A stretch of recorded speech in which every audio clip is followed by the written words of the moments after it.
Hello, this is a guy who likes fanfiction and is too lazy to read, so here is a little piece of heaven in audio form. Check the description for the links to the author. Prologue. Blood.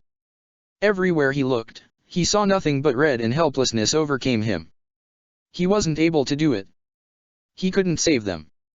His hands trembled, and he heard something dripping on the cold ground beneath him. It was blood. His blood. The blood of his younger sister that loved to cook for him and always called him Itchy and I. The blood of his other younger sister who always acted as a tomboy who loved to play the football with her friends. The blood of his father that always woke him up with his crazy antics. He glanced at his hands covered in that gruesome red stuff and felt tears swelling in his eyes. It was the same as 6 years ago when his mother had died and blood had covered his hands. He couldn't do anything. Not even registering his own body, lying across the road, torn up beyond recognition, he arched backwards and shouted in despair. His voice echoed in the dark night that surrounded him. He yelled. He screamed. He cried. He let his emotions go wild until his insides dried up and his vocal cords failed. Not knowing what to do, he felt weak like never before. A weak voice, that only a few minutes before had explained to him the way the world he could have always seen worked, called to him. Boy. With his hands in his hair, he turned around to see the small figure clad in black lying near the hedge, crawling, trying to get up, but failing to do so. Shinigami, you are alive. His rough voice was devoid of emotions, yet his surprise was clear. The raven-haired female got to a sitting position and nodded with a minimal amount of movement. Yes, we, Shinigami, are more durable than humans. Injuries of this level can't kill me. Despite her claim, it was obvious she was having problems breathing. Her hand, clenching her shoulder, was covering a gaping hole, courtesy of a dead monster lying nearby. Boy. I'm not a nice person, so I won't try to comfort you, but I need to know if you understand the situation. The Shinigami asked, jerking when she tried to take a deep breath. The person in front of her glanced at his surroundings with blank eyes and swallowed hard. They are dead, that thing ate them. He murmured, but then felt the contents of his stomach enter his mouth and the sound of vomit splattering on the asphalt filled the air. Hesitating, she looked at his face and realized he was in a pitiful state. Who could blame him? Seeing his 2 little sisters get eaten by a hollow must have broken his spirit. She trailed off and looked away, ashamed of her own pitiful self. It was her job, to protect the humans from the hollows, and she failed to do so. In a morbid sense of the word, her failure was spectacular. Yes. However, I can feel that your father is still alive. Her words shook him up a little, and she saw first hints of emotions on his face. Clenching his fists, he stood up and dashed towards the still body of his parent. His father was lying on his stomach, his face hidden from his view, but he didn't care. Hastily, he put his 2 fingers on his father's neck, checking for a pulse, feeling it after a moment. At least you survived, Dad. She barely heard his words that held all of his emotions he could produce at the moment. She saw his legs buckling under him as he sat next to his father. Maybe it's your aloofness that saved you, ha ha. The boy laughed, tears freely flowing from his eyes. He sat there for a few minutes, checking for any injury. Finding none, he slowly got up and walked towards the Shinigami. You're right, he looks fine, he's just unconscious. He only hit his head and has a few cuts and bruises, but nothing serious. After a good sleep, he should be just fine. He stared at the Shinigami, trying his best not to glance at his right, at the huge pool of blood. Her eyes caught the glimpse of it, but she held her tongue. She knew nothing she would or even could say would lessen his pain. What happened to them? He asked quietly, his fists clenched again. The Shinigami sighed and held her side when a pain shot through her. Since we were able to purify the hollow, the souls of your sisters are now free and they joined the reincarnation cycle, waiting to be reborn in the world of the living as different people. They are not suffering or anything like that. She said and noticed the tiniest smile form on his face. Good, that's good. He whispered and turned his head towards the heavens, quietly praying for their souls. She gave him a moment, then spoke again. But you are still here, which is something I can't allow. I'm sorry to be blunt, but His empty laugh made her cringe a little as he cut her off. I'm dead, I know. It was hard not to notice. Don't worry, that's the least worrying thing right now for me. So, what do I do now, Shinigami? Kukaki Rukia. Excuse me. The Shinigami pointed at herself and repeated her words. Kukaki Rukia. That is my name, not Shinigami. She offered him a hand. After staring at her for a full minute, he grabbed it and nodded to her. I'm Kurosaki Ichigo. Nice to meet you, Kukaki Rukia. The Shinigami called Rukia, faintly smiled at him and grabbed the sword that was resting next to her. Ichigo then. What you have to do now is simple. I need to perform a Kinso on you, so you can move on to the afterlife. I would let you stay here, but it would be pointless. You can't communicate with the living people, and the longer you stay here, the greater the chance you'd turn into a hollow yourself. Ichigo stiffened at the mentioning of the word hollow, but kept himself calm. I see, and what about you? Are you sure you can perform it? You say you're fine, but honestly, you look like shit. She waved her hand dismissively, not bothering to even get angry at him. I'll be fine, don't worry about me. I'll stay here for a while and oversee your father so that nothing would happen to him. Don't worry though, using some of my tools, I can implant a memory in his mind, so he wouldn't have to live with the truth about the deaths of his children. Closing his eyes for a moment, Ichigo sighed. Thank you. She quickly protested. Don't thank me. You should be angry at me. It was my job to protect you, but I failed. You should take that sword and kill me. I don't know why you still haven't done it. Rukia tried to raise her voice, but her broken ribs were too painful and she had to stop talking. It doesn't matter who's guilty, so, don't. Just do the Kinso. She gulped when his voice hardened, but it didn't look like he was angry at her. Motioning him to kneel, she grabbed her sword and readied it. Just one more thing before I'll let you pass to the afterlife. Ichigo raised his head a little and looked at her expectantly. What is it? She stared at him for a while. I told you before, but, as a human, you possessed quite the unusual amount of a spiritual energy. Therefore, it is possible that, once you find yourself in the Soul Society, that energy will awaken and you may become a Shinigami, just like me. He raised his eyebrows and glanced at his hands, covered in a dried blood. Is it that rare? She shook her head. No, it happens from time to time. Once the souls are in Soul Society, they sometimes awaken their hidden potential and become a full-fledged Shinigami. If that happens, try to make your way to the center of Soul Society, the Siraidii, and look for me. I have a feeling that you could become quite the Shinigami. Ichigo lightly snorted and grabbed her hands that held the sword. We'll just have to see. Feeling the hilt of her sword tapping him on the forehead, a bright light surrounded him and he knew nothing more. Certain shop in Karakura town. That can't be right. A tall, lean-built man with light skin and gray eyes furiously typed on his computer, looking at the screen with wide eyes. His hair was messy, light blonde, with few strands framing the sides of his face and hanging between his eyes. Next to him, on the table was resting a stripped dark green and white bucket hat, which he wore most of the time. The man cursed and grabbing the hat, he ran to the entrance of his shop and resolutely opened it. I need to change the plans if it's true. He muttered, and in the next instance, he vanished from the sight. 5 minutes later, he stood above a resting female Shinigami and looked around himself in alarm. When he spotted the body he was looking for, he flashed next to it and tried to feel a pulse, only to find out that the body was already lifeless and cold. Damn. In his line of vision he noticed another body he knew. Trying to feel pulse again, he sighed in relief. This body was still alive and so he could talk to that person later. He returned to the Shinigami and shook her up lightly, so she would wake up. She stirred, but after continuous poking from the shopkeeper, she finally opened her eyes and glanced above her. Seeing the man grinning at her, she recoiled in shock. You. The man nodded and pointed behind him. I think it's clear I'm not here to harm you. On the contrary, I'd like to offer you help, seeing as you are in no condition to travel back to the Soul Society. She squinted her eyes suspiciously. Why would you do that? How can I trust you?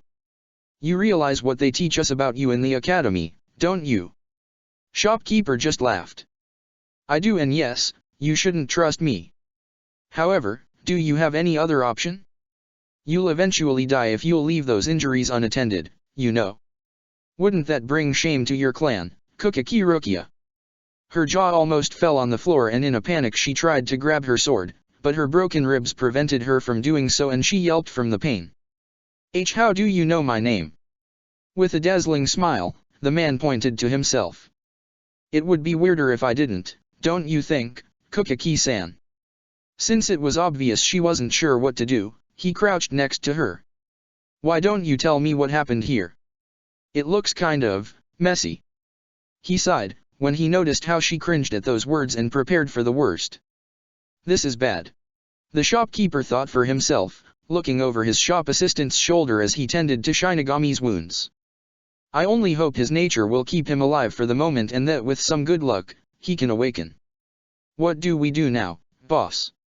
His assistant asked as his hands were glowing green, providing the Shinigami with a healing energy. He glanced behind him when he heard no response.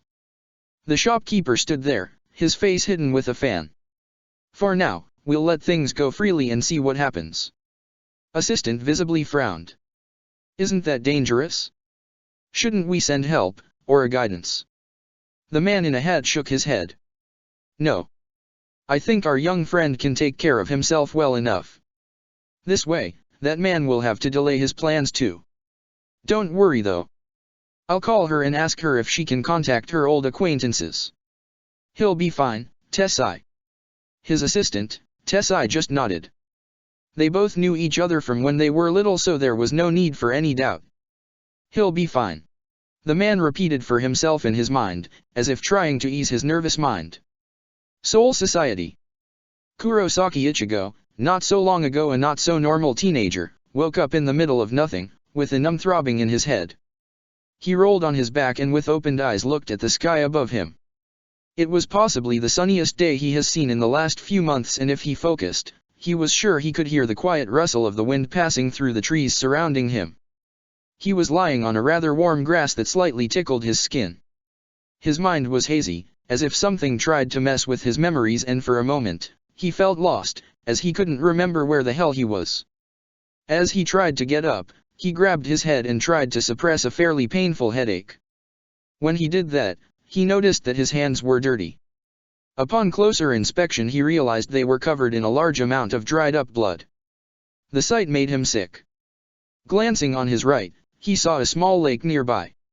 His stomach still upset, he begrudgingly got up and slowly walked towards it, intent on washing his hands. While he took the short stroll, he tried to look around and gather as much information as he could on where he was. I'm sure that this isn't a place where I live. He thought, and raised his head when he spotted an old-looking building in afar. After he arrived to the lake, he noticed that the water inside it was crystal clear, so he drank first and washed his hands afterwards. It would be such a waste to contaminate the water with blood. Water poured into his stomach in large amounts and realized just how thirsty he was. When the cold fluid passed his throat and entered his stomach, he burped and massaged his neck. Even though he wasn't sure why, he knew he must have yelled a lot, because his throat was as dry as a desert. Next thing he did was to wash his hands, and watching the blood flow through the water, he felt as if something lifted a heavy burden from his being. Shaking his head, he lifted himself and turned towards the old buildings. Maybe somebody who could explain the situation lives there. However, with each step he took to get closer, the worse feeling settled in his gut. Something was wrong and his instincts were screaming at him. Trying to suppress them, as he needed to learn where he was, he slowed down his pace and walked with more caution towards the small hut nearest to him. The doors moved in the wind, opened, but he heard no noise coming out of the tiny house, and felt his instincts almost trying to stop him. Ignoring them for the moment, he grabbed the doorknob, taking extra care not to create any sound, and in small nudges pushed the doors open, so he could enter the house. Inside, he found nothing. Nothing but the bad and familiar stench of a dried-up blood. On the flip side, he saw no bodies that the blood originated from, yet he shuddered as if he walked in on a bizarre scene straight out of a horror movie. Slowly, he backed away, all the way outside, until he bumped into something. With a sense of dread, he heard a voice. "Oh, what do we have here?" Somebody was curious, huh? He spun around to come face to face with a group of violently looking thugs, grinning at him widely. "Who are you?" Ichigo instantly asked, in his mind counting the number of people in front of him. The person nearest to him licked his teeth. "None of your business, brat. But if you insist, you can call me your master." He laughed roughly along with his comrades, who slowly took small knives out of their pockets. "Where the hell am I?" Ichigo cursed and tried to find a way out of this dangerous-looking situation. "Wait. I don't know what you want, but I have nothing on me. I just woke up and I don't even know where I am." He tried to stall the moment, acting as a clueless guy. However, his face morphed into a frown when the crowd just loudly laughed. "Heh, that's rich. Well, consider this a wake-up call, brat, and welcome to the afterlife." The man stated with a malicious grin and swung down his fist at Ichigo, who only thanks to his many encounters in the world of the living could dodge and roll away. "Afterlife? What? I'm dead." A myriad of questions flew right through Ichigo's mind, but he filed them for later. He knew he had to give the man his full concentration, or he would end up as dead meat in no time. Ichigo was no pushover and could hold his own against few of the wannabe delinquents of his own age, but this was a group of adults armed with knives. Shit. Despite his hazy memories, he understood he had close to no chance, so he tried to stall again. "You didn't answer. What do you want from me?" Ichigo added a hint of desperation to his voice, which wasn't that hard, considering the situation he found himself in. The man raised his eyebrow and looked at his fist. "Well, I'll be damned. It's been a long time since anyone avoided my surprise iron fist. As a gift, I'll answer your question, brat." "Nothing." Ichigo stared at him, confused by the man's words. "Nothing? What do you mean nothing?" He backed away when the man approached him. "We want nothing from you. However, you are an above-average looking guy, so our boss would like your body. I guess it's your bad luck, huh?" Ichigo froze at those words and gulped. He didn't like what he heard. Those thugs looked normal if only deranged, so he considered himself lucky that they weren't gay. Their boss was, however, another thing. Ichigo didn't know a thing about him, but he already felt ill. If what the man said was true, their boss sounded like a child molester. He hated child molesters. Clenching his fists, he concluded that he didn't want to end up as the victims in reports he somehow knew he read while he was alive. Why he read something like that was a mystery to him, but he couldn't dwell on it for long as the man came at him for the second time, swinging his fist again. In a retaliation, Ichigo steeled himself and sidestepped the man in the last second and kicked his legs from under him, sending the man rolling and crashing into the hut behind them. He took a calming breath and looked around. Seeing the rest of the thugs shaking their heads immediately told him one thing. He should not have done that. He definitely should not have done that. An hour later, bloodied body of the orange-haired boy was limply lying on the ground. The boy was unconscious, which was most likely a gift. If he wasn't, he would be in a hell of a pain. His recent battle had been brutal. They had beaten him up with so much force that bruises already formed on his skin. Various cuts all over his body created gaps in his clothing. They were no longer bleeding, but the blood was still present on him and the clothes. "Heh, kid put up quite a fight, don't you think, Tetsu?" A buff-looking man asked the one that was standing above the beaten boy. There was a bruise in form of a monocle on his face, his lip bled and his shirt was no longer in one piece. The most surprising fact was that the man called Tetsu didn't look angry. Instead, a bit out of breath, he grinned and put his short knife back into his pocket. "Yeah. It's almost a shame we have to give him to the boss. He would make a good training dummy." He wiped the sweat from his brow and crouched down to pick up the limp body. "Oi, Tetsu, we should get going. I can feel a Shinigami closing on us." Somebody called out to him. Testo clicked his tongue in dissatisfaction.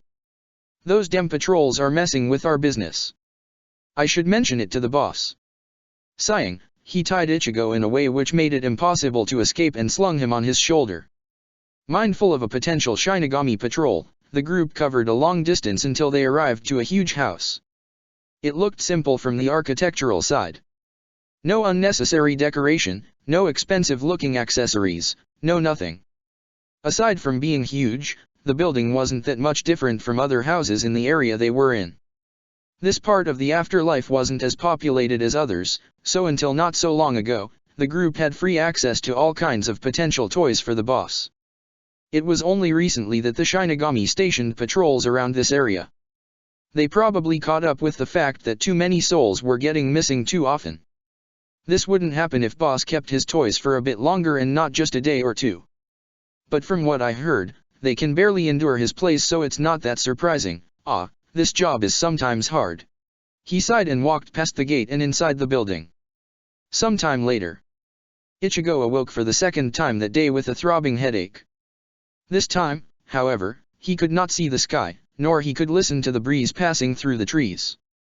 Instead, he was in some dark place. He tried to move, but his body protested and a sharp pain shot through him. "Don't move. They did quite a job on you. You must have fought back, as I spotted some injuries on that monster." He heard a soft, yet angry voice coming from across the room he was in. "I did my best and tried to take care of your wounds with the stuff they gave me, but it's only so-so. I'm not a medic." The voice seemed displeased and Ichigo sighed. The myriad of questions that had been swirling in his head the whole day multiplied, and his headache worsened. "Thanks, I guess." Ichigo thanked the voice. "Don't thank me. If they took you here with the same purpose as those I saw before, you'll wish you died in your fight." Ignoring the pain, Ichigo shifted into sitting position, and as his eyes became little accustomed to the darkness, he noticed he was in some kind of cell, with two old-looking beds, one which he occupied and the second across the room and presumably where the second voice lived. "Still, thanks," Ichigo repeated and caught the voice sigh. "Sure, no problem." Ichigo massaged his left wrist, jerking when he felt the dull pain in it, and frowned. "So, where are we? I'm guessing you've been here for a while." For a moment, he heard and saw nothing, but after waiting a while longer, he sensed a rustling of clothes. "I've been here for about a week, but I still have barely any idea what this place is. But I'm certain this is a residence of some boss person those thugs that delivered you here hold in a high regard. The second thing I know is that this boss likes young boys, and he uses them for God knows what. Scratch that, there is no God in this place."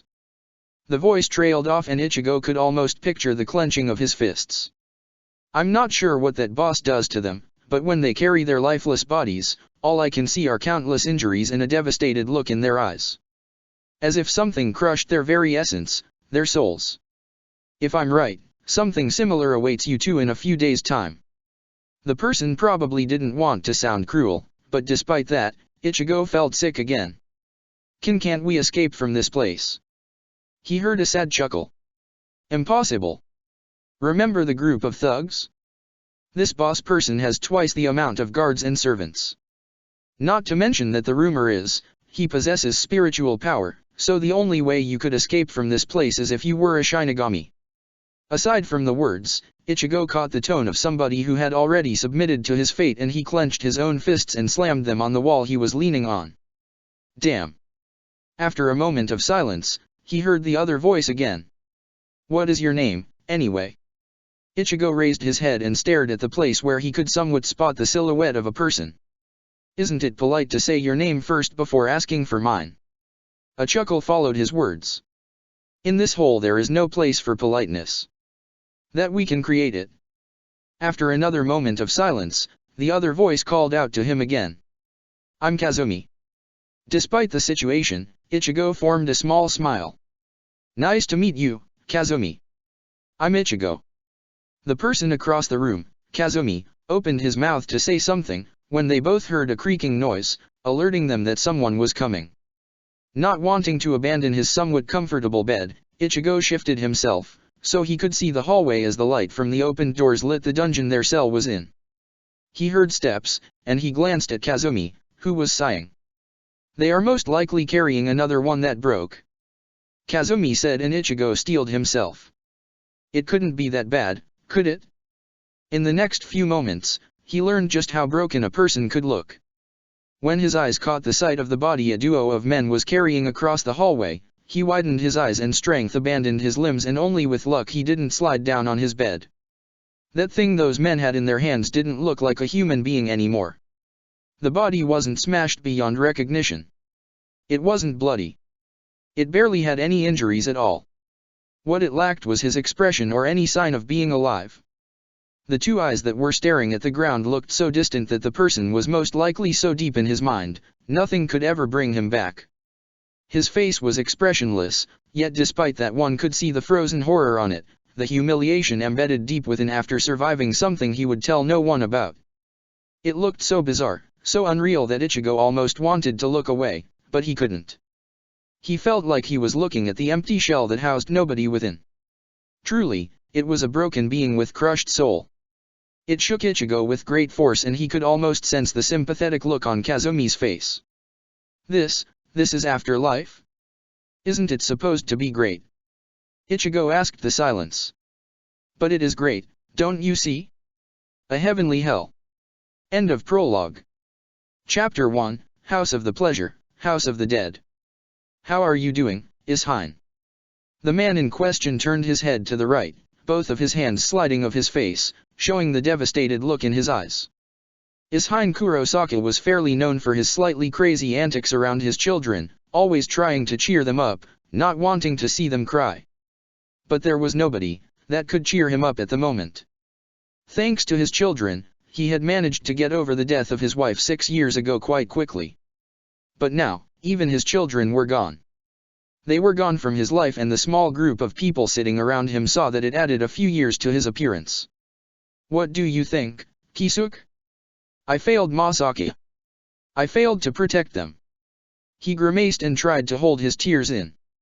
Urahara Kisuke glanced at his shop assistant, Tessai, who only shook his head. Both of them knew just how much his kids meant to the man. They both knew that there was nothing that they could say nor do that could make him feel better. In a rare showcase of emotion, Urahara gripped Ishine's shoulder and forced him to raise his head that was once again in his hands. Ishine. He wanted to say that he was sorry. He felt compelled to do it. After all, he took it on himself to look after Ishine's son in case his unusual spiritual energy would create some accident. Never in a million years he thought that Ichigo would get killed. From the many years he watched him, Urahara knew just how strong-willed Ichigo was. He was so sure that no matter what could life throw at the kid, he would just get back up. Now, he was sitting next to a mourning father, not knowing what to do, despite being a scientific genius. While a myriad of thoughts flashed through Urahara's mind, Tessai, who sat behind both of them, coughed lightly, forcing them to look at him. If I may, Ishine-san. You know that I'm a man who can't talk around in circles, so I'll be straight with you and say what you need to hear. All of us know that what happened was out of your control. You couldn't have done anything to change it. Ishine gulped, and the two of them saw one lonely tear escape from his eye. I know that, but it hurts. Even more so than with Masaki. How can I face her again? I allowed my children to get hurt, to get killed. He whispered and angrily wiped the tear with his sleeve. Tessai turned to Urahara in surprise, but the man quietly shook his head. I couldn't have possibly told Ishine that his daughters got eaten. Even if Kukaki-san along with young Kurosaki-san's help managed to purify the hollow, thus sending their souls into the reincarnation cycle, just knowing that they had to go through that kind of ordeal would simply break his heart even further. No. I had to lie and tell him that they simply died quickly and painlessly. At least now that he's in shock, he can't even tell the difference between their real bodies and the artificial ones I created for him to bury instead. Maybe deep inside he knows the truth, but it is better like this. I just can't tell him the truth. Urahara thought grimly. He was a scientist, who came across many things of all kinds. Until this day, he crafted quite the number of lifeless artificial bodies for the purpose of being a Jigai for Shinigami. Yet while he was creating the bodies of his friend's daughters, by the time he was finished, his shirt was wet from his tears. Masaki-san was an amazing person. I'm sure that she'd understand it. Tessai firmly reassured Ishine. Urahara finally found his voice. No matter what, we are here if you need anything, Ishine. And do not worry about your son. If anyone could survive on his own in the Soul Society, it's him. At the mention of his son, Ishine cringed and looked at the ceiling. Yeah. Ichigo is a lot stronger person than I ever was. I just hope that one day he'll forgive me for what he'll have to go through. He stated. Behind him, Urahara glanced at Tessai and almost inaudibly whispered to him. Contact Yoriuki-san. There is something I need her to do for me. Soul Society. Ichigo tossed around in his sleep, a nightmare filled with blood and screaming that echoed in his mind, slowly torturing his soul. With a start, he awoke and instantly sat on his bed, trying to catch his breath. Feeling his shirt wet from the sweat, he glanced at his left hand that was still shaking. He gripped it with his other hand and waited, until he managed to get his breathing under control. Bad dream. The voice of his cellmate reached his ears, just as he felt his hand stop trembling. Sighing deeply, he lied back down, trying to ignore his sweaty back. Yeah. He replied after a moment. Trying to remember what his dream was about, he clicked his tongue in dissatisfaction when he couldn't. Only thing he remembered was a feeling of despair. That fact alone promptly stopped him from trying to recall the dream further. What time it is? Ichigo asked his companion. As the room was barely illuminated, he couldn't see Kazumi's face, but hearing the somber laughter, he was sure he could picture his expression. Sure, just let me look at my watch. Ichigo sighed again. From the short time he was in this cell with Kazumi, he learned a few things. Most of them were about the place he was in and about the people in it and what was going on in here. However, from their short conversations, he discovered that Kazumi was a cynical person. Sarcastic and with a cruel sense of humor, but buried underneath all of the atrocious events that happened to him, Kazumi had a softer and a caring side to him. Although he rarely showed it. In fact, the only time Ichigo noticed it, was when Kazumi asked him about how were his injuries. Ichigo was still grateful to him for treating him after the group of thugs that he met, dumped him here. Even if he was still feeling a bit sore, he could move almost without any restrictions. Which was surprising, considering it had been most likely just a day since the beating. When he voiced his surprise, Kazumi explained to him that souls were generally more durable than average human bodies. As they had nothing better to do than just to talk, Kazumi also explained to him the concept of spiritual energy and how things worked in the afterlife. During those explanations, Ichigo vaguely recalled hearing about it before, but he just couldn't place the memory. That was another thing that was confusing him. It appeared that he was suffering from some kind of memory loss. He knew who he was. He remembered all the information he had learned in school. He could even recall the place he had used to live in when he had been still alive. However, no matter how hard he tried, he couldn't recall any face, nor any names from his life. It's not that unusual. From what I heard, those who die in a particularly nasty way lose their memories of people they used to know. It's probably so that they won't suffer in the afterlife. That's what most likely happened to you. Kazumi told him when Ichigo asked him about it. After hearing this kind of reply, Ichigo was torn between wanting to know more about his life and forgetting about it. What kind of sane person would want his memories back, if they would create only more suffering for him? Hardly anyone. Ichigo had been dead for only a short while, but the happenings that took place until now were threatening to shake his very sanity. Being in this dark cell, with minimum amount of any form of illumination, where one could barely see his hands, where you could hear your own breath was psychologically hard on the teen. Only time he could see the light was when guards carried the used victim through the hallway and they had to open the doors leading to it. At that moment, Ichigo heard the distinct creaking of the door hinges and had to blink when his eyes registered the light coming from them. He sat on his bed, let his feet touch the cold ground and waited for the sound of footsteps coming in the direction of his cell. Even with that small amount of light, he wasn't able to see the faces of the guards, that were slowly approaching. It didn't really matter. He wasn't trying to look at them as he was sure that they were carrying another broken soul, getting ready to get rid of it. Ichigo suspected that they were doing it on purpose, the carrying of the poor souls that had been broken by the boss. In fact, he was almost sure that this was some kind of sick game of that boss. To break his will with the sight of what was awaiting him. The teen tried not to think about it. He had to focus on his plan of escaping from this place. Kazumi told him that it was impossible. On the other hand, his cellmate clearly never tried to escape himself. When the footsteps passed and the doors closed, Ichigo closed his eyes for a moment. "How long have you been here, Kazumi?" The sudden question was met with a short silence. "You do realize you already asked me this question?" Sorry, I forgot." Kazumi sighed and shook his head. "It's fine. As I told you before, it's hard to say with this eternal darkness. You lose your sense of time rather quickly in here, but I figure that I may have been here a little bit more than a week." Ichigo raised his head and stared at the place where he thought Kazumi was. "More than a week and you still haven't been taken to the boss?" Ichigo asked. "Gee, thanks for bringing that up. Really nice of you." Ichigo cringed a little at the tone of Kazumi's reply. "Sorry," he quickly apologized. "It's just, you know."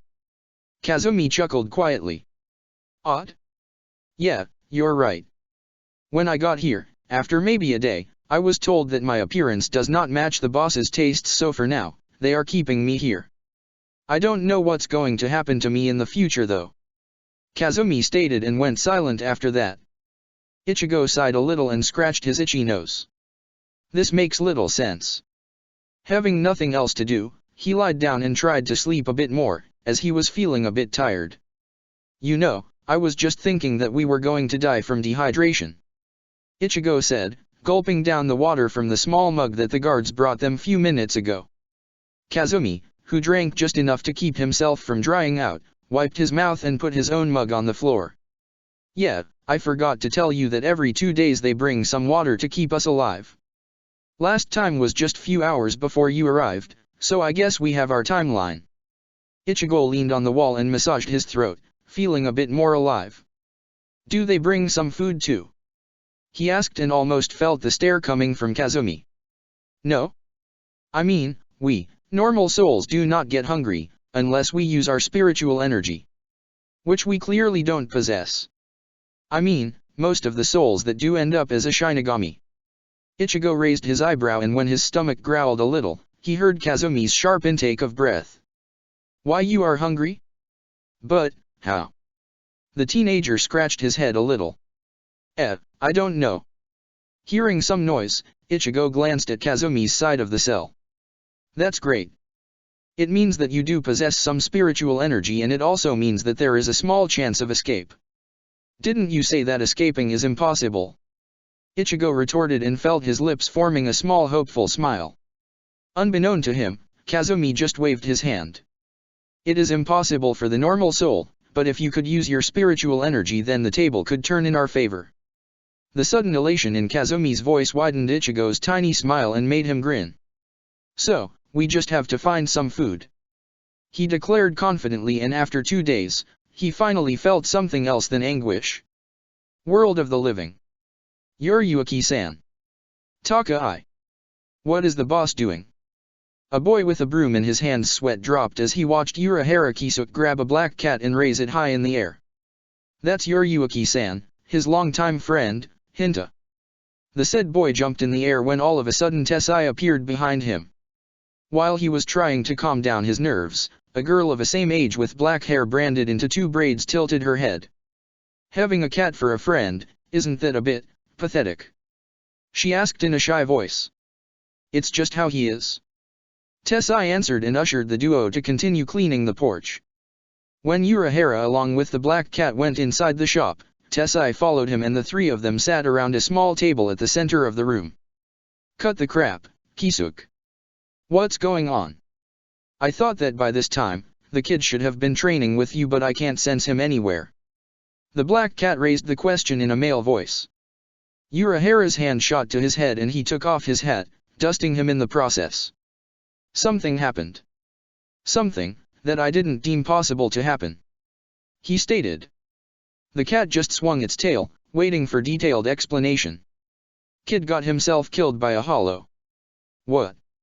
Tessai quickly poured a small amount of milk in the glass in front of the Yuriyuki as if trying to calm him down. Yuriyuki ignored it and glared at Urahara. "You said that you had everything under control, Kisuke." The cat growled and prepared to jump in the man's face. "Yeah. I thought so too.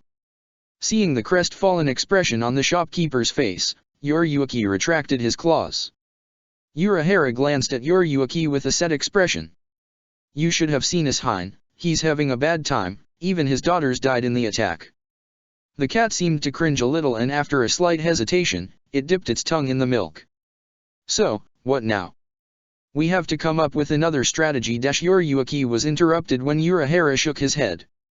Not necessarily. In fact, we can still use the same strategy, we just need to hurry. He said. Tessai cleared his throat. That's why I contacted you, Yoriyuki-san. Kisuke wants you to do something for him. The shop assistant nodded to Yoriyuki.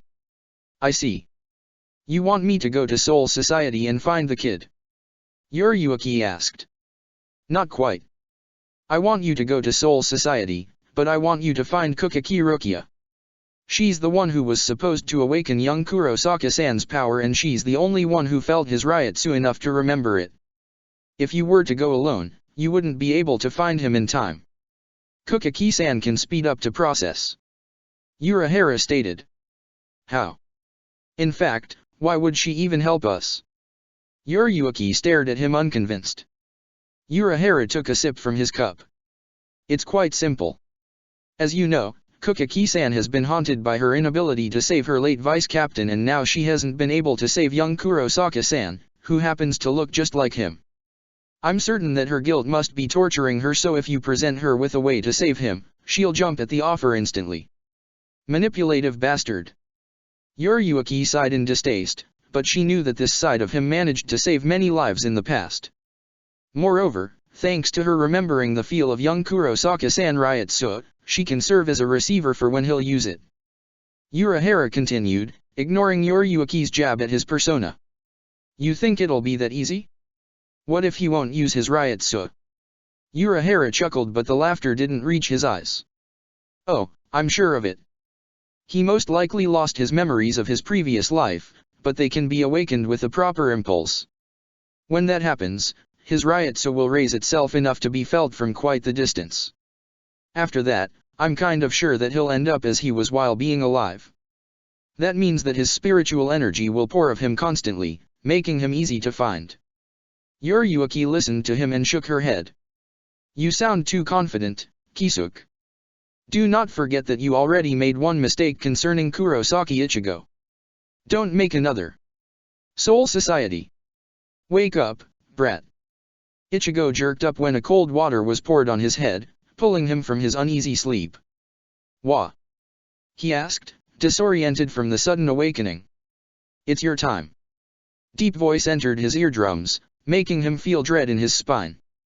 When all of his senses started to function properly, Ichigo realized that he was being held by his shoulders by 2 guards, while another 3 surrounded him. What's going on? Ichigo asked, despite being sure of the answer. One of the guards yanked him from the bed and Ichigo painfully landed on his knees. Boss is waiting for you. Same guard whispered enthusiastically into his ear and Ichigo felt his heart pump like crazy, adrenaline rushing into his veins. No. It's too soon. He thought and frantically tried to rip himself from the guards. Don't fret, brat. In the panic that suddenly enveloped Ichigo, he ignored the command and elbowed the nearest guard into the gut, making him clutch his stomach. Dodging a swipe at his head, Ichigo stood up and tried to dash out of the cell, only to receive a painful punch to the back of his head, making him collapse on the ground in a heap. Just as he felt his consciousness fade away, he heard that overly joyful guard chuckling at the one who received Ichigo's elbow. Oh, this one's quite lively. I think I'll enjoy watching him break. Rise and shine, baby. A foreign voice called out to Ichigo, trying to wake him up. With a dreadful feeling in his gut, Ichigo forced himself to turn his brain on. In that instant, he was attacked by a variety of sounds, odors, scents, screams and moans. Just that was enough for him wanting to be sent back to unconsciousness, and he tried to fake being asleep. His eyes, however, opened when he felt a hand on his torso. His bare torso. Where are my clothes? He thought in a panic. When his brain finally registered what his eyes were seeing, he was left dumbfounded. He was in a spacious room, the ceiling high above him, covered with ornamental mosaic with a sadistically grinning woman sitting on top of him. "Welcome to my humble abode, enjoy your stay." The woman leaned on him and menacingly whispered into his ear. The first thing Ichigo noticed was that the woman was completely naked. That alone was enough for him to be left speechless, and he couldn't even hear what she said to him properly. He tried to move, but his hands didn't budge. Glancing at them, he noticed a thick chain attached to the shackles on his wrists and connected to a massive pillar. Same thing has been done to his ankles, with the difference that his legs were spread a little bit. He was completely nude, his clothes nowhere in sight. The woman noticed his shocked expression. "I had you bathed. You reeked of sweat and blood, and I can't have my precious toy smelling bad. You are only allowed to smell of despair and defilement." She licked her lips with a hungry expression. Ichigo wanted to back away from her. This woman, she's crazy." He screamed in his head and tried to move, but he was being held tightly with her thighs and with the chains. He looked around, trying to find a way to cut himself loose. He shouldn't have done that. As his eyes fell on the many kids around them, lying on the many beds, couches and stairs covered with carpet, he felt sick. All of them had some kind of shackles on them, preventing them from running away. Worst part was that the majority of them were girls, most of them a lot younger than Ichigo himself. Seeing their terrified faces, he yanked his own chains, desperately trying to get free as a stray memory flashed through his mind, making him jerk from the pain. What was that? You like my playthings?" He heard the sickly sweet voice above his head and watched in disgust as the woman sitting on him dropped her head and licked him all the way from his neck to his ear. He shivered from the weird feeling on his skin. "Good. You are lively, just as I was told. It's no fun when they just lie on their back and take it quietly. Who are you?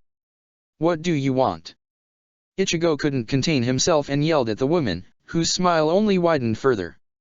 "You can call me mistress, or boss if you want. This is the boss those thugs were talking about."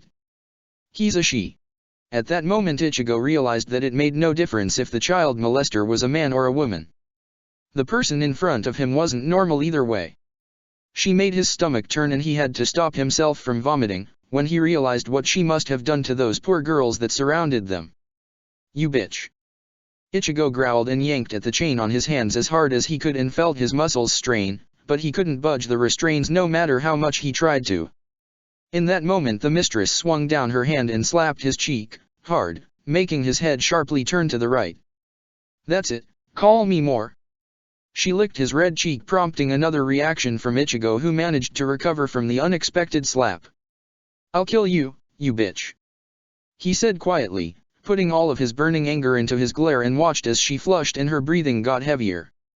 "Yes, that's the right glare," she moaned, and Ichigo could almost sense the girls around them back away from her. He received another punch to his other cheek and the mistress grabbed his head and shoved her tongue inside of his mouth. That surprised him and he couldn't even fight back, instead he felt her tongue roughly moving in his mouth. When he recovered he caught it with his teeth and bit down on it. Taste of blood filled his mouth and the mistress managed to yank her tongue from his mouth before he could bite her more. "You're really good." She grinned dangerously and without warning punched Ichigo in the gut, leaving him out of breath. "Gah, this isn't the strength of a woman, damn." He thought in pain and fought the urge to clutch his abdomen. He closed his eyes for a moment, but when he felt her weight shifting on top of him, he quickly opened them. Slightly raising his head, as much as the restraints allowed him to, he glanced at her to see her slowly moving down his legs, exposing more of him than he was comfortable with. "What are you doing?" he asked worriedly. He wasn't sure what she wanted to do next, but he was sure it wouldn't be anything good. She showed him her teeth. "I think that it was enough foreplay, it's time for the main event." Before Ichigo could react, he felt her mouth cover his penis and he almost jerked away, but she held him in place with surprising amount of strength. Not bad." She sucked on him hard and gripped his abdomen with her fingers. Ichigo, meanwhile, was at a loss of words. He was completely shocked. He never thought that she would do that. Ichigo was a teenager, and as most of the boys in that age, he sometimes thought of sex, but he didn't think that it would happen that to him so soon. He was looking forward for that moment. Now, the only thing he felt wasn't pleasure. It wasn't a satisfaction, nor it was a bliss. It was humiliation. Humiliation from the fact that this woman was doing with him what she wanted, without giving him any option. The fact that he was tied up, and the fact that this woman was a sadistic psychopath who casually raped young girls. Kids. Ichigo corrected himself in his mind and desperately tried to shake her off from him. He screamed in pain when she bit him and he felt her teeth sinking into his flesh. Now. Be still or accidents may occur. She said the word accidents made Ichigo gulp, and with closed eyes he stopped moving and waited until she was finished, praying for it to be soon. After a few more minutes, she finally stopped sucking and raised her head a little. So you're fighting it? Guess I have to use it. She mumbled for herself, and Ichigo opened his eyes wide when he felt something entering a place that nothing should ever go to. Applying a slight pressure, the mistress wiggled her finger and pushed against a certain spot. Ichigo bit on his lip, and despite him trying to stop what was happening, he felt himself become hard. The mistress whistled a little in acknowledgement and started to suck again. This time it went for only a minute, after which she moved up on him and positioned her hips above his crotch. "This'll be good," she stated, and let herself fall on him, and Ichigo could feel that he penetrated something wet and squishy. As the mistress moaned and started to ride him, he couldn't stop a single tear to flow out of his eyes. "This bitch. I'll kill her," he angrily thought in his mind, the humiliation reaching another level. "You really think that we can find him this way?" Rukia asked the small black cat running and jumping in front of her. "If Kisuke says we can, then we can." Yuriyuki shortly replied and kept speeding forward. Just as Urahara predicted, when Yuriyuki found Rukia and explained the situation to her, the depressed Shinigami perked up and briskly agreed to help. So, there they were, running through the Sirei towards the northern gate, so that they could travel outside, to the Rokanga districts, where Ichigo should have arrived. "Okay," Rukia said, and followed the black cat without any further questions. "I swear that I'll find you and I'll undo my mistake," she thought, and two, almost identical faces, flashed through her mind. "Oh yes. Yes. Yes. Yes." Ichigo was still keeping his eyes closed and tried to focus on anything else, but the constant moans of the woman riding him were breaking his concentration, and he felt that despite everything, he was coming close to a climax. He was, after all, a virgin, and even with all the humiliation he felt, his body was reacting to the sensation of rubbing a woman's inner walls. Even when it looked like the situation would make him soft, the woman on top of him just used her fingers to massage his prostate from within. However, it looked that the mistress would finish sooner than him, and he prayed for it to happen so that it would be over. "Ah!" With a yell, the mistress climaxed, and Ichigo felt her tighten. Too much for him to handle. "No. Shit." He cursed in his mind when he felt himself releasing his seed inside of her, and another tear escaped his eye. "Ha, that was amazing." The mistress sighed in content and brought her face close to Ichigo's, who could feel her breath on his skin. "You were cute, trying to hold off so that we would finish together." His eyes opened and he glared fiercely at her. "Like hell I was doing that, bitch. I swear, get these chains off of me and I'll kill you," he yelled, pulling on his chains with all his might. He didn't even realize it, but they moved. It was only for a width of a human hair, but they moved. The mistress grinned at him. "Say what you want, but your body responded to the pleasure I was giving you." Ichigo wanted to spit on her, but he felt alarms going off in his head. Despite everything that happened so far, he was afraid for what more was coming his way, as he was sure that this was not over. Even after feeling that kind of humiliation, he knew that this much wasn't enough for a person to break so much as those souls that he saw being carried were. His fears were justified as the mistress slowly stood up and walked to a table full of different kinds of fruit, appetizers, and refreshing beverages, taking a straw of grape and pushing one of it into her mouth while her slaves moved out of her way with frightened expressions. That alone was normal, but next she grabbed a small, black, and quite dangerously looking pill and grinned insanely. She licked her lips and almost jumped back to Ichigo, her apparent excitement flowing into her whole body. Ichigo watched as she brought the pill next to his mouth and heard her whispering, "Now, this will get fun." Quickly turning his head to the side, so that she couldn't push the pill into his mouth, Ichigo tried to sound brave in his question. What is that? The mistress's grin widened, almost splitting her face with the insanity written all over it and sat on Ichigo's abdomen. She pointed to the black pill and laughed maniacally. This is something I got from my very good friends who wear black clothes every day. This little ball of chemicals will cause an implosion followed by a violent explosion within your soul, calling upon the very essence of it and squeezing all of your spiritual energy in your whole body into one extreme moment. Ichigo blinked. I see you don't understand. You see, by giving you this pill, for a moment, all of your spiritual energy will be at the highest possible, no, higher than the highest possible state, making you go crazy from the overflow. In most cases, this will cause your soul to get crushed by its own power, to get burned up from it, but think of the pure bliss you'll feel for those short moments. MHHH. I'm getting wet just from thinking about it. The mistress closed her eyes, bit her lip and tried to cool herself with a wet towel as she was getting flushed and her breathing got heavier. In the next instant, Ichigo understood and put all of his strength into his limbs and struggled as much as he could. Oh, that's a nice reaction. The mistress laughed as she hopped up and down on Ichigo, enjoying his pointless struggle. Yes, very, very nice. She whispered, and using her both hands, she grabbed Ichigo's head and held it in one place so that she could push the pill in his mouth. No.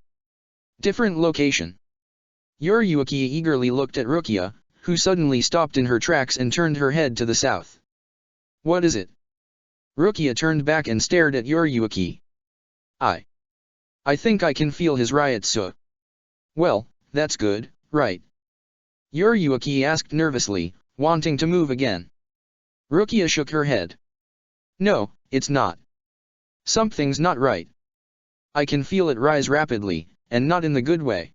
I can't place my thoughts, but something bad is going on. She stated, her face showing the signs of worry. Yuriyuki cursed under her breath. In that case, we need to hurry even more. With Ichigo. Arg.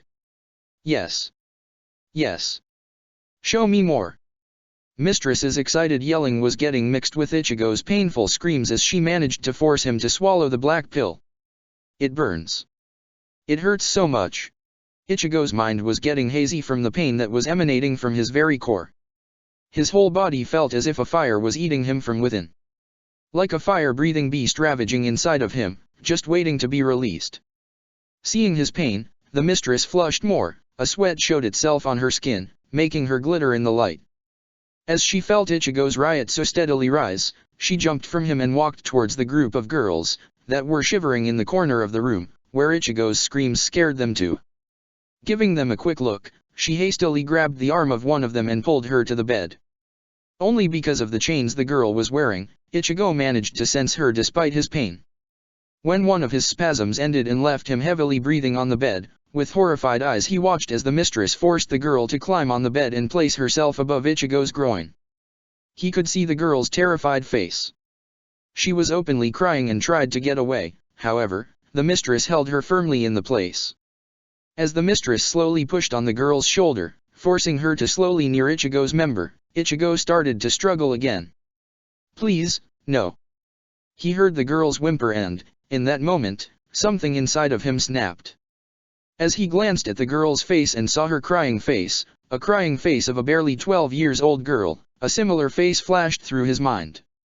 In a short moment of nothingness, a simple sentence showed itself in Ichigo's mind. She looks just like Yuzo.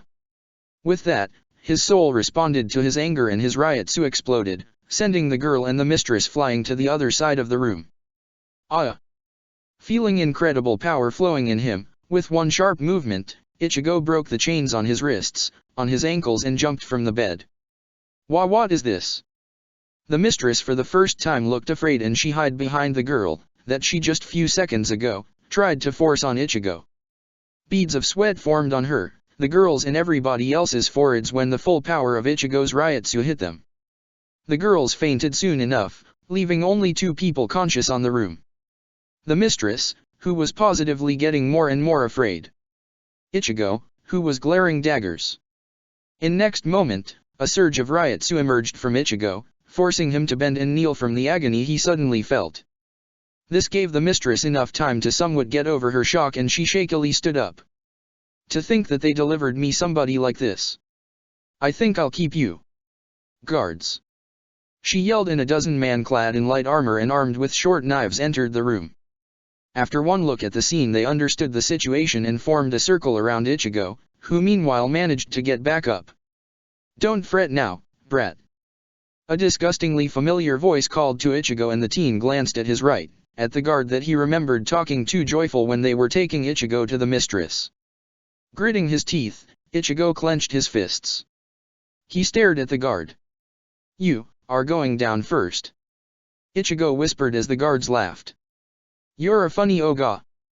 The guard was blown away and crashed into the wall, cracking it. When the blood started to flow from his body, he fell on the ground, dead. The sudden silence that filled the room was deafening. The mistress turned her head to see the crumbled guard and looked back to Ichigo, who stood in that guard's previous post, with his fist stretched out. One down, more to go. Ichigo growled, and his Ryutsu flared again, sending the guards and the mistress on their knees. Even if they possessed a small bit of spiritual energy, it was dwarfed Ichigo's presence and made them feel like a group of ants kneeling in front of a giant. With a roar, Ichigo moved to the nearest guard and swung down his fist, sending the man into sweet unconsciousness.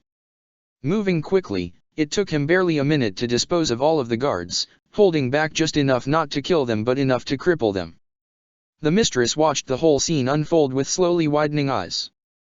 When it was over and Ichigo stood above the broken bodies of her guards, his fists smeared with blood, she fell on her ass and tried to crawl back, away from him. What are you? Her voice failing from fear, she asked. Ichigo turned around and slowly approached her, his Ryutsu still rising. As his hand moved closer to her, the mistress yelped and turned her head away. Ignoring her attempts to get away, Ichigo grabbed her by the neck and forcibly stood her up. What do you want? I'll give you money, lots of it. She barely managed to ask through Ichigo's hand gripping her throat, slowly suffocating her. Ichigo's eyes shined brightly with Ryutsu, and he put all of humiliation and rage into his words, while remembering the similar scene with him and the thugs. I want nothing from you, just die. He stated and swung down his other hand, punching her in the middle of the chest, sending a powerful shockwave through her heart and body, killing her instantly. Giving her one more look of disgust, he threw her limp body behind him, next to the guards, and looked around. He stripped down one of the guards and put on his clothes on. It wasn't a perfect fit, but it had to work for now. As he gulped down the contents of a nearby glass, he clutched his chest, feeling a sharp pain near his heart, and felt the power slowly disappear from him. Breathing heavily, he wiped the sweat from his brow and forced himself to stand straight.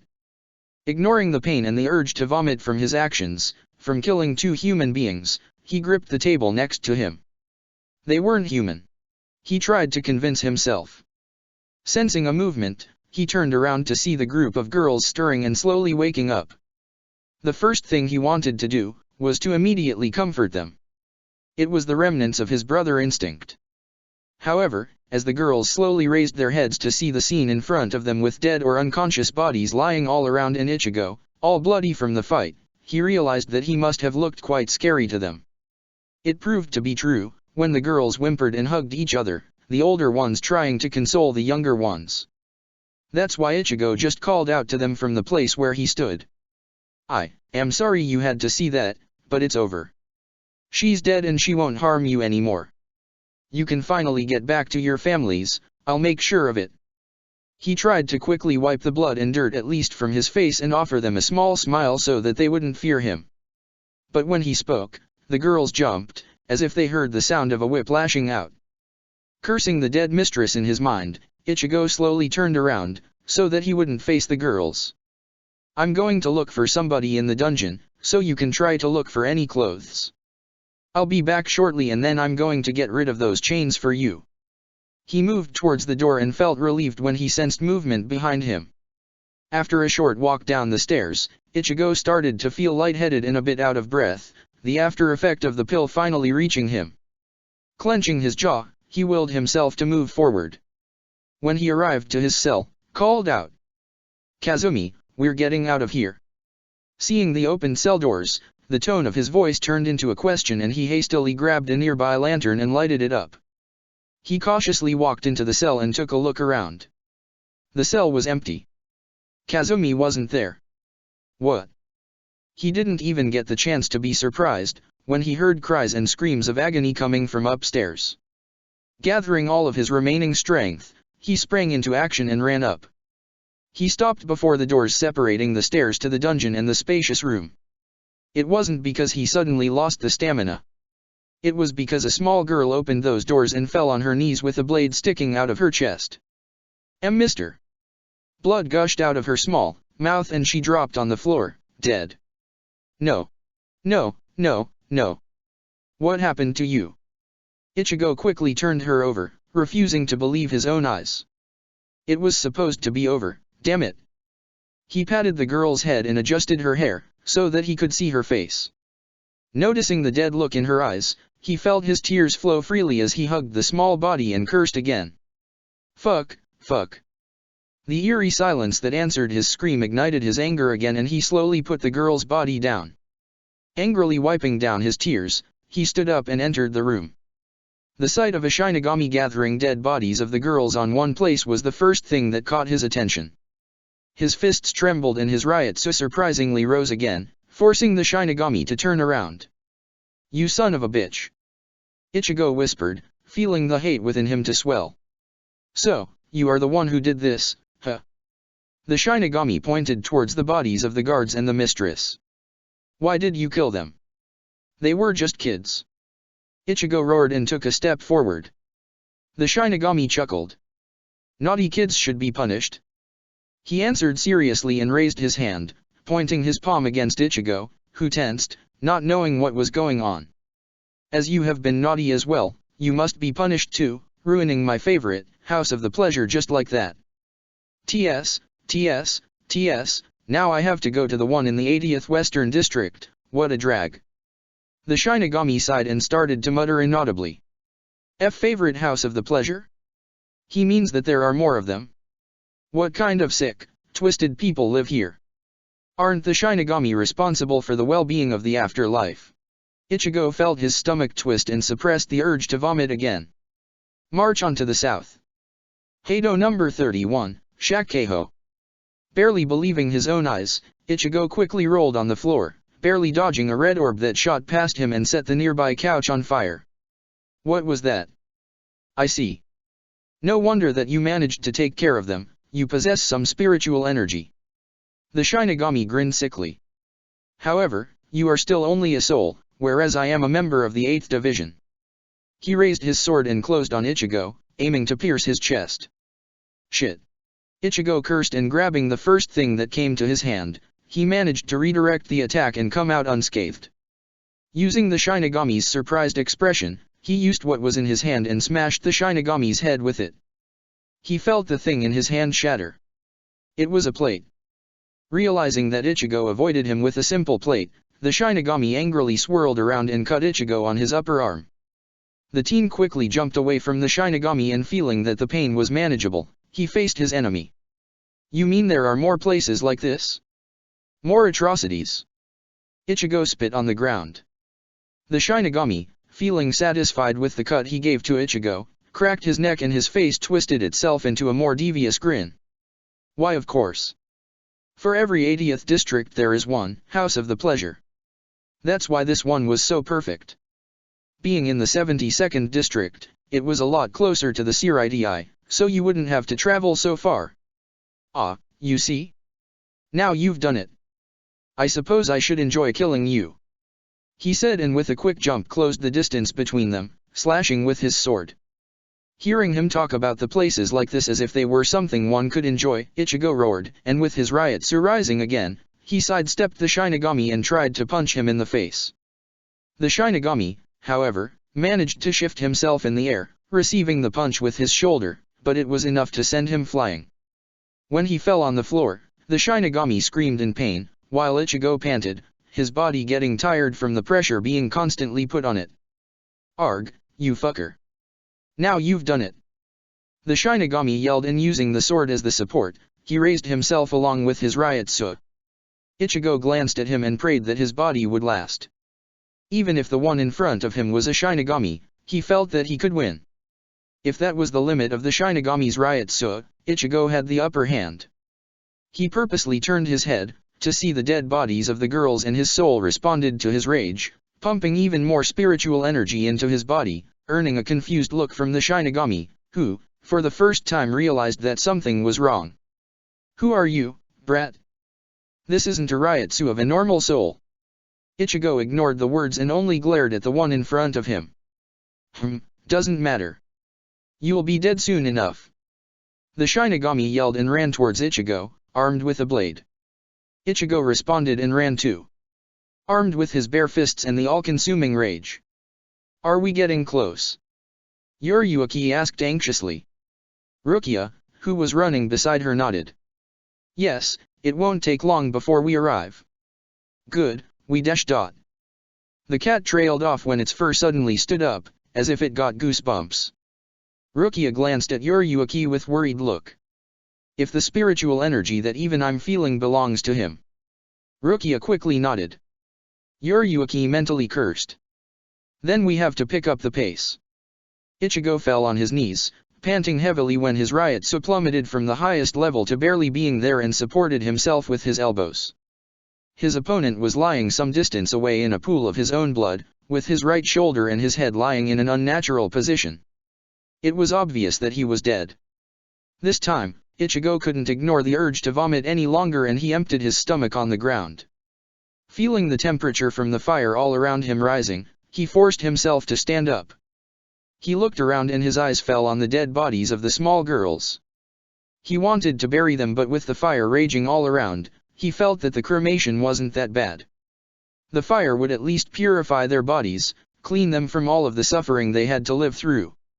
Closing his eyes for a moment, he turned around and walked towards the dead body of the Shinigami, ignoring the pain from the wounds he received. Ichigo kneeled and grabbed the sword that was innocently lying next to the corpse. "If this is how Shinigami are, then I don't want to be one, nor I want to use any of their weapons," Ichigo stated and squeezed the hilt of the sword. "But if it can give me strength, I will." With that, Ichigo crossed the Shinigami's dead body and without looking back, he walked outside, a mission to eliminate every single one of the houses of the pleasure firmly in his mind. 10 minutes later. What happened here? Rukia was watching the huge building slowly getting consumed with a raging fire with wide eyes, while Yuriyuki cursed. "Shit, it looks like we were late." The cat glanced at Rukia and jumped at her shoulder. "Hey, snap out of it. We still haven't found him. Are you sure that he escaped from here?" Rukia sighed and looked past the burning house, towards the remaining districts of Rukanga. "I'm sure." Chapter 2, Burn It Down, the catalyst in your head. Kneeling deeply, his head almost touching the ground, Ichigo tried to take a deep breath. His face was covered in a cold sweat that was dripping down on his hands he was using as a support. Next to him lied a small pile of vomit poisoning the air with its acidic odor, making it hard to breathe freely. When another urge to vomit threatened to overcome him, he punched the ground, using the pain to dull the feeling if not suppress it completely. The pain in his fist quickly disappeared, but fortunately, so did his urge to vomit. Not fully convinced that it was truly behind him, Ichigo remained in the same position for a few more minutes before reaching behind him and grabbing the sword he managed to usurp from the Shinigami he killed few days ago. "The Shinigami I killed." The picture of him almost slicing his opponent in two, along with the image of his fist slamming the woman that raped him and the guard that mocked him, entered his mind. 3 people. Using his own hands, he already killed 3 people since he passed to the afterlife. Suppressing another urge to puke with a deep breath and banishing the memories filled with the blood, he slowly got up and glanced at the sword that was the source of the pile of the vomit next to him. It has been 3 days since he burned down the cursed brothel where he has been imprisoned for a while. 3 days since he traveled alone, thinking about his future, with his thoughts always inevitably returning to his killings. Ichigo was not a stupid person, and so he quickly realized that if he was to come across another Shinigami in his quest of destroying those disgusting brothels, he would need to learn how to wield the sword he stole. However, it wasn't that easy. Every time he wanted to grab the sword, he froze and couldn't do it.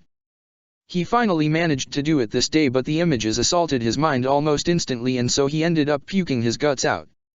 Using the sleeve of his shirt, he wiped the corners of his mouth clean and looked at the vomit with a bit of a disappointment. And there went that little food I managed to find. Strangely, after he was forced to empty his stomach, he was not feeling as bad as he thought he would. Actually, he was feeling better. Maybe I puked my guilt. He didn't crack a smile. Now that he could look at it without feeling the urge to throw up, he inspected the sword with careful eyes, and he noticed a strange thing. The sword that was in his hands was not the same one he took from the Shinigami 3 days ago. The blade was no longer curved, instead it was completely straight and the hilt was a bit larger. But that's impossible. Ichigo dismissed the notion rather quickly and decided that he must have not seen the sword properly the first time. I mean, whoever heard about a sword that could change, shape its own appearance?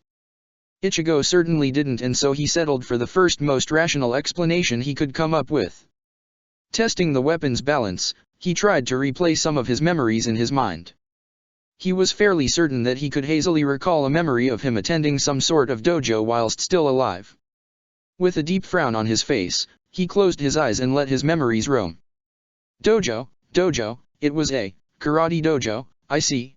Slightly disappointed when he realized that what he used to attend was only a karate dojo, he stared at the sword. What now? A new memory entered his mind. A memory, in which he was again in the dojo, but he was listening to a person explaining basics of sword handling. He concentrated on the memory, and after few more minutes, Ichigo pinched the bridge of his nose. His memory didn't show him much, but what it showed were some basics, katas and stances. It was still something useful, and without further ado, he got into the first basic posture and started to swing his sword. A few hours later, he finally lowered his hands and leaned on the nearby tree, feeling a bit spent. Hearing a loud growl escaping his stomach, his brow wrinkled and formed another frown. It came to him as a no surprise. He has been exercising on an empty stomach after all. With a click of his tongue, he focused his eyes over the horizon, to gaze beyond the forest that currently surrounded him. During those 3 days he has been traveling, he never met a single living person, and it unnerved the teen. The food was not an easy commodity to find in the vast plains of the Soul Society. The trees that grew in this area were not the kind that could provide any fruit, nor he never came across any kind of vegetables. It made him wonder just how did the animals he sometimes spotted survived on their own. It was only thanks to those occasional animals that Ichigo hasn't starved to death yet. Furrowing his brow, he scanned the area, using every one of his 5 senses to find any animal he could catch and eat. With a grim expression, he tucked the sword inside the sheath and ignored another growl of his stomach. Seems like dinner will have to wait for a while, he thought, and using the little knowledge he had about orientation, he began to walk in his chosen direction, hoping to come across anything with the edible potential. From the tree branches, Yoriyuki watched Rukia asking questions about any kind of information on the person they have been looking for, so far in vain. Both them realized that even if they saw something, people living in this part of the Rokanga would most likely never tell them anything, unless bribed with something. Moreover, since Rukia was a Shinigami, pedestrians and onlookers actively avoided the raven-haired woman, and she didn't blame them.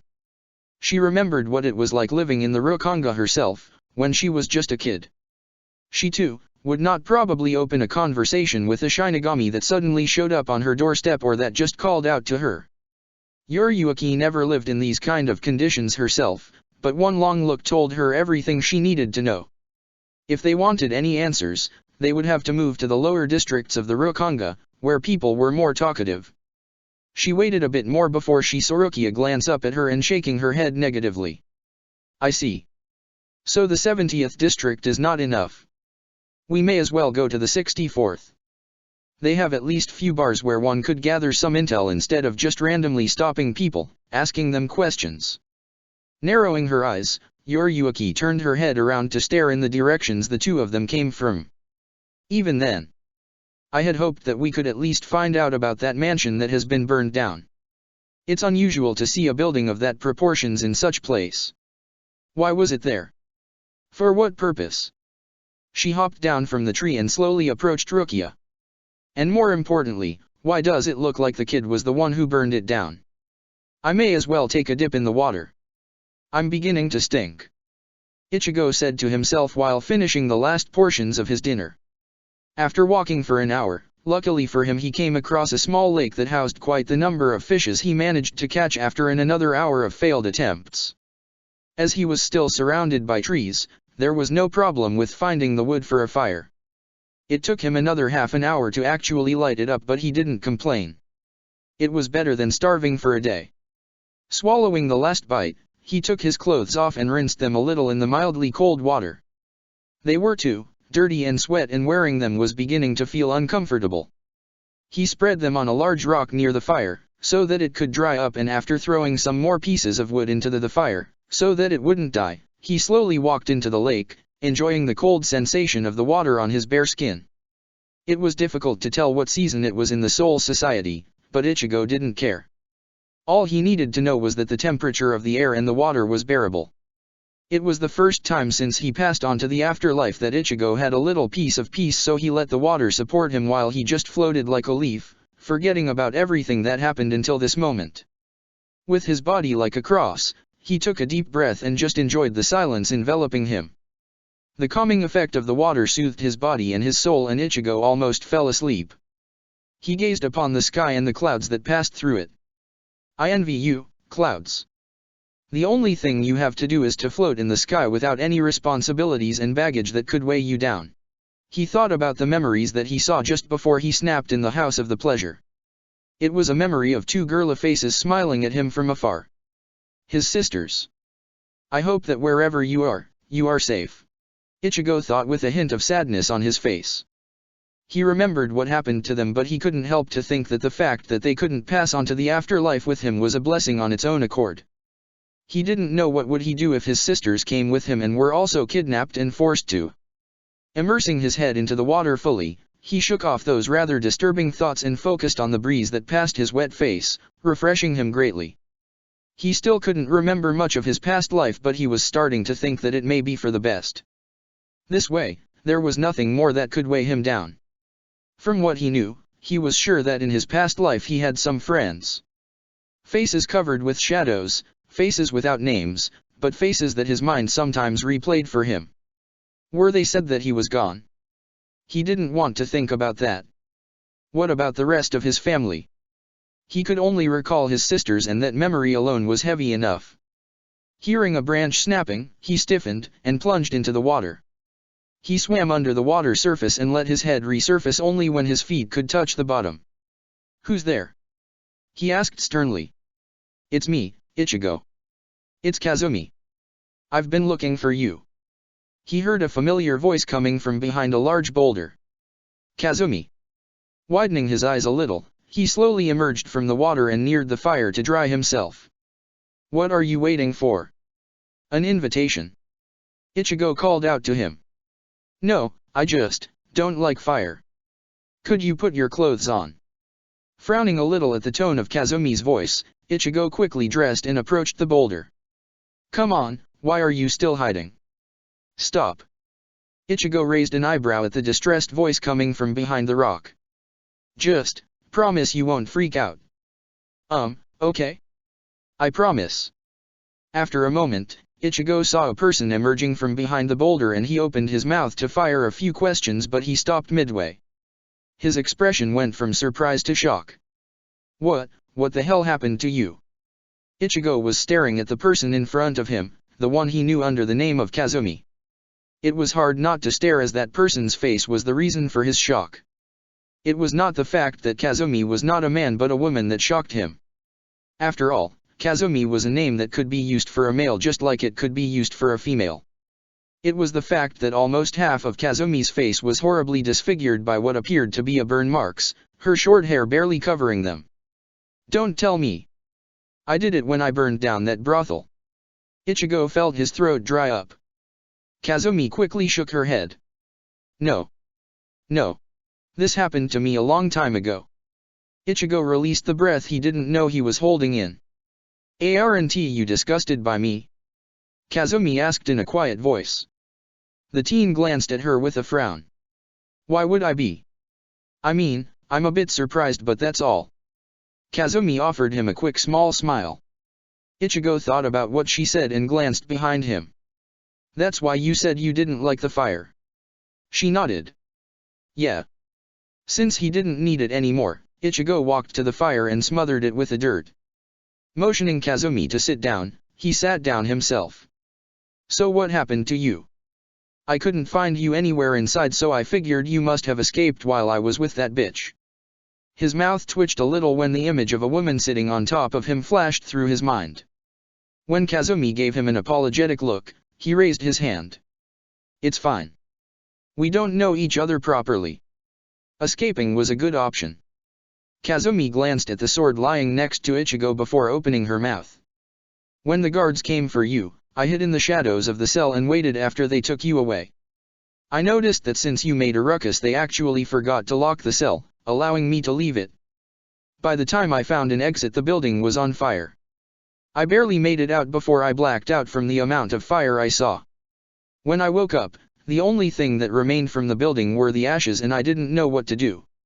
She said and looked at Ichigo, who stared back at her. I see. She shifted a little and continued to talk.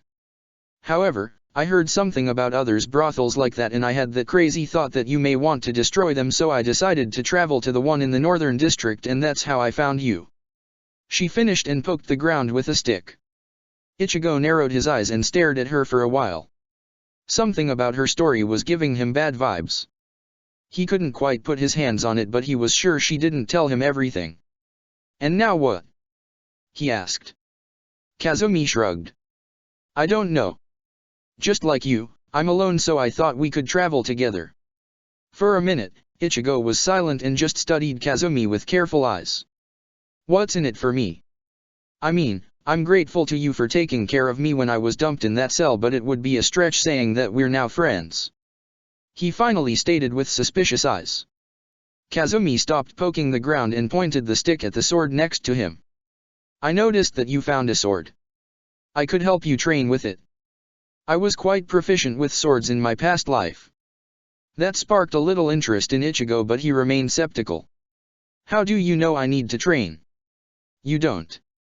Scowling at Kazumi, Ichigo clicked his tongue. No, you're right. I have an idea on how to use the sword, but it's nothing concrete. A tutor would be helpful. Well, there you go. In exchange for you letting me travel with you, I'll teach you everything I know about the swordsmanship. She offered him a hand, at which Ichigo stared for a moment. My gut tells me not to trust her, but, if I want to survive, I guess I have no other choice. He reluctantly took the hand and shook it. Deal. Get back here, you fucking thieves. Ichigo ran after Kazumi, a deep frown visible on his face. They were trying to escape from a pissed-off vendor they have stolen some food from. It was Kazumi's idea and Ichigo glared at her back. When she suggested it, Ichigo almost immediately shot her down. He was quite satisfied with the food he could acquire on his own and had no inclining on stealing from others. After they finally found a small village, it took less than a few seconds for Ichigo to realize that people here had to live in scarily poor conditions. He considered stealing from this kind of people a great sin. Everywhere he looked, the citizens had weary and tired expressions, and it was very rare to find a shop in which you could find any kind of meal, since normal souls without spiritual power didn't need to eat. It was only out of pure desperation that they were forced to steal the little food they found in those shops. Since Kazumi began traveling with him, Ichigo haven't spotted a single animal or anything else that could be edible. Coupled with the fact that under Kazumi's guidance, he has been rigorously training with the sword, unconsciously depleting his Ryoryoka reserves, after almost a week without any food he was ready to eat even the grass under his feet. So he stole. He paid no care to what he was hastily tucking into his pockets, anything was good for him. Hearing no more footsteps behind him, he glanced back and then called out to Kazumi. Oi, we're clear. Kazumi slowed down and turned her head to nod to him. They wandered around and finding a nice spot, they sat down, to see what treasures they managed to take. Just so you know, I'm still not okay with stealing. Ichigo stated and repeatedly reached into his pockets to remove everything he had in them. Taking out the last item, he scanned the small pile in front of him. He managed to steal a slice of bread, potatoes, tomatoes, and few slices of meat. Kazumi on the other hand only had a bread and 2 bottles of water. Ichigo carefully assessed the amount and rubbed his chin. Considering that I'm the only one who has to eat, I think that this much is enough for a week or even more. I'd say 5 days tops. Ichigo turned to Kazumi with a raised eyebrow. You were thinking of eating just enough to keep you from starving, but if your plan really is to burn down the other brothels, then you can't afford to lose your strength just because you were too noble to steal from others again. She stated thoughtfully. Ichigo sighed and shook his head, taking the bread into his hand and hungrily biting it. Kazumi kept the promise, and the day after they started to travel together, she has been teaching him the ways of the sword. She made him do many kinds of stances, correcting him all the way until she deemed it satisfactory. While Ichigo was busy swinging down his sword at his imaginary foes, she always opened a short conversation with him. During those talks, Ichigo revealed to her that burning down the other brothels was indeed his plan. She seemed oddly pleased with it and started to train him even more intensely than before. Ichigo didn't complain. He actually enjoyed the training. The constant strain on his muscles was calming him down, making him forget about the past happenings. It didn't take long before he couldn't even think of being separated from his sword. It honestly baffled him. The sword was originally a possession of a twisted Shinigami, but the longer Ichigo spent time training with it, the more he found it as his own possession, something he wouldn't want to be separated from. When he wasn't training with his sword, he sparred with Kazumi using hand-to-hand combat. He discovered that Kazumi was really good at it, and as long as Ichigo didn't start to use his spiritual energy, she could quite hold her own against him. That was another thing. Soon after he escaped from the brothel, Ichigo realized that one of the reasons he could achieve that was thanks to his spiritual energy. So he started to try and use it consciously in his attacks. It was a slow process, but he was definitely doing a progress. He asked Kazumi why she didn't try to steal any weapon, seeing that she really knew how to handle a sword. The answer to his question was an image of her scarred hands, unable to hold any kind of weapon for more than mere seconds. She told him that it was from the same incident that burned her face, and he didn't ask more. There is something I need to tell you. Kazumi cut off his thoughts and forced him to look at her. Sure, go ahead. Ichigo narrowed his eyes when Kazumi's expression grew serious. I heard it while we were locating a good shop to steal from. It seems that we have arrived to the 80th Northern District, and the brothel should be around 3 days away from here. Crouching behind a large bush, Ichigo slowly moved towards Kazumi, who was approaching from the side. The pensive look on her face unnerved him. What did you find out? You first. With a click of his tongue, Ichigo glanced beyond the bush to see if anybody spotted them yet. They have finally discovered the brothel in the 80th Northern District and were currently trying to come up with some sort of plan to destroy it, while saving the enslaved. Fine. I tried to snoop around and I have found out 2 important things. Today it's not open, so there aren't any visitors. Which is bad and good at the same time, but that also means there is a lower probability of us running into a Shinigami.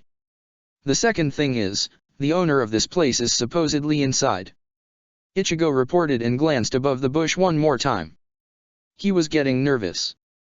Forcing his eyes on Kazumi, he concentrated on her own report. I only managed to determine one thing. We are a day too late to save anybody. They disposed of all the prisoners yesterday evening.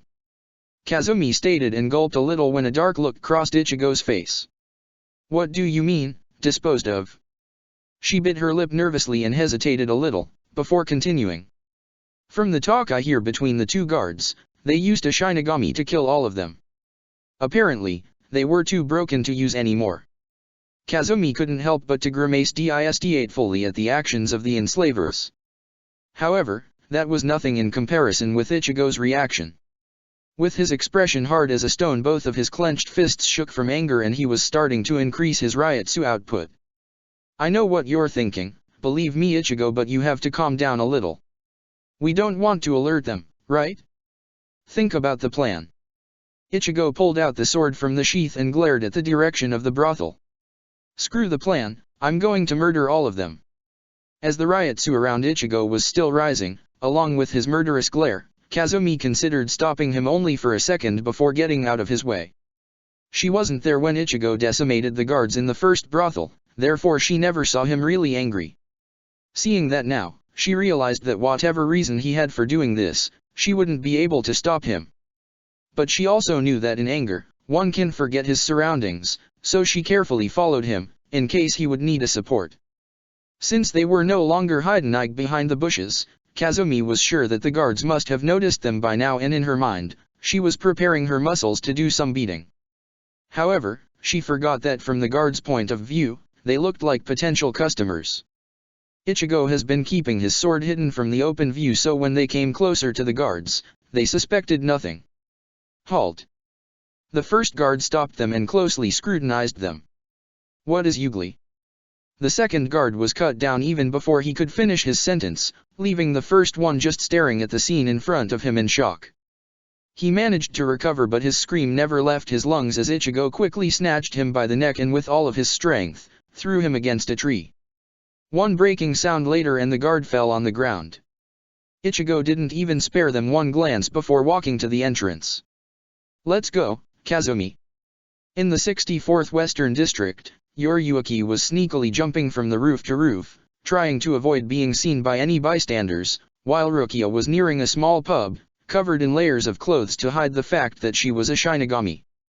Watching her go inside, Yorisuke landed on the pub's roof and curled up behind a chimney, hoping to listen at least to some of the conversations. Inside of the pub, Rukia came to the counter and quickly scanned the room.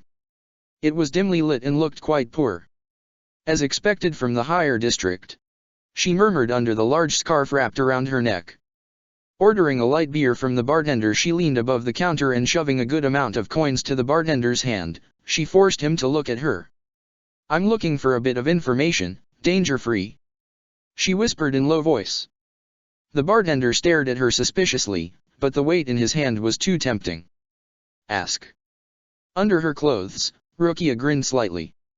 It was always good to carry some redundant money in cases like this. I've been looking for a friend. He has orange hair, so he should be noticeable.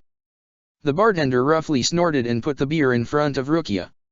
Never heard of your friend.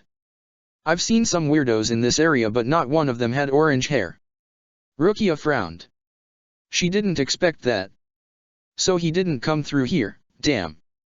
Landing in the 72th district, I was sure he would try to get to the better areas.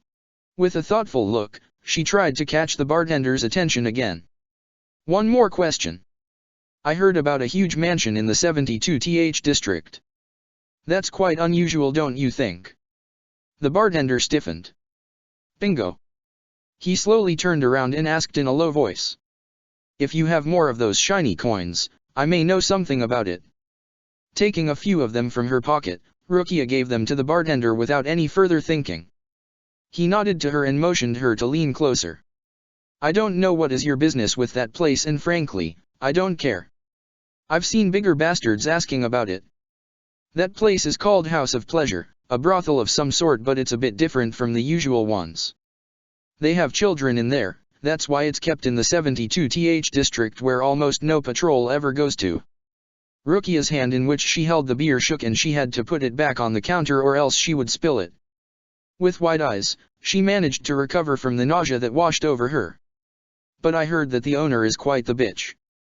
She uses her own slaves for her own pleasure and breaks them too often, so nobody lasts.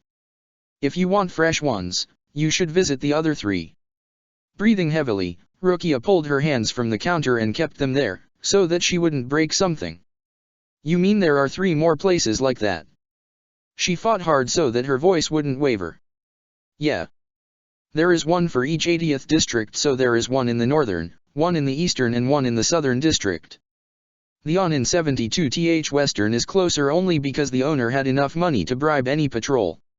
Hearing that, Rukia quickly thanked him and left the pub without her mouth ever touching the beer.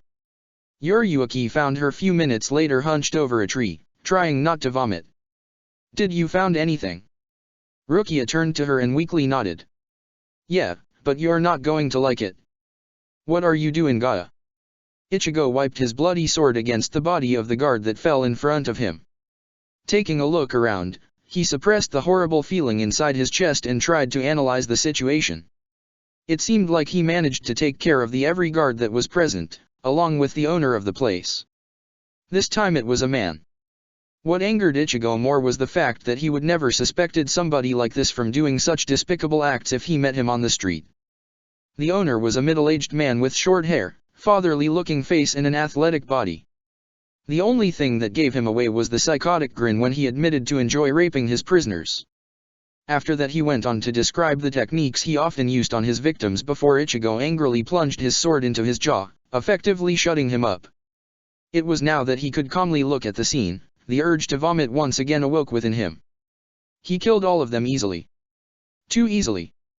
Ichigo tried to be strong and during a fight he never wavered, but once the adrenaline stopped, the truth of him being just a 15-year-old boy hit him. He had to fight the panic from the sight of all the bloody corpses around him that he killed. Kazumi was nowhere to see and Ichigo forced his eyes to move from the body lying in front of him. Oi, oi, oi, what have you idiot done to my favorite place? Ichigo quickly spun around and grimaced. Just like the last time, a Shinigami. Why I keep finding Shinigami in such places like this? I don't understand. He immediately voiced his opinion aloud. Why is a Shinigami in a place like this? Shouldn't you be trying to make the afterlife a better place?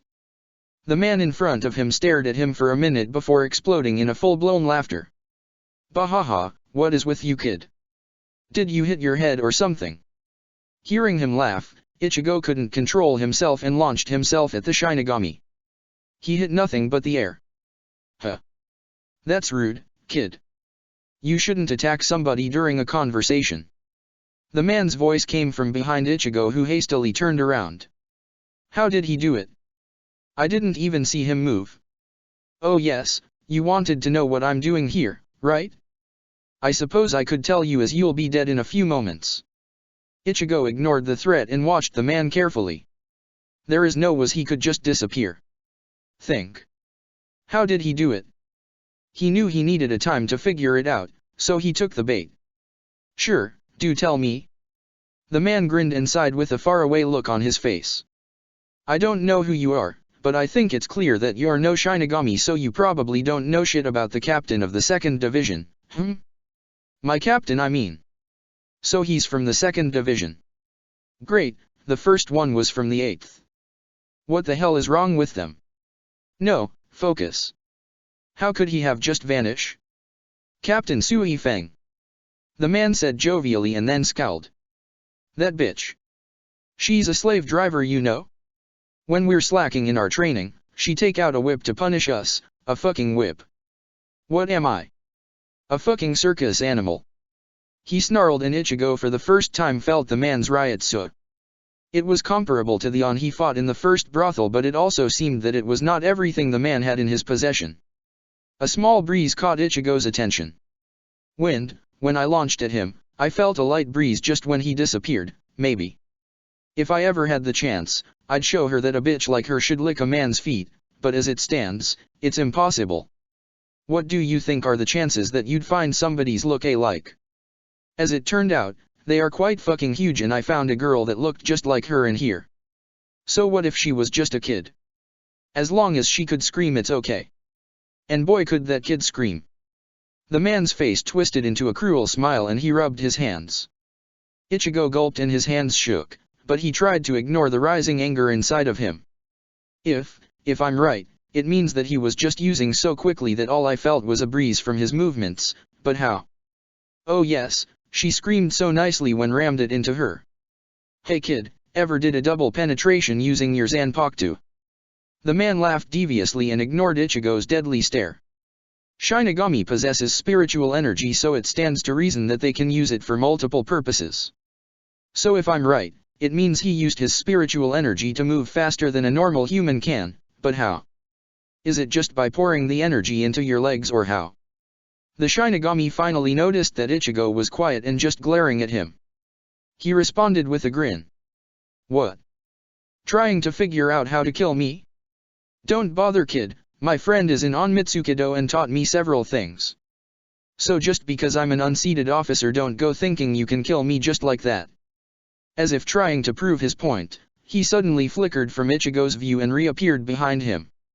Ichigo was already turning around and a little blood spurted from a cut on his shoulder. He grimaced, but the pain was easily bearable. I almost saw something blurry, so I'm right. He's not just appearing randomly, he's just moving that fast, maybe I could try it too. Looking disappointed that Ichigo didn't cry out from the pain, the Shinigami licked his bloody sword. Good, don't go and die easy, whoa. He suddenly exclaimed and blocked a strike from Ichigo, who flashed in his face with a satisfied grin. I did it. Though it feels like I almost broke my ankle, but I think I understand some of the mechanics behind it. He thought, and using the knowledge he got from Kazumi, he pulled away only to strike at the Shinigami while doing that, cutting the man on the wrist. The man frowned and spinning around aimed a kick at Ichigo's chest. The teen barely managed to raise his hands to block it and was pushed several feet away. You will regret that. The Shinigami stated in low voice and flickered from the existence again. When Ichigo received the kick, he unconsciously raised his Ryutsu, and now he found himself seeing a blurred image of the Shinigami trying to pass around him and slashing him across the chest. He quickly parried the attack, and when the Shinigami landed, he immediately jumped at him and wounded the man on the leg. The Shinigami growled and tried to flash around Ichigo once again, pumping even more spiritual energy. In a split second he found himself blocked, Ichigo's face pressed against his blade. I can see your movements. Ichigo whispered, and raising his Ryutsu he pushed the man from him and followed with a quick jabs, forcing him on the defensive. With each strike the Shinigami's face twisted more and more, and when he felt his back against the wall he snarled and let his sword fall down. This action caught Ichigo by surprise, and he let himself get punched into the jaw, making him spin around and plunging into the table. He quickly stood up, trying to shake off the throbbing pain in his cheek. We, members of the 2nd Division, are trained assassins. Don't think that you've won, fucking brat. The Shinigami jumped and landed next to Ichigo, aiming an uppercut. Ichigo cursed and hastily sidestepped it and attempted to retaliate with a quick slash. The man ducked under his sword and leaning backwards kicked it from Ichigo's hands. He followed with a spinning kick to the stomach, but Ichigo, with his fighting reflexes honed from all the fights he has been through during his life, put up a guard and caught the leg. Gripping it tightly he turned around and threw the man into the wall. Looking at his left, he flashed to his sword and hastily tried to pick it up, but it was kicked away from him before his very eyes. Without having a chance to block, he was kicked himself. He landed on the remaining table in the room, crashing it painfully. Ow, damn, he's fast, I give that to the bastard, but I'm getting used to this quick movement myself. Ichigo thought, and with wide eyes rolled to the side to avoid getting his chest crushed by a drop kick. Stay still and let me hear your screams. Oh yeah, you mentioned that you tortured some girl, right? The anger Ichigo felt at the beginning of his attack on the brothel returned in full force, and he raised his Ryutsu again, earning a grimace from the Shinigami. I see, you're no ordinary soul, huh? Too bad, kid. He showed him the sword that was once again in his hands, surprising Ichigo. When did he? The teen cursed under his breath and desperately looked around. Meanwhile the Shinigami smirked and enjoyed the expression on Ichigo's face. Widening his eyes, he started to laugh maniacally and flashed to Ichigo, who from the corner of his eyes found his own sword lying under his own feet, and as fast as he could, he crouched down and raised it to try and block any strike. He only managed to raise it in front of him before the Shinigami appeared before him with a grin that started to slowly fade when a small stream of blood gushed from his mouth. Glancing down, he noticed a sword piercing him through the stomach. In a crouching position, Ichigo stared at him with the blood splashed across his face. Remembering the purpose of all of this fighting, he angrily pushed his sword to completely pierce the Shinigami, forcing the man to choke on his own blood. With a quick motion Ichigo yanked the sword from him and frowned when the Shinigami didn't immediately fall down. His breathing was haggard and he was using one of his hands to press on the wound, but the Shinigami stubbornly remained standing. Don't underestimate a Shinigami, you fucking brat. He grunted and spit some blood on the floor. Clenching the hilt of his sword, with a final push, Ichigo forced his Ryutsu to the maximum and whispered with murderous glare. You're the one who's underestimating me. Outside of the brothel, covered with blood, Ichigo met Kazumi, who was covered in little blood herself. He slowly put his sword back into the sheath and stared at her with a hint of suspicion. Where were you, Kazumi? She was breathing heavily and nodding to him. She sat on the grass. I was in the dungeons, trying to find any survivors and came across few guards. She said tiredly. Ichigo wiped the sweat from his brow and acknowledged her words with a grunt. He looked around and seeing what he needed he walked to a short distance, returning with a pile of wood. Time to burn this down. An hour later the two of them watched the fire from afar, enjoying the warmth on their skin, tired but satisfied. Rather than watching the actual fire, Kazumi watched Ichigo's face and gripped his shoulder when she felt it was a right moment. Without turning his head, Ichigo spoke to her. You know Kazumi, I've been thinking. Why are things like this? Why are their Shinigami so rotten that they would go to these kind of brothels? Why are these brothels even here? Why do people have to live in such conditions? This is the afterlife, many dying people are looking forward to their heaven and in turn, they get this. Why? Having no answer to that, Kazumi remained silent. It is not my duty, obligation to correct all of this. I'm not some hero that would just suddenly try to save every soul in the world. I never considered myself a bad person. I mean, when something bad was happening I tried to help. But only if that happened in front of my eyes. I was being naive and ignorant. No more. I have no memories of my remaining family or my friends, but I'm sure as hell I had some. Eventually, they'll die too and then they'll come here and I refuse to let them suffer. I'll make this place a better place. No matter how long that'll take. He trailed off, his eyes watching the flames. I'm not striving to create a perfect heaven, I'm not that stupid and I know that it's most likely impossible to do so. However, I'll do everything in my power to come as close to that as I can. That's a promise. Not to you, not to anyone but myself. I will erase as much evil as I can, that I swear on my soul. He turned away from the fire and looked at Kazumi. Let's go.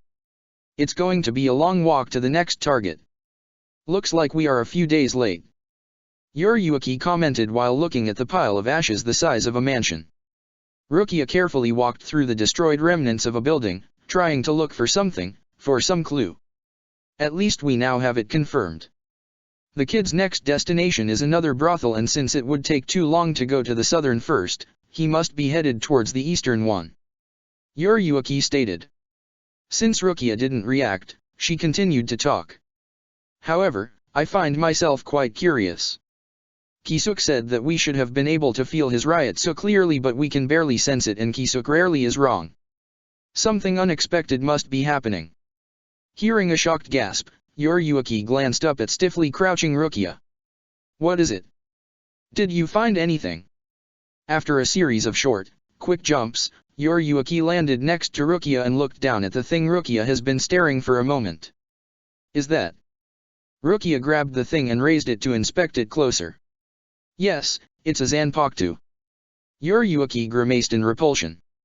So the rumors have been true, the Shinigami really do visit these brothels. Godei 13 really have fallen. That's not all, Yuriyuki-san. Look at this. Rukia put the burnt sword lower so that the black cat could see it better. Yuriyuki's pupils widened at the sight. This is a sign of a second division. She cursed and swung her tail angrily. What happened to my division, my little bee? You okay? Yeah. Ichigo wiped his mouth and allowed Kazumi to guide him to their belongings. She sat him down and pulled a bottle of water from her bag. Handing it to him, she watched him slowly take a few gulps. Thanks. He muttered and wanted to return the bottle but realized that it would be better to keep it. Only a few people would want to drink from the bottle he drank from after vomiting half of his lunch. So he decided to keep it and took another gulp. There is still some bread left. You should eat it or you won't be able to train fully. Kazumi said and pointed to the piece of bread lying next to him.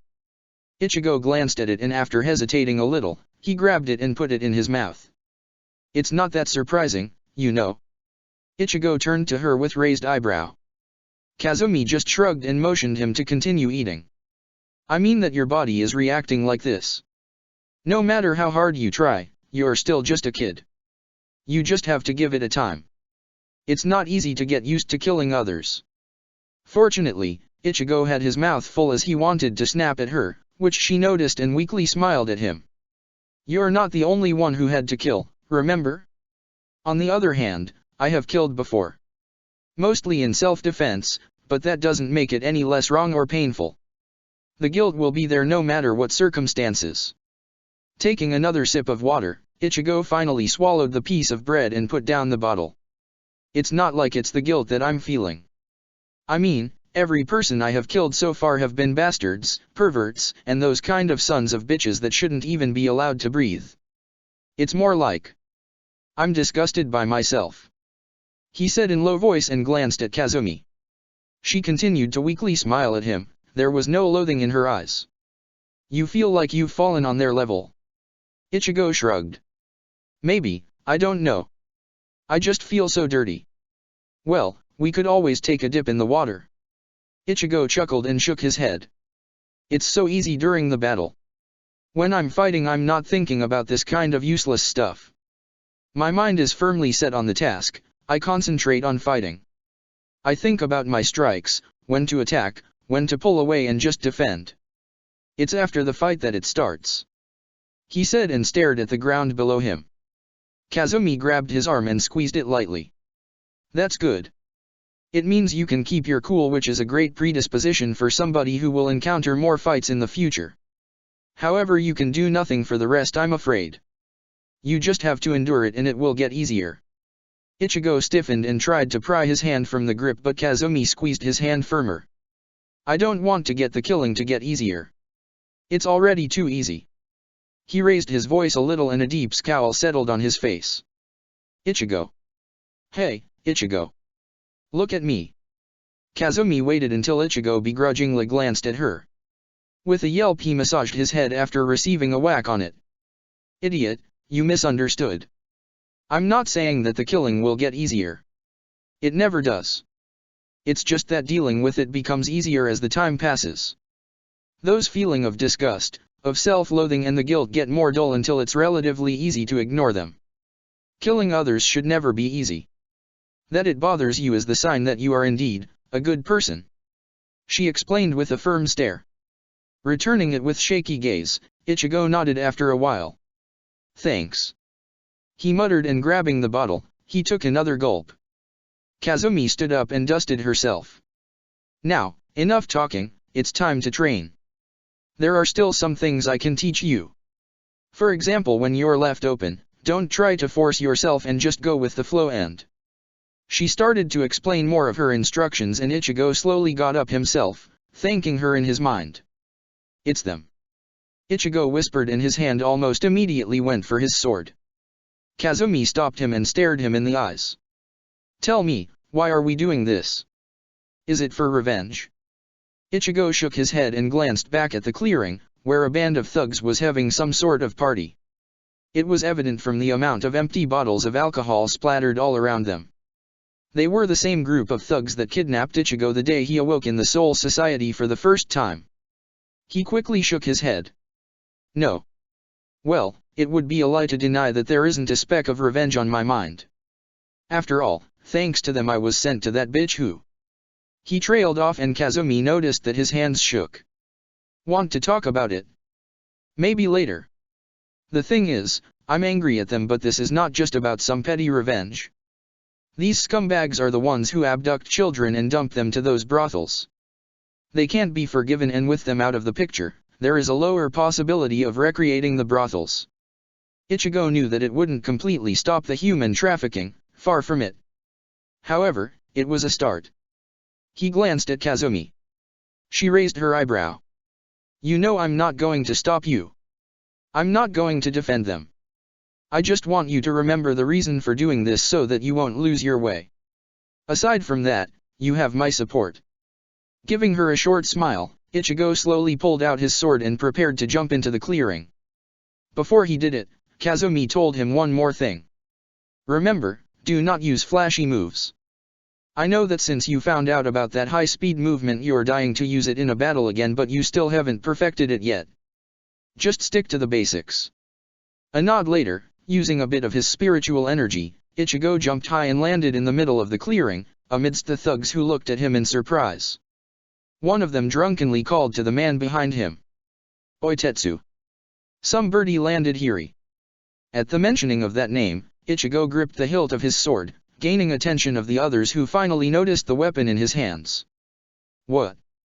Tetsu staggered to the scene with a bottle in his hand and squinted at Ichigo. After a minute of nobody moving, he raised and pointed his finger at the teen.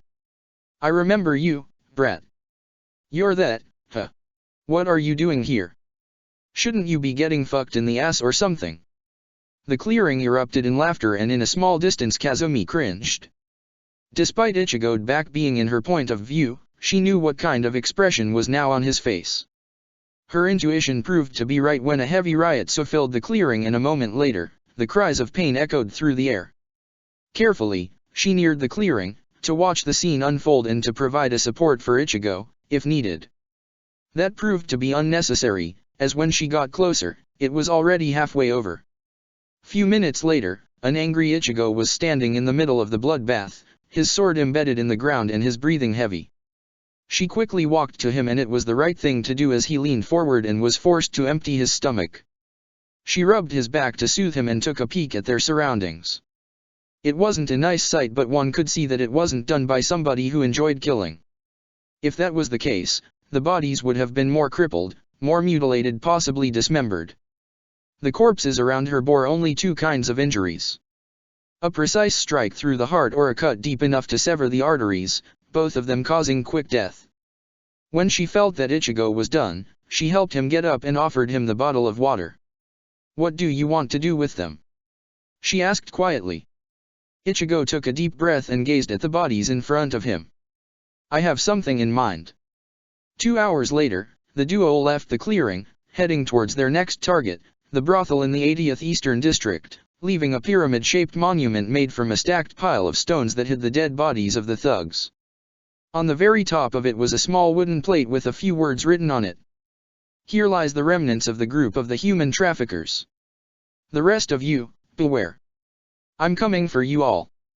Kazumi listened to him with wide eyes that were full of pity. It has been a week after they encountered the group of thugs and left a warning to the rest of their kind, and Ichigo was now currently telling her what happened to him after he was taken from the cell to the boss of the brothel they stayed in. Truthfully, she didn't know how to react to all of that. She had the fortune, if you could call it that since she was scarred, nobody wanted her body, and therefore, she wasn't exposed to any kind of rape. She wanted to squeeze his shoulder but stopped herself in the middle of the movement. What amazed her was the fact that even after being raped by a woman, Ichigo spent now more than 2 weeks traveling alone with her, and never once he glared at her or made an effort to avoid her touch. And she had to touch him during their training when she corrected his stances or when they sparred.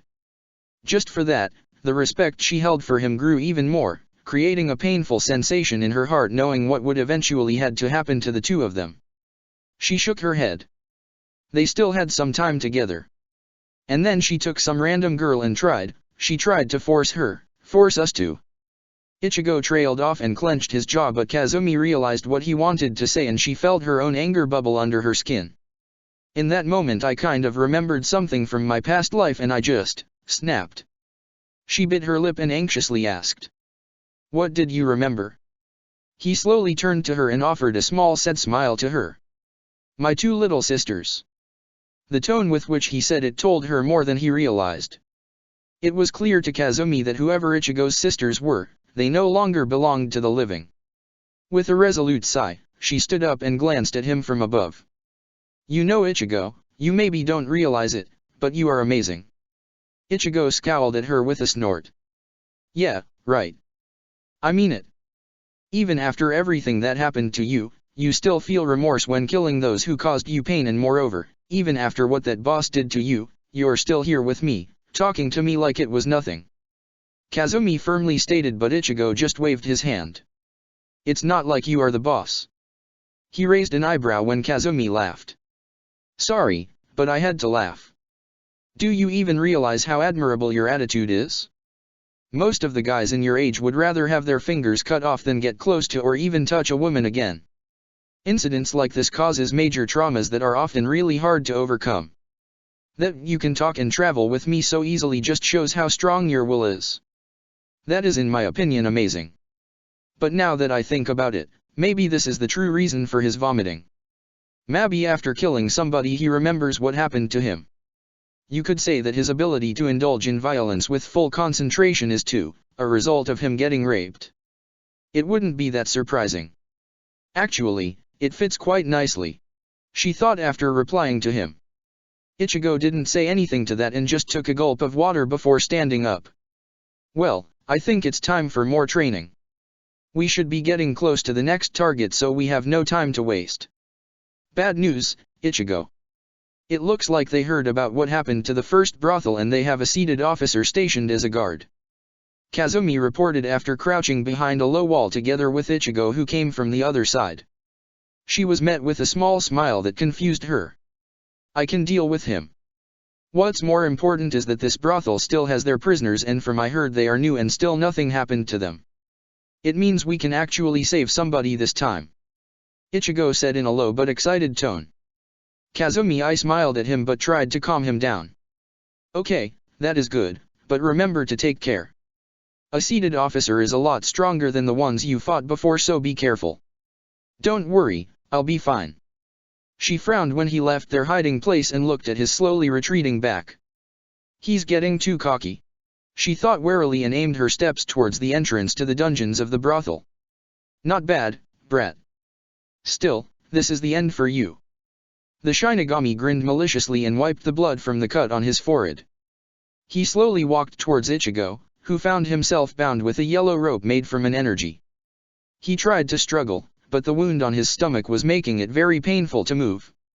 Desperately trying to free himself, he scanned the room for anything useful. The room itself was once again, as it was with other brothels, filled with bodies of dead guards, leaving Ichigo and his opponent the only ones still breathing. The fight between the two of them started a couple of minutes ago and from the beginning it looked like Ichigo would easily prevail. He was faster, his attacks were heavier, his kicks and punches were stronger and his swordsmanship was comparable to the Shinigami in front of him. The Shinigami, despite presumably being a 19th seed from the 6th division, was having great problems with Ichigo and his swordsmanship and his ability to think while on foot. Twice in their fight, Ichigo managed to surprise him with a startling movement which combined martial arts and his sword handling, hence the cut on the Shinigami's forehead and on his chest. However, everything changed once the Shinigami uttered some incantation that Ichigo never heard before and his sword changed before the teen's very eyes. Since that moment, the Shinigami was the one on the offensive, pressing Ichigo with his new speed and the strength behind his attack. His Ryutsu too grew exponentially, but that was the only thing that didn't bother Ichigo as his own reserves were already a lot higher. Why did his sword change? I've never seen anything like this, shit. The Shinigami was already in front of him with his sword raised high. It's over. He swung his blade down, but Ichigo kept his eyes open as a seemingly random memory appeared in his mind. It was a scene where he found himself bound by some sort of spell that a raven-haired Shinigami uttered. Next he saw himself getting out of it and he immediately understood what he had to do. Barely in time, Ichigo flexed his Ryutsu and broke free from the binding. Hastily he rolled to the side and avoided the danger by mere inches. Quickly getting up on his feet, he kicked the surprised Shinigami in the gut and jumped back to create a distance between the two of them. Concentrate, it doesn't matter what shape his sword is. I just need to be able to react to his attacks. Ichigo thought to himself and carefully watched the Shinigami to get up. The man wasn't grinning anymore. Instead he was glaring daggers at Ichigo, who almost wanted to snort. It was always the same. Every Shinigami he had fought so far taunted and mocked him at first, but when they received a hit or felt that Ichigo had managed to do something he shouldn't have been able to, they started to glare, to stare, to curse at him. By the time he had arrived to this brothel, Ichigo had learned to ignore this. Unforgivable. The Shinigami growled and flashed to Ichigo with his sword pointed directly to Ichigo's chest. The teen blocked the jab and retaliated with a slash that was too parried. Tell me one thing, Shinigami. Ichigo almost spit the last word before continuing, what is your reason for being here, in this brothel? Before I destroyed the last two, I was always forced to listen to reasons others had for it. You on the other hand haven't tried to tell me that so far. The Shinigami widened his eyes before pushing the teen off him. It was you who did that.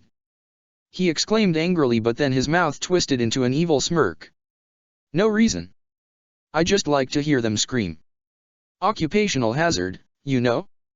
Try being a Shinigami for a few decades and then you'll understand. Ichigo stared at him in disbelief. Fuck. How can people like that serve as a Shinigami? Don't they use any psychological tests before admitting them in their ranks?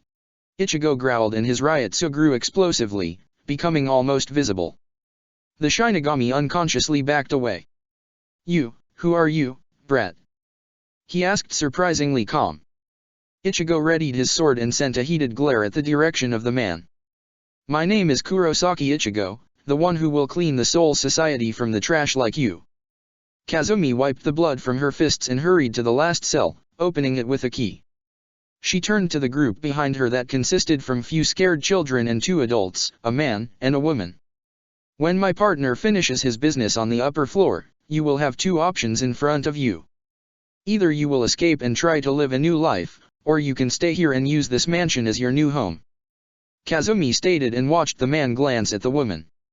You're asking too much, stranger. We don't know each other. We have only met yesterday when we got dumped here by the one who called himself the owner of this place. The man replied and glanced at the stairs fearfully. You don't have to worry about the owner. This isn't the first time me and my partner are doing this. We have already destroyed 2 similar brothels. However, this is the first time we found any prisoners. Kazumi wanted to add, alive, but seeing the scared looks in the children's eyes, she rather trailed off and hoped that the 2 adults would understand what she meant. They did, and with wide eyes they glanced at each other, at the children, and then hesitantly nodded. Good, now we. Kazumi widened her own eyes when she felt a heavy Ryotsu pressing on her. She gazed at the group behind her who was forced to bend a little. Wait here, I'll take a look. She said and hurried up the stairs, worried about Ichigo a little. A moment later she opened the doors to see Ichigo and the Shinigami coming at each other with their sword raised and prepared to strike each other. From the corner of her eyes she noticed a small projectile flying at Ichigo in high speeds from behind, and seeing that he was not aware of it, she screamed at him as loud as she could. Behind you. His eyes darting to her, Ichigo understood and glanced behind him to finally notice the projectile. With a clenched jaw, he turned back to the Shinigami and they stuck at each other, locking their swords. Shit. Kazumi cursed and moved to try and stop the projectile from hitting Ichigo when he stopped her by flaring his Ryotsu a little. She anxiously glanced at him and almost tripped in surprise when she saw him grinning. At that moment, Ichigo stopped pressing against the Shinigami's sword and let himself get pushed backwards. Falling down, on his back, the projectile grazed him on the shoulder and embedded itself in the middle of the Shinigami's chest, piercing his heart and killing him instantly. Idiot! Do you want to get yourself killed? Kazumi yelled and ran towards Ichigo, who landed on his back. Ichigo chuckled and tiredly waved at her. Yeah, I'm glad to see you're fine too, Kazumi. She ignored him and whacked him on the head. Get up, we have survivors downstairs.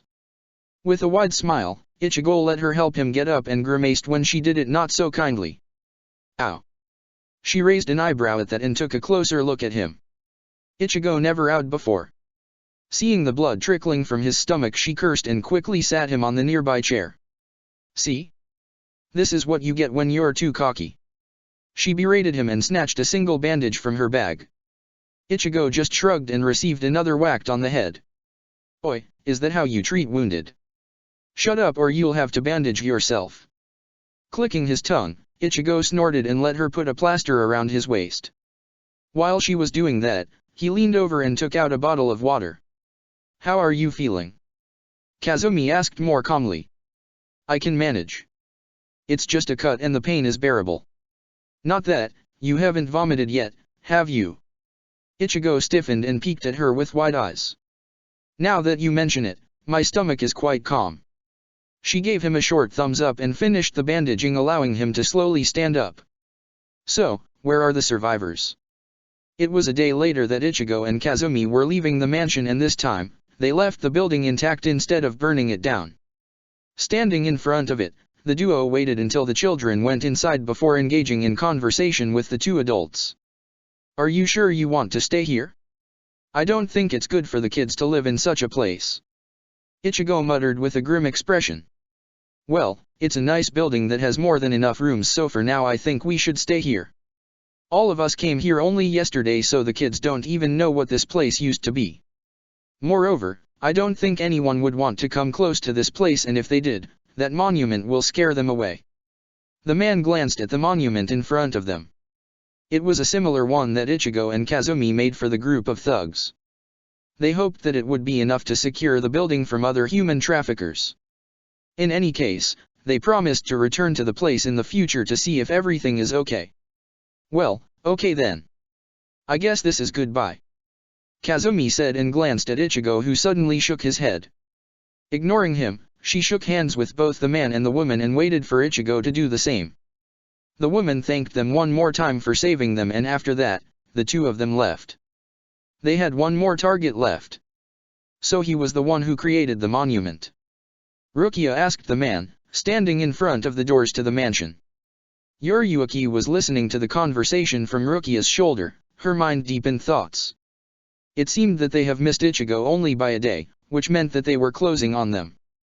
They have discovered that he was not traveling alone, which was in their opinion good. He needed a company. What bothered Yuriuki was that it seemed that Ichigo was the one doing most of the killings, and she was worried that it may affect him in the wrong way. She hoped for his sanity to be still intact. He was, in her opinion, still just a child that was now killing people like flies. Rukia thanked the pair for the information and left the place. However, she stopped just before she could lose the mansion from her sight. What is it?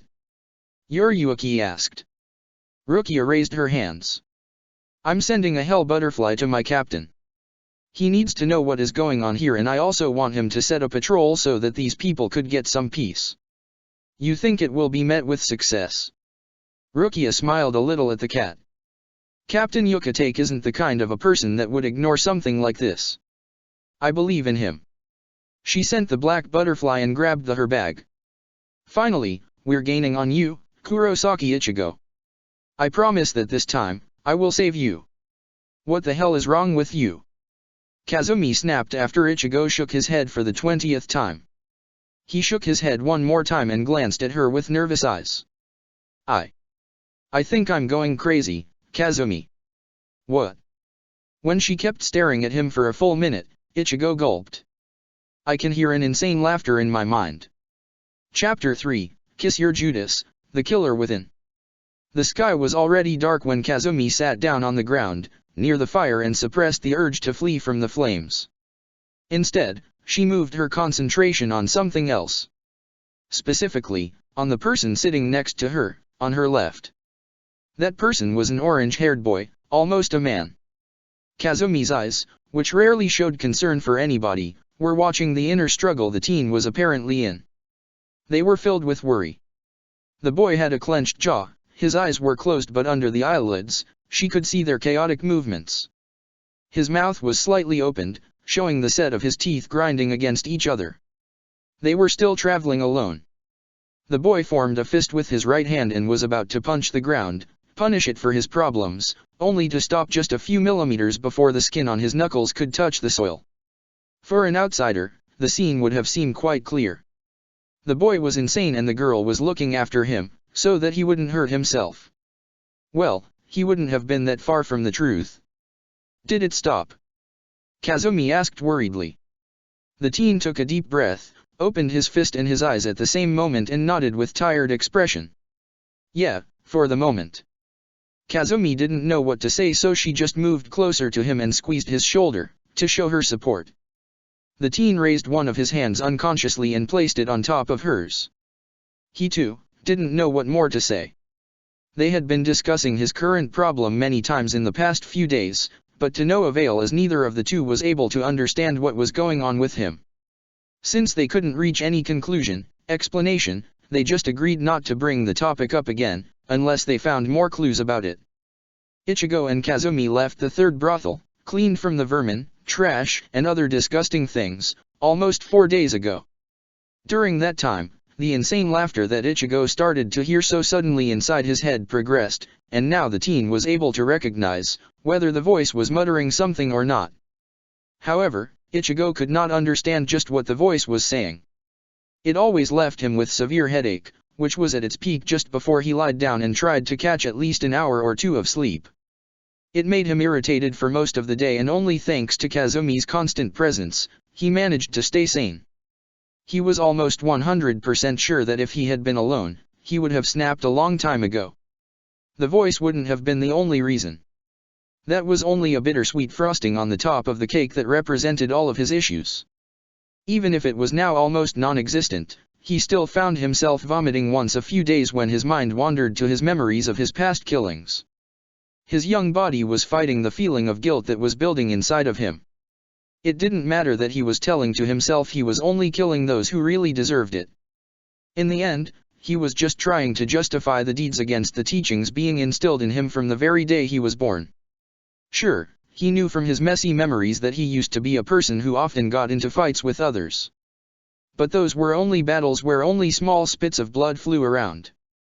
Broken teeth at best. But never once did he kill anybody before coming to the afterlife. Now his barely 16-year-old mind and body had to overcome the fact that he had already killed more people than the worst serial killer back in the world of the living. Kazumi told him it was good that the thought of killing made him sick. It would only confirm that he was still a good person at heart. She also told him that it would get better as the time passed. And it did. He could now recall his actions with only a slight numb feeling in his stomach. It rarely forced him to actually puke now. He was still afraid of the fact that getting used to killing would make him a psychopath, not better than those he was slaughtering, but with Kazumi's support, even that fear was slowly disappearing. Then there were his memories of his past life. He still didn't remember everything about it, but as more days had passed, the more memories were flowing to his mind, making him recall the scenes from that life. They were more or less not that bad, but it still added to his overall stress. The stress of not knowing who he really was then and who he really was now. What kind of person was he truly before passing on? What kind of person would he become in this place? It was hard enough to find a place in the world for a normal teenager. It was twice as hard for somebody like Ichigo. Yes, he had a plan, a general idea what to do.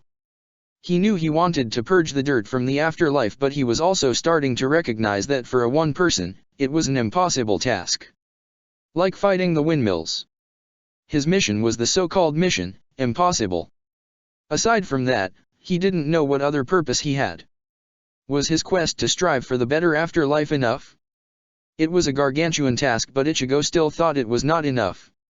Even if he wasn't sure about who he was, he still knew that he was not the kind of person who would be satisfied with just that much. He needed another purpose for his life. Ichigo sighed and blinked. It was already morning. Great. He thought sarcastically. Just after the voice from his head disappeared and he could have had a good night's sleep, he chose to think about pointless stuff. In that moment, he heard a chuckle in his head and scowled. Speak of the devil. Ichigo cursed and bit his tongue. He turned around to find Kazumi lightly leaning on his side, quietly snoring in her sleep. If his mood had been any better, he may have found her slightly opened mouth and a serene expression on her face even cute, but now it just made him jealous. What would he give for a good long sleep? Wake up, Kazumi. It's morning. He stated and stood up, letting Kazumi to fall on the ground, which woke her up abruptly. Ouch, yeah. She said sleepily and rubbed her head that had hit the ground. That made Ichigo feel even worse. He knew that Kazumi didn't even have to be with him, and here he was, directing his frustration on her, just because she was able to sleep. Before he could apologize, he caught himself and shook his head. He knew that she knew that he didn't mean it. He knew that she knew that he was just irritated from everything, and she knew that he would want to apologize, and so he knew that. Ichigo sighed heavily. Even his thoughts were getting entangled. He really needed a way to relax soon. He stretched for a while and then joined Kazumi for a small breakfast. She was only having a water though, so it was really only him actually having breakfast, but in his mind, they were having it together. This is the last piece of food we have. It seems that we'll have to find some town again. Kazumi said and raised her hand before Ichigo could protest. Yeah, I know. You don't like to steal, but do you see any animal around us? Not even birds are here. She continued and chuckled when Ichigo scowled. It'll be fine. Soon, the two of them truly came across a rather big town, considering that it was located somewhere around the 75th district. Surprisingly, quite a number of people was passing them by as they walked through the main street. It was completely different from the last one they visited. Some people were actually showing signs of small smiles, they looked a bit healthier and the stores had a larger offer of food. Because of the past few weeks spent in a company only of Kazumi, Ichigo got used to being almost alone, and seeing the crowd around him made him feel a little uneasy. "Let's just snatch something and go. I don't like crowds," Ichigo whispered, and Kazumi only nodded and pointed towards a shop that offered the basic food they were opting to acquire. Bread, potatoes, some vegetables, meat, and with a bit of luck, even a piece of fruit. However, when they managed to get close enough to the table, a voice called out to them. "Why you? Don't tell me it's you." Ichigo stiffened and straightened his back to come face to face with a shop clerk who was staring at him in shock. "Excuse me?" Ichigo asked nervously. He was ready to make a run for it in case the clerk sensed their intentions to steal his food. To his bewilderment, the clerk came from behind the counter, and after looking closely at Ichigo, he quickly grabbed his hand and vigorously shook it. "It is you." The clerk was still holding Ichigo's hand that was getting sweaty. The teen slowly became aware that after the clerk's loud exclamation, he was getting surrounded by a multitude of amazed whispers. He desperately turned to Kazumi, looking for an explanation, but she was just as perplexed as he was. Ichigo nervously swallowed his saliva. The amount of the stares aimed at his person was getting too much. It appeared as if the crowd was slowly consuming him, and when they started to bump to him from every direction, in a reflex, his hand immediately went for the hilt of his sword. Before the panic within him managed to gain control of him, Kazumi grabbed his hand and prevented him from doing anything stupid. "Excuse me, but would you care to elaborate?" she asked the clerk. The man enthusiastically nodded. "Ah, yes. You have to excuse our joy, but seeing him practically confirms the rumors." "What rumors?" Ichigo was able to find his voice and joined the conversation. The clerk smiled widely at him. "There has been a rumor of a stranger with orange hair, sword on his waist, and a powerful presence going around the worst districts of the Rokanga, destroying the brothels and purging the land from the likes of those who visited those places." Barely containing his surprise, Ichigo glanced at Kazumi, who appeared to be in thought. "I see," Ichigo replied after turning back to the clerk. The wheels in his mind were turning quickly, and he tried to come up with a reason to dismiss those rumors. However, instead of doing so, he suppressed the urge to immediately flee the crowd and asked another question. "Can I buy something from your store?" Kazumi's head snapped to the side so fast Ichigo was afraid she must have broken her neck. She stared at him with wide eyes, trying to get his attention, but Ichigo ignored her. He knew what she wanted to say to him, that they had no money on them. But Ichigo wasn't that stupid. He quickly realized that the fact that he was the person of the rumors and that the clerk was seemingly overjoyed just from seeing him in person only worked in his favor. It didn't mean he was completely sure of it, but Ichigo was hoping that the situation would proceed as he thought it would. And it did. When he mentioned he wanted to buy from him, the clerk's smile widened even further, and he snatched Ichigo's hand and led him to the selection of his goods. "Pick anything you want and take it." Ichigo nodded and reached into his pocket, as if he wanted to take out his money, but the clerk put his hand on Ichigo's arm and shook his head. "No. Don't pay me.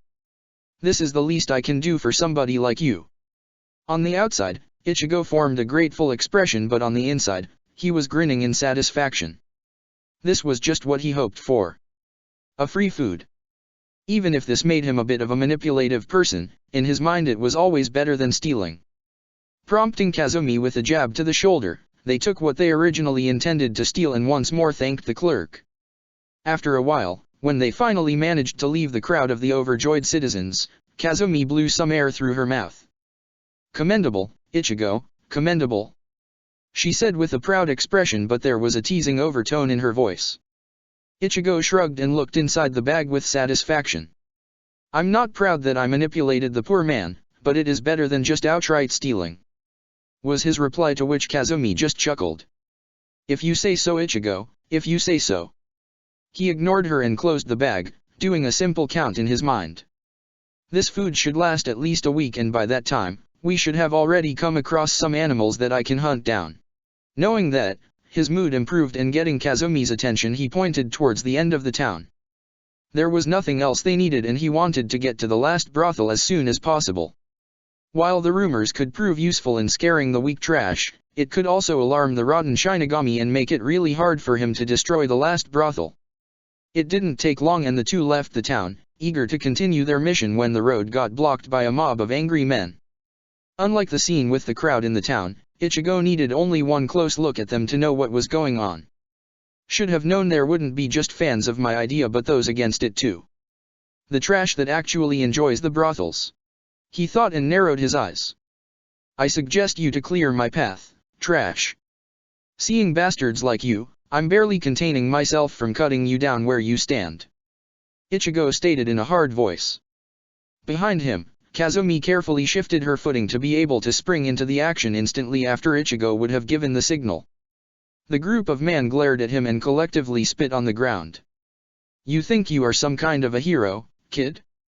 Get real, you're just pissing off a lot of people and that will come around and bite you in the ass. One of them said. Ichigo cracked the joints in his neck and slowly took out his sword. No, one that has killed so much as I did can't call himself a hero. I'm just a person, who is sick from this place and sick from the vermin like you. Call me whatever you like. I don't care. I'm just here to clean this place. He raised his sword in front of him and unleashed his Ryutsu on the men. Let me clean you, scum. Kazumi sighed and looked at Ichigo standing in the middle of a circle created with bodies of the men he had cut down. His eyes were closed and he was breathing slowly. The fight didn't even last 2 minutes. Those men didn't even know what hit them and now they were squirming on the ground, crying in pain from the bleeding wounds. It has been so fast, that she didn't even have the chance to help him. On one hand, it made her proud of Ichigo. He soaked everything she taught him like a dry sponge and became a proficient fighter that could hold his own against multiple opponents without breaking a sweat. On the other hand, it scared her. The speed in which he was progressing truly scared her. She knew that he was quite strong even before she met him. He told her bits he remembered from his previous life. But at this point, she was almost completely sure that there wasn't anybody that could beat him in a solo fight. Anything short of a ranked Shinigami just wouldn't cut it. She maybe didn't know much, but what she knew made her realize that Ichigo was special even for a Shinigami. And he was a Shinigami, no matter how much he had tried to deny it. He had passed being a simple soul with spiritual powers long time ago. Maybe it was because of that he became interesting for some people. Her thoughts were interrupted with cries of pain. To her surprise, the men Ichigo had cut down weren't dead. It seemed that he had just incapacitated them, forced them to lie on the ground and writhe in agony. She wanted to ask him why he had let them live but his next actions answered that question for her. Ichigo opened his eyes and walked to the nearest man. He stood next to him and waited until the man's stare was directed at him. He ignored the curses from the man's mouth and asked him a simple question. What will you do? Will you continue being a trash that enjoys brothels and the places similar to that, or will you change your ways? He asked in a cold and harsh tone, which made Kazumi shiver, even if the question wasn't aimed at her. The man cursed again and tried to spit on Ichigo but he was too weak and his spit barely left his mouth. In response, Ichigo only raised his sword and with a quick thrust pierced the man's chest, killing him instantly. Yanking his sword from the corpse, Ichigo spared the man one last glance and with a sigh, he walked to the next one and repeated the process. For somebody who didn't know the teen, it would appear that Ichigo was a cold-hearted killer, but Kazumi knew better. She could see the regret of taking another person's life in his eyes. However, it was covered with an amazing amount of resolve. This was what he had decided to do, he couldn't back off now. After he repeated the process with 6 more men, the rest of them lost their bravado and tried to crawl away from his reach. The one lying in front of his feet gulped and when asked the question, he rapidly shook his head. I will be good. I swear. I'll never visit those places again. Just don't kill Guh. His words were interrupted when Ichigo's sword pierced his heart, silencing him forever. This action stunned the rest of the men and they stared at Ichigo in horror, a wet stain appearing on the pants of some of them. Ichigo just calmly wiped his sword with the grass and looked at those still alive. He wasn't honest in his answer. He simply stated and slowly walked towards the rest. The men screamed in terror and desperately tried to run away. It was futile. That was a bit brutal. I'd say even disturbing. Kazumi said and put the last stone on the monument. This one was quite impressive and the note they left on it was even scarier than the previous ones. On the opposite side of the stone-shaped pyramid, Ichigo nodded. I know. She didn't say anything else. It was apparent that Ichigo himself realized what he had done better than she could tell him. He was a bit pale and too much sweat appeared on his forehead. As she learned from her time spent with him, Kazumi waited until they were finished with the monument and then motioned Ichigo to sit next to her. With one hand, she rubbed his back and with the other one, she squeezed his shoulder. This became a routine that she always did after Ichigo was forced to kill. It seemed to calm him down better than anything. The strength of the human touch, the warmth of another being supporting you was amazing. Kazumi found the fact that she was able to calm him down like that quite ironic, considering that she was a woman. Ichigo had been, after all, at the beginning raped by one. At first, she thought that it was because the teen didn't see her as a member of the opposite sex, but after they accidentally decided to take a bath in a lake at the same time and Ichigo offered to go after her while trying not to look at her naked body, she knew that it wasn't the case. He simply found her presence calming. This way it'll only hurt more, she thought sadly. It happened only 2 days after they received the tons of food from the excited shop clerk that Kazumi had started to behave oddly. At first, Ichigo didn't think anything of it. He was sure that she must have had her own reasons for not feeling well and that if it had been something she would want him to know, she would have confided in him. Moreover, he had his own problems with the voice in his head, which was getting louder and more intrusive every day. It had been especially bad the day after Ichigo disposed of that group of men. He felt as if the voice in his head sounded almost proud, which had worsened his mood even more. There they were, wandering through the land as usual when Kazumi suspiciously started to look around, her eyes darting through the shadows of the trees that surrounded them. At that moment Ichigo couldn't take it anymore and grabbed her shoulder. He watched as Kazumi stiffened and he waited until she turned her face towards him. What's going on, Kazumi? You've been kind of weird lately. Kazumi peeked behind Ichigo and motioned him to get closer. She leaned forward so that she could whisper in his ear. I think that we're being followed. It was all that took for Ichigo to understand and his demeanor drastically changed. His features hardened and he casually put his hand on the hilt of his sword, ready for anything. How many? He didn't even question her suspicions. It took him some time to let her get close to him, but now Ichigo unconditionally trusted her. If she says that there was somebody following them, it must be the truth. I'm not sure. You know I can't sense spiritual energy, it's just a bad feeling, but I'd say that it must be at least one person. The shivers running through my spine tells me that it's definitely a Shinigami. Kazumi whispered. Ichigo took the information in silently but his scowl deepened. He seemed to ponder about the situation and then with a resolute growl, he took out his sword and pointed it towards his surroundings. We know you're here. Don't be a coward and come out. He yelled and waited. After a minute or two a small person in a black Shinigami attire walked from behind the nearby bushes. It was a petite woman with raven hair and a black cat curled on her shoulder. Her arms were raised in front of her, showing that she had no weapon in them. She had a small smile on her lips when she looked at Ichigo. It's been a while, Kurosaki Ichigo. She said and tried to walk towards him but Ichigo entered a defensive stance, warily watching her movements. There was a confused expression on his face. You, who are you? Do I know you? You look familiar but... He slowly lowered his sword and the confusion on his face slowly morphed into suspicion. I'll repeat myself. Who are you, Shinigami, and what is your business with me? Are you here to fight me because I destroyed one of your damned brothels? The Shinigami in front of him widened her eyes and looked completely lost for a minute before the cat touched her neck with its paw, making her shake her head. She took a deep breath and with a slightly pained expression looked at the teen. It's me, Kukaki Rukia, Ichigo.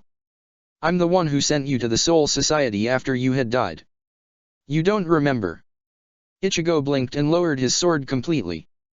He opened his mouth to say something but closed it back soon enough. He was just staring at her, many different emotions playing on his face.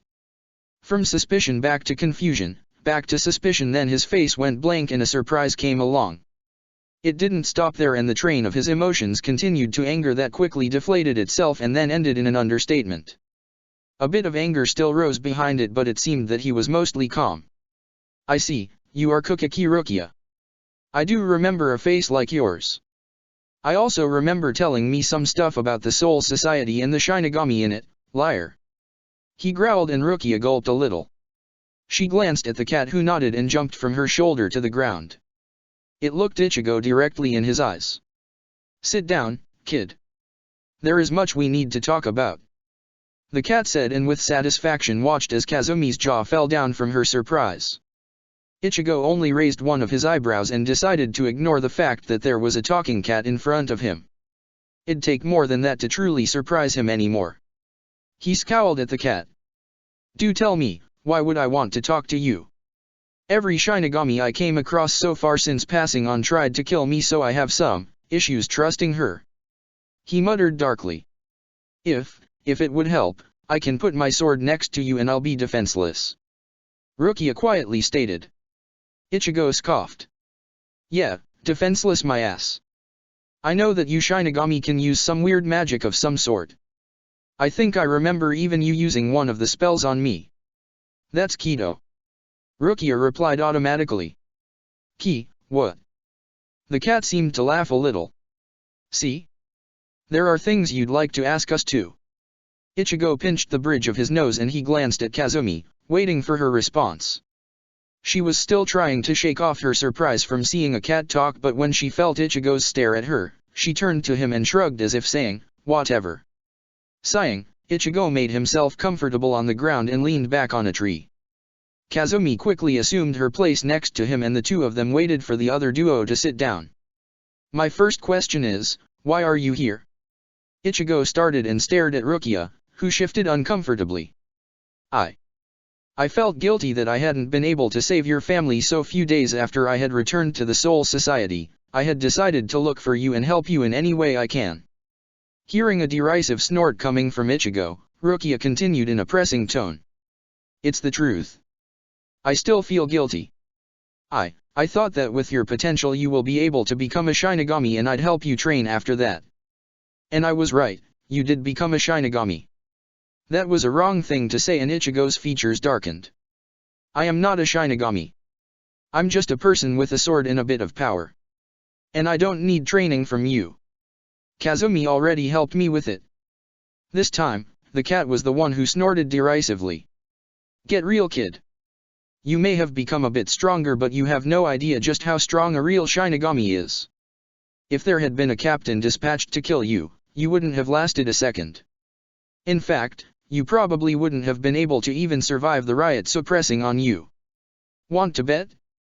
And what is this captain?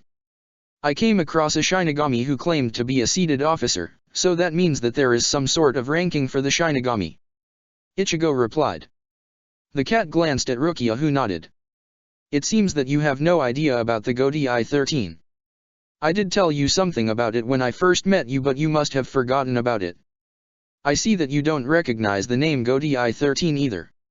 I'll explain. Rukia said and started to explain the system that existed in the Soul Society. The Godi 13 is the primary military branch of Soul Society and the main military organization most Shinigami join after leaving the academy. There are others, but I'll talk about them later. Let's leave the academy from this too. The Godi 13 is made up of 13 divisions, several of them have a certain specialization. The Godi 13 is led by a captain commander. At that point, she was interrupted. So he's the strongest Shinigami? How strong is he? Ichigo asked, ignoring the fact that he was being rude. Rukia had some troubles while thinking of a way to illustrate the power of the captain commander to him, so she peeked at Yoriyuki, who narrowed her eyes. Let me put it this way, kid. There hasn't been a Shinigami stronger than him born in these past 1,000 years. That should tell you something. That seemed to silence the teen, allowing Rukia to continue her explanation. Right. Now, as an army, the Godi 13 has ranks. Each division is made up of just over 200 Shinigami, with the Godi 13's complete force being around 3,000 Shinigami in total. In these divisions, there are 20 ranks for officers, but no ranks for non-officers. The lower the number is, the higher the rank. The ranks are based on abilities, so the stronger the Shinigami, the higher rank he usually has. She took a pause to look at a slightly confused Ichigo. I'm still trying to get over the fact that there are more than 3,000 Shinigami here. Just how many of them are a trash like those whom I killed? He said in low voice. Rukia looked saddened by that but had no response. After a moment, Ichigo motioned her to continue. As I said, the stronger the Shinigami, the higher the rank. The second seat is called a lieutenant or a vice captain, while the first one is a captain. You said you are not afraid of a captain, but what kind of Shinigami have you fought so far? Rukia asked and waited for Ichigo to recall his memories. As they were filled with lots of killing, it took him a while to sort them out. Well, this first one said that he was from the 8th Division, but he was probably an unseated officer. The second one claimed to be from the 2nd Division, and the last one was a 19th seat from the 6th Division. But none of them had a powerful Ryutsu. While he listed his encounters, Rukia's face was getting more shocked with every word. Did you just say that the last one was from the 6th Division? Are you absolutely sure that he said that? 6th Division? She asked in a pleading voice that made Ichigo narrow his eyes. I'm sure, why? Rukia smiled sadly. That's the division my Nii-sama is a captain of. The effect of that sentence was instant. Ichigo widened his eyes, surprised for the first time during their talk, and almost jumped from the ground. Your brother is a captain. Rukia nodded. Nii-sama is a very strong Shinigami. If what you say is the truth, then he won't let this matter go unpunished. Being a head of the noble clan, he has an important position in the Soul Society, so he could do something about it. Ichigo waved his hand to stop her from talking further. He had to sort this new information in his head. If what he heard was true, he could really have a chance to change things. But there was something else he needed to know. What kind of a person is your brother? I need to know if he's trustworthy. What if he's one of those who enjoys these broad dash? Slap. He was interrupted with a sound slap on his cheek, courtesy from an angry Rukia. Her hand that forced his head to snap to the side trembled and her face was red. Don't you dare say that about Nii-sama. I know him well. He may be cold sometimes, but he is also generous and he stands for the justice. He would never willingly allow something like that. To her surprise, Ichigo chuckled and touched his slightly pink cheek. Well, that's one person that thinks he's trustworthy. You can slap me all you like, but my point still stands. I don't know him, therefore I can't trust him. I'm not sure I even trust you. Even if I did, you being his sister practically eliminates the possibility of you saying anything bad about him. For now, let's say I'm willing to give him a chance. Rukia still glared at the teen, but she lowered her hand and rubbed it a little. You fought only a 19th seat and you think you can take on a captain? You're a funny kid, I'll give you that. Yuriyuki said and wiggled her tail in amusement. I'm sorry, is that a freaking cat trying to ridicule me? Shut up before I'll make a mouse's food from you. Ichigo snapped at her and missed the dangerous look that flashed through Yuriyuki's eyes. He turned to Rukia and after a moment of studying her, he seemingly made up his mind. How strong are you? What is your rank? Rukia looked surprised for a second before schooling her features. Later Ichigo realized that he also saw a hint of a sadness in it. I'm an unranked officer of the 13th Division. Rukia replied. She tried to sound proud, but that hidden sadness made it sound almost sarcastic. Ichigo wanted to say something but the others saw him cringe and clutch his head in pain. Kazumi, who stayed silent during the conversation, quickly put her hand on his shoulder. It's back. Yeah. Ichigo replied and tried to ignore the muttering in his head. Carefully choosing the tone of her voice, Rukia scooted a bit closer to the teen but opted not to touch him, as he looked too tense. Is something wrong? To Rukia's disappointment, Ichigo instantly shook his head. However, that disappointment was short-lived when Kazumi squeezed his shoulder. Ichigo.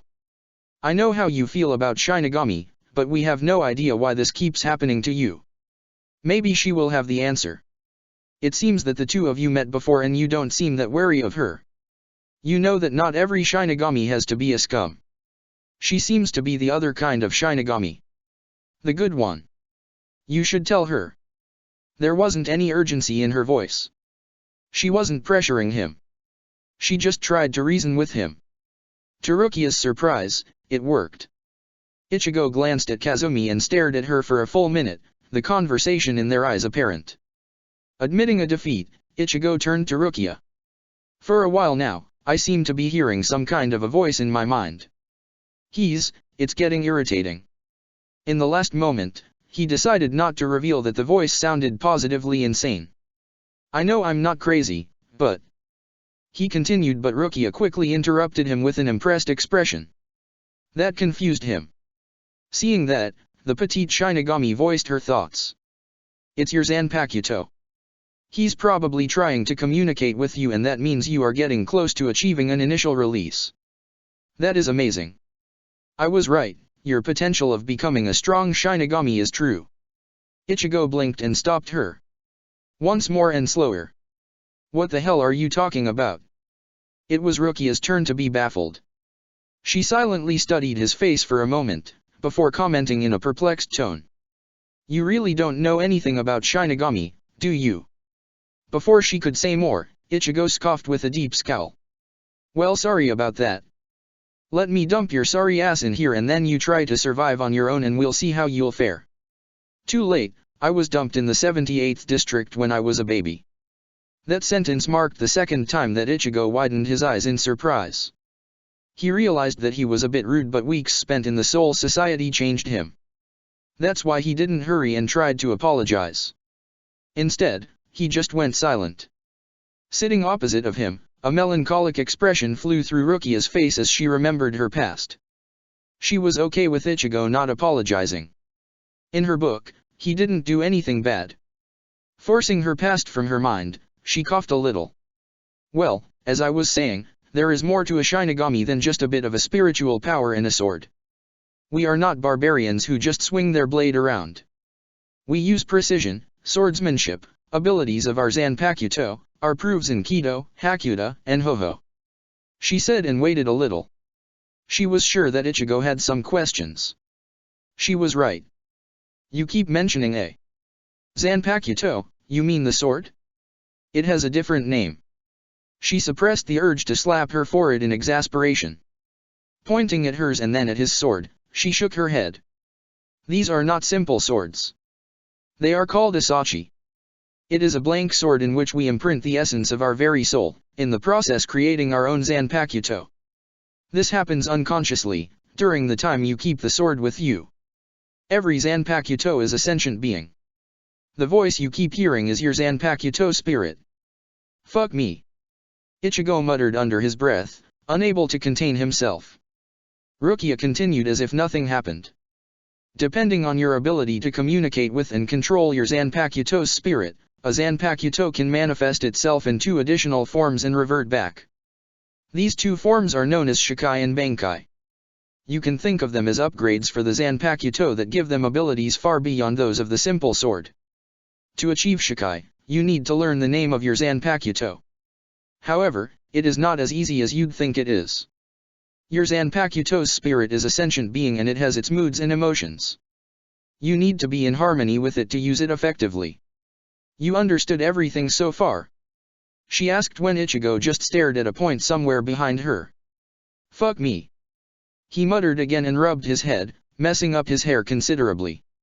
He remembered how surprised he had been when the sword of the last Shinigami he had fought had changed its shape. Now he knew a reason for that.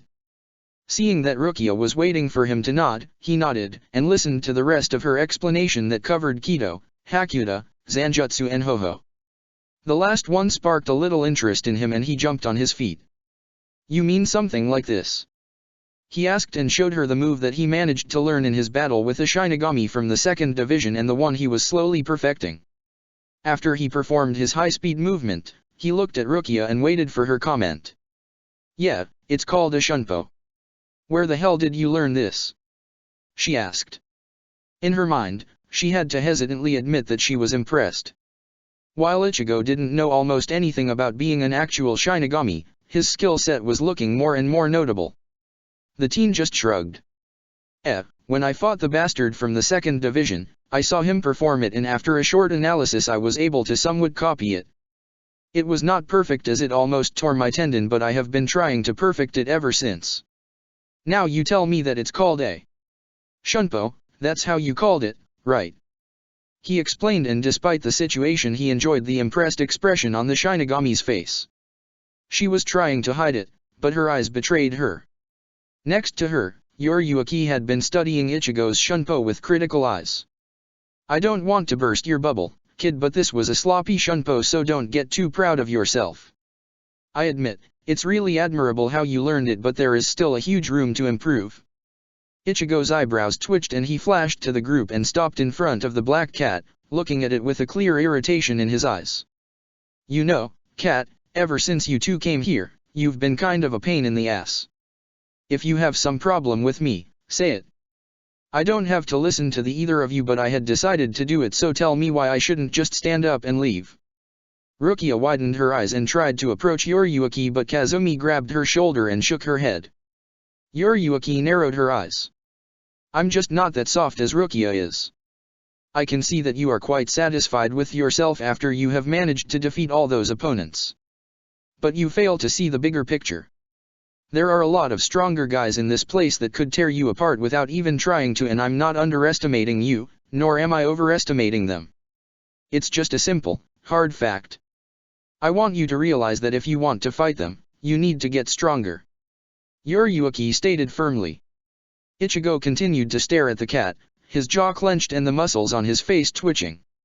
What do you think I am, a child who wants to receive a pat on the head for his accomplishments?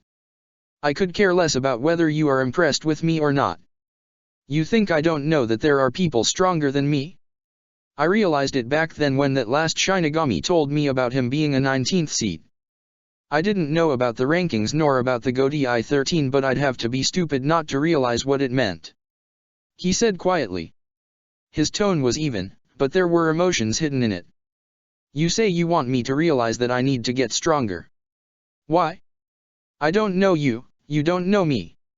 Why would you care for me getting stronger? What is your agenda? He finally asked. He knew that he hit the nail on the head when the cat's pupils widened. It was almost imperceptible, but he still saw it. When Yoriyuki remained silent, he turned to Rukia, whose eyes were nervously darting from Yoriyuki to him and back to Yoriyuki. With a grimace, he glanced at Kazumi. I think we're done here. Come on, Kazumi, we're leaving. Watching the duo pack their things, Yoriyuki was heavily cursing in her mind. Shit, shit, shit. That damned kid.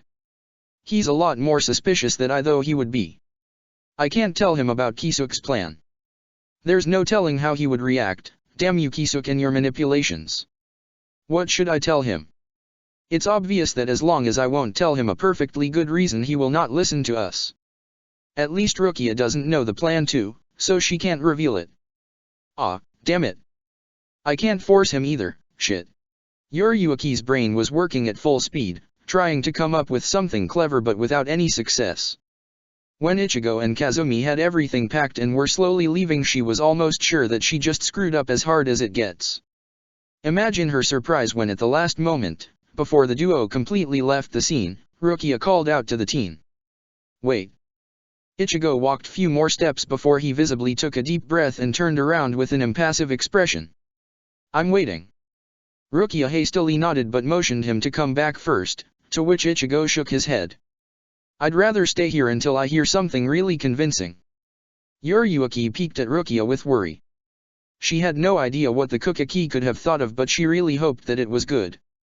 They needed Ichigo on their side in the future, and since she was out of ideas, Rukia was probably her last chance. Okay. You asked if there is some kind of agenda. If there is a reason for us wanting to see you get stronger. Well, it's complicated. I already told you that I wanted to help you in some way after I failed to save you from that hollow at that time. So now that you have clearly awakened your Shinigami powers, I don't want you to die. You can say whatever you want, deny it as much as you want to, but those powers you have are powers of a Shinigami. she stated firmly. Ichigo ignored the part about his power being the Shinigami's. It was clear that no matter what he'd say, the opposing side would claim otherwise. But it was actually something else that caught his attention. What do you mean, die? I can take care of myself and I'm slowly getting even stronger. I won't die that easily. He argued, his stare seemingly piercing Rukia's soul. The petite Shinigami grimaced and went silent for a minute, trying to collect her thoughts. Just a few minutes ago you had said that you realize that there are people stronger than you in Soul Society. How long do you think you'd last against them? Yes, I do realize it. However, I don't plan to fight people like that until I get strong enough. I have no reason to. I still have one brothel to destroy and then I'll hunt the rest of the scum and dash. He was cut off by a pressing voice. What if you'll get no other choice but to fight them sooner than that? What if there's a vice captain trying to kill you tomorrow? What? Ichigo's expression changed. Something in Rukia's voice told him that she wasn't just trying to scare him off. That the possibility of that situation truly happening was incredibly high. His stare intensified and made Rukia squirm. Hesitantly, she opened her mouth again. There is one thing you don't know, Ichigo. Once a soul awakens its Shinigami potential, you have to become a Shinigami. You'll be forced to go to the academy, where you'll learn the rest of the required skills, and after that, you can be scouted into one of the divisions. She said, a bit of regret profound in her voice. What if I refuse? Ichigo asked with narrowed eyes. He didn't like what he was hearing. Rukia offered him a sad smile. Your powers could get sealed. Unable to control his emotions after hearing that, Ichigo loudly growled and a curse escaped his mouth. Fuck. Yuriuki watched Rukia in awe. She had never thought of that. That the existing system in Soul Society could be twisted around to help them convince the teen. She knew, of course, that what Rukia told him wasn't completely true. Sure, the Godi 13 would try to recruit somebody with great potential and a lot of power. They could highly encourage people like that for this or that kind of reason to join the ranks of Godi 13 or to join the academy. However, that was only in case the Shinigami would find this person. The Godi 13, despite all its scientific advances, had no way of tracking every soul in Soul Society, or to be precise, they wouldn't waste its resources to do it. If the person wants to join them, good. If not, until he becomes a problem and breaks the Shinigami law, they would leave him alone. Yuriuki knew that they were twisting the truth around, but it was probably the only way to convince Ichigo. I don't believe it. Her thoughts were interrupted when Ichigo spoke again. Rukia just gazed at him. She didn't understand what he meant by that. Ichigo shook his head and put a hand on his forehead. You said that the force of the Godi 13 consists of 3,000 Shinigami, give or take. These past few weeks, I've been traveling and I think I have a good understanding of how big the Rokanga is. That's why I don't believe it. With just 3,000 people there is no way you can monitor an area this large. Furthermore, I'd think that the field work is handled by those who are unranked, that thins the number further. How would they find me, if I could come across only unranked Shinigami or those with low rank and I can dispose of them? He asked. Yuriuki glanced at Rukia, but the raven-haired Shinigami had the perfect response already formulated. The 12th Division can track those who emit enough Ryotsu. How do you think they can locate hollows in the real world? Again, a twisted truth. I think that right now, my Ryotsu is low enough for them not to be able to track it. Ichigo countered. For that, Rukia didn't have a reply and so he sighed. Look, Rukia. I can't go to that academy or what? I have a mission, we have a mission. You mean to destroy the brothels and kill anybody who wants to build them again? Yuriuki asked. Well, yeah. I want to make the Soul Society a better place. After what I saw here, lived through here. I saw kids being forced to do unspeakable things. Wasn't there supposed to be a heaven after death? This is nothing like that. I want to change it. He answered truthfully, closing his eyes when he recalled a few painful memories. Basically, you want to create a perfect place for the souls, a place without crime, without any evil. Something akin to a promised heaven. Yuriuki summed it up and watched the teen nod. She hesitated for a moment and contemplated about being silent. What she wanted to say could harm her effort of convincing him. She shook her head. The teen needed to hear this. I talked to Rukia and she mentioned that when you were still alive she gave you a lecture about the cycle of souls. Do you still remember it? She asked. Yeah, I remember most of it. Ichigo admitted and stared at the cat with unreadable expression. Then you must realize that what you're trying to accomplish here is impossible. I know that it may take me forever but No. I mean truly impossible. Yuriuki interrupted him and forced him to change his expression to one of confusion. What do you mean? During their conversation, Ichigo and Kazumi slowly returned to the original location next to Rukia and Yuriuki, so the latter sat down. It is quite impossible to create a place where there is no crime or death simply because there is a natural need for a certain death rate. When humans die, their souls pass on and come to the Soul Society. They live here after that.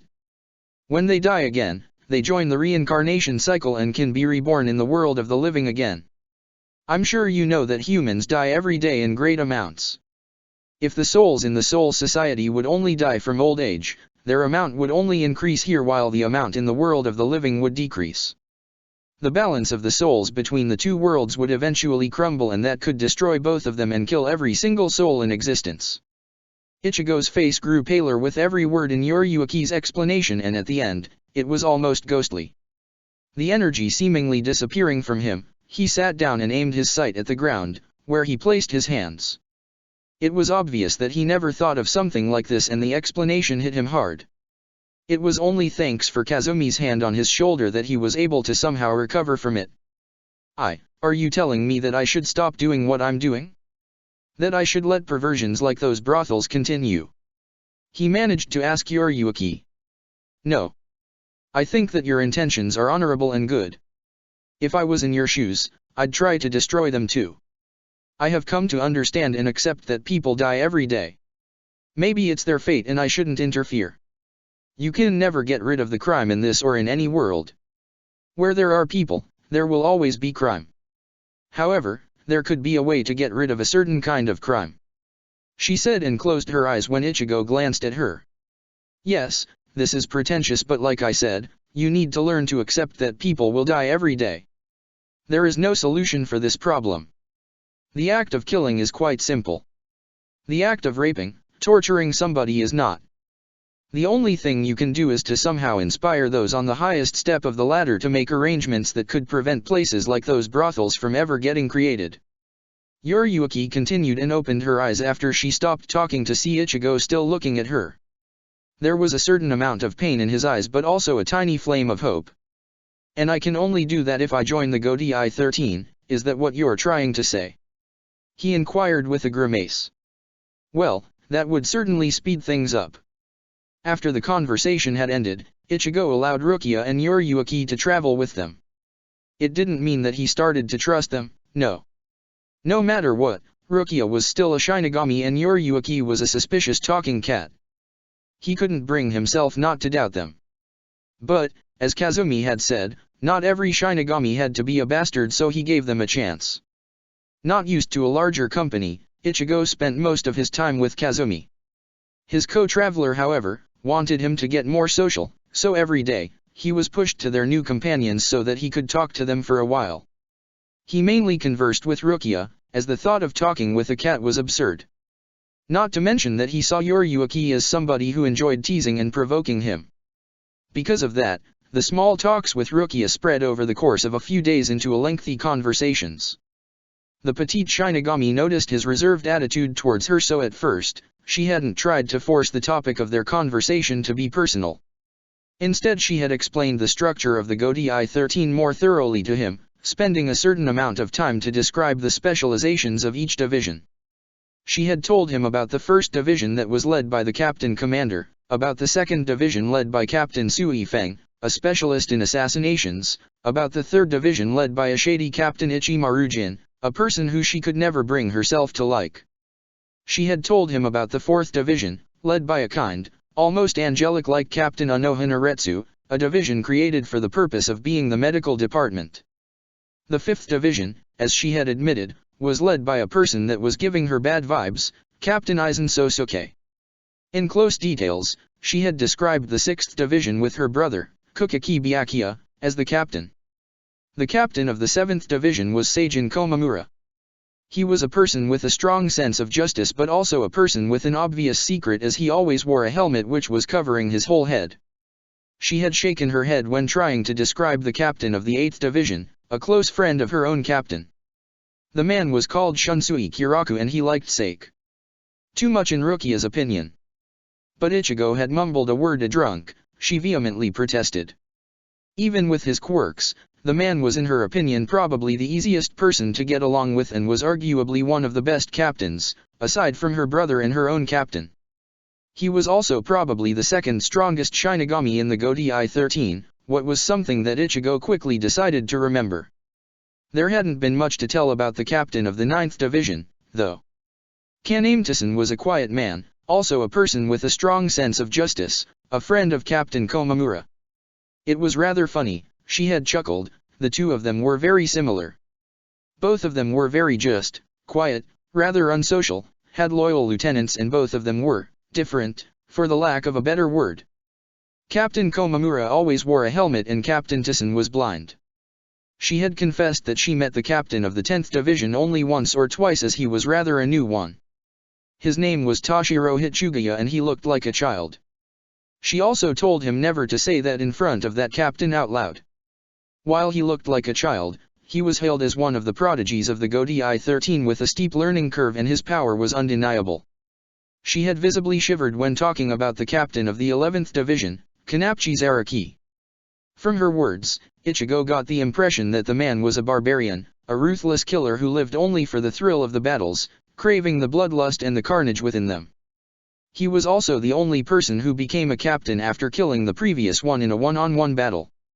She had said that the previous captain of the 11th Division was even worse, but also that the battle between them lasted only for a few minutes, the new captain being that much stronger. Additionally, the man was using only an unreleased Zanpakuto. He had never achieved a Shikai or a Bankai release, at least that were her information. She had grimaced when the time for the 12th Division came. Its captain, Kuratsuke Mayuri, was in her opinion a disgusting man with weird fascinations and interests. Never once she had been happy to visit his office. It looked more like a laboratory than an office of a captain. The smells and stench in it was nasty, and she couldn't understand how anybody could work in a place like that. But being a division that was also directly linked to the Shinigami Research and Development Institute, it was to be expected. Lastly, she had talked about her own 13th Division, led by a Captain Juashiro Yukatake, a charismatic man with a long white hair, chronic lung disease and an incredibly soft heart, something that went against the nature of the organization he was in. She had almost sang ballads and odes at his account before she had caught herself and blushed in embarrassment. These conversations were incredibly insightful and helped Ichigo to form a new opinion on the organization known as the Godiai 13. It came as a no surprise though, when after hours spent debating this topic, Kazumi watched the two with a smile. She had achieved what she wanted to achieve. After those conversations, Ichigo was able to talk to Rukia less reserved. He was still not acting very friendly towards her, but he allowed her to ask some questions about his time spent in the Soul Society. Nothing personal, but he was getting there. A few days later, when they discovered the last brothel was close, Ichigo had woken up in the morning and watched Kazumi sleep until she felt his gaze and woke up herself. Before she could say anything, an innocent question was directed at her. "Do you think that I'm naive?" Ichigo mumbled quietly.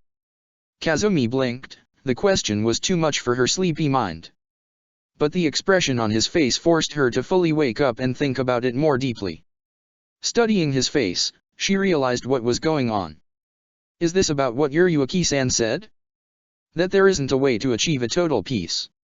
Ichigo scowled at the honorific but nodded nevertheless. Yeah, after we do this last brothel, should we stop out mission? Should I join the Godiai 13? Kazumi formed a sad smile and casually put a hand on his cheek, earning a raised eyebrow from him. Ichigo. I.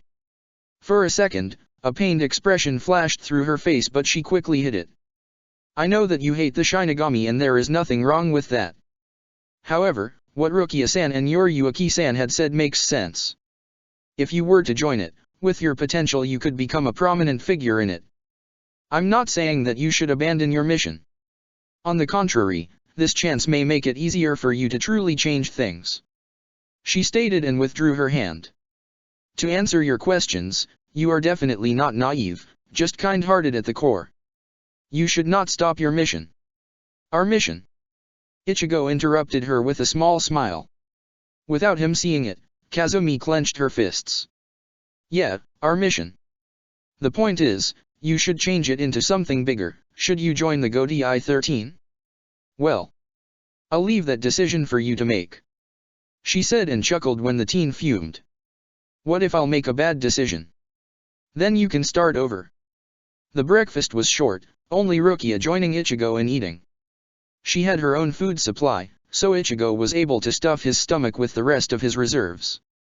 That provided him with all the energy needed for the day when the last brothel would be destroyed. It didn't take long for the group to reach their final destination, and when the brothel was in their sights, they took another break. They have agreed that for the best course of action they would need to come up with a plan, as Rukia was able to sense multiple opponents with spiritual energy. From the amount of their spiritual energy, Rukia determined that there was at least half a dozen Shinigami stationed in the vicinity of the brothel. That piece of information greatly unsettled her, as she could now see with her own eyes that there truly were despicable people in the ranks of the Godi 13. Naturally, she already had some proof about it, but feeling it with her own senses was more saddening. Taking the amount of the Shinigami into account, Yoriyuki nominated herself for scouting the premises. It took some time for her and Rukia to convince Ichigo that this was for the best. Not used to have help, while Yoriyuki was covertly gathering information, Ichigo had been nervously scowling and unable to wait patiently. It was almost 2 hours later that Yoriyuki returned with new information. It seems that the rumors about you have spread around the most of the Rokanga. I heard Guard talking about your previous raids. Until the Shinigami help came, they had been really scared. She stated while staring at the teen with an unreadable expression. Good. Ichigo whispered. What do you know about those Shinigami? Rukia joined the conversation. Yoriyuki swung her tail to flick the flies away from her before answering. Not much. I wasn't able to determine what divisions are they from, but we are quite in luck. All of them are unseated officers. It seems that despite the rumors, the Shinigami fans of the brothels are, unlike the regular guards, underestimating you. It doesn't make sense, but I think that they still haven't caught up on the fact that you have bested even a 19th seat. Or, maybe the seated officers don't want to get their hands dirty. Either way, this shouldn't be difficult. Rukia herself could probably take on most of them. She replied, earning a raised eyebrow from Ichigo. I thought that Rukia was an unseated officer too. He glanced at the said Shinigami only for her to avert his gaze. Yoriyuki answered for her. There are some issues with her brother that have been keeping her from achieving a higher rank, but I can assure you that Rukia is strong. She had been personally trained by the previous lieutenant of her division. Rukia stiffened at the mentioning of her late lieutenant, but Ichigo haven't noticed it. The teen rubbed his chin and made a mental note to later ask Rukia to show him what she could do. Now, the group of the Shinigami consists of 8 personnel. Aside from them, there are around 20 guards, making the offensive power of the brothel to be around 30 people. I think we should. Yoriyuki trailed off when Ichigo resolutely shook his head. We'll do this my way. I let you gather intel, but this is my mission. Understood. His eyes darted from Yoriyuki to Rukia, waiting until they nodded in acknowledgement. The former took her time to do it, but after a deep sigh, she did it nevertheless. After that, Ichigo explained his plan to them, taking only 5 minutes to do it. It was obvious that Rukia, but mainly Yoriyuki, had their doubts about it. However, they respected his wish and kept quiet. As per Ichigo's orders, Kazumi headed towards the outer entrance to the dungeons, and her role was to find any prisoners. Rukia was sent to the main building, to flush the cowards out and to deal with the guards. Ichigo remained outside and prepared to take care of the Shinigami. He hadn't specified where should Yoriyuki go, but the cat decided it for itself and jumped on Rukia's shoulder when the said Shinigami approached the building. With his sword in his hands, Ichigo slowly walked towards the brothel, his Ryutsu slowly starting to leak out in hope to attract the attention of the Shinigami. It worked, but only partially. To his surprise, he was surrounded by a group of only 4 Shinigami, with a few guards standing behind them as a last resort help. Seeing the orange-haired teen with a scowl, a nervous whisper emanated between the guards, who instantly recognized the person from the rumor. The Shinigami also quickly understood the situation. Unlike the guards thought, their mouths twisted into sadistic grins. "I've never thought that you would be that stupid to actually show yourself here, Tora," one of the Shinigami said, and Ichigo almost had to do a double take when he heard the name. "They created a name for me and it's a tiger? I don't know if I should feel honored or offended," Ichigo thought and gripped the hilt of his Zanpakuto tighter. "Well, somebody has to clean this place from dirt," he stated and stared at his opponents, trying to study them. The Shinigami narrowed their eyes and readied themselves for a fight. "It seems that you really are like the rumors say, arrogant and too confident." Ichigo took a deep breath to calm his muscles before he sprang into action. "Arrogant? Maybe. Too confident? I don't think so."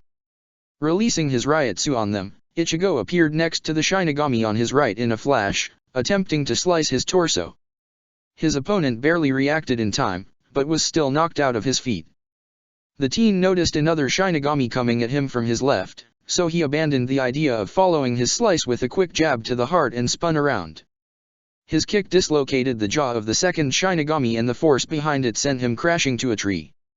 Almost feeling the pressure of the wind, Ichigo jumped high, letting the sword of the third Shinigami to miss its mark. Immediately after he landed, he was hit in the back with a red orb of energy that burned away his clothes along with a piece of his skin. He hissed in pain and quickly rolled to the side, dodging another orb. Turning his head to the last Shinigami, he saw him standing with one of his hands in front of him, aiming at the place where Ichigo previously stood.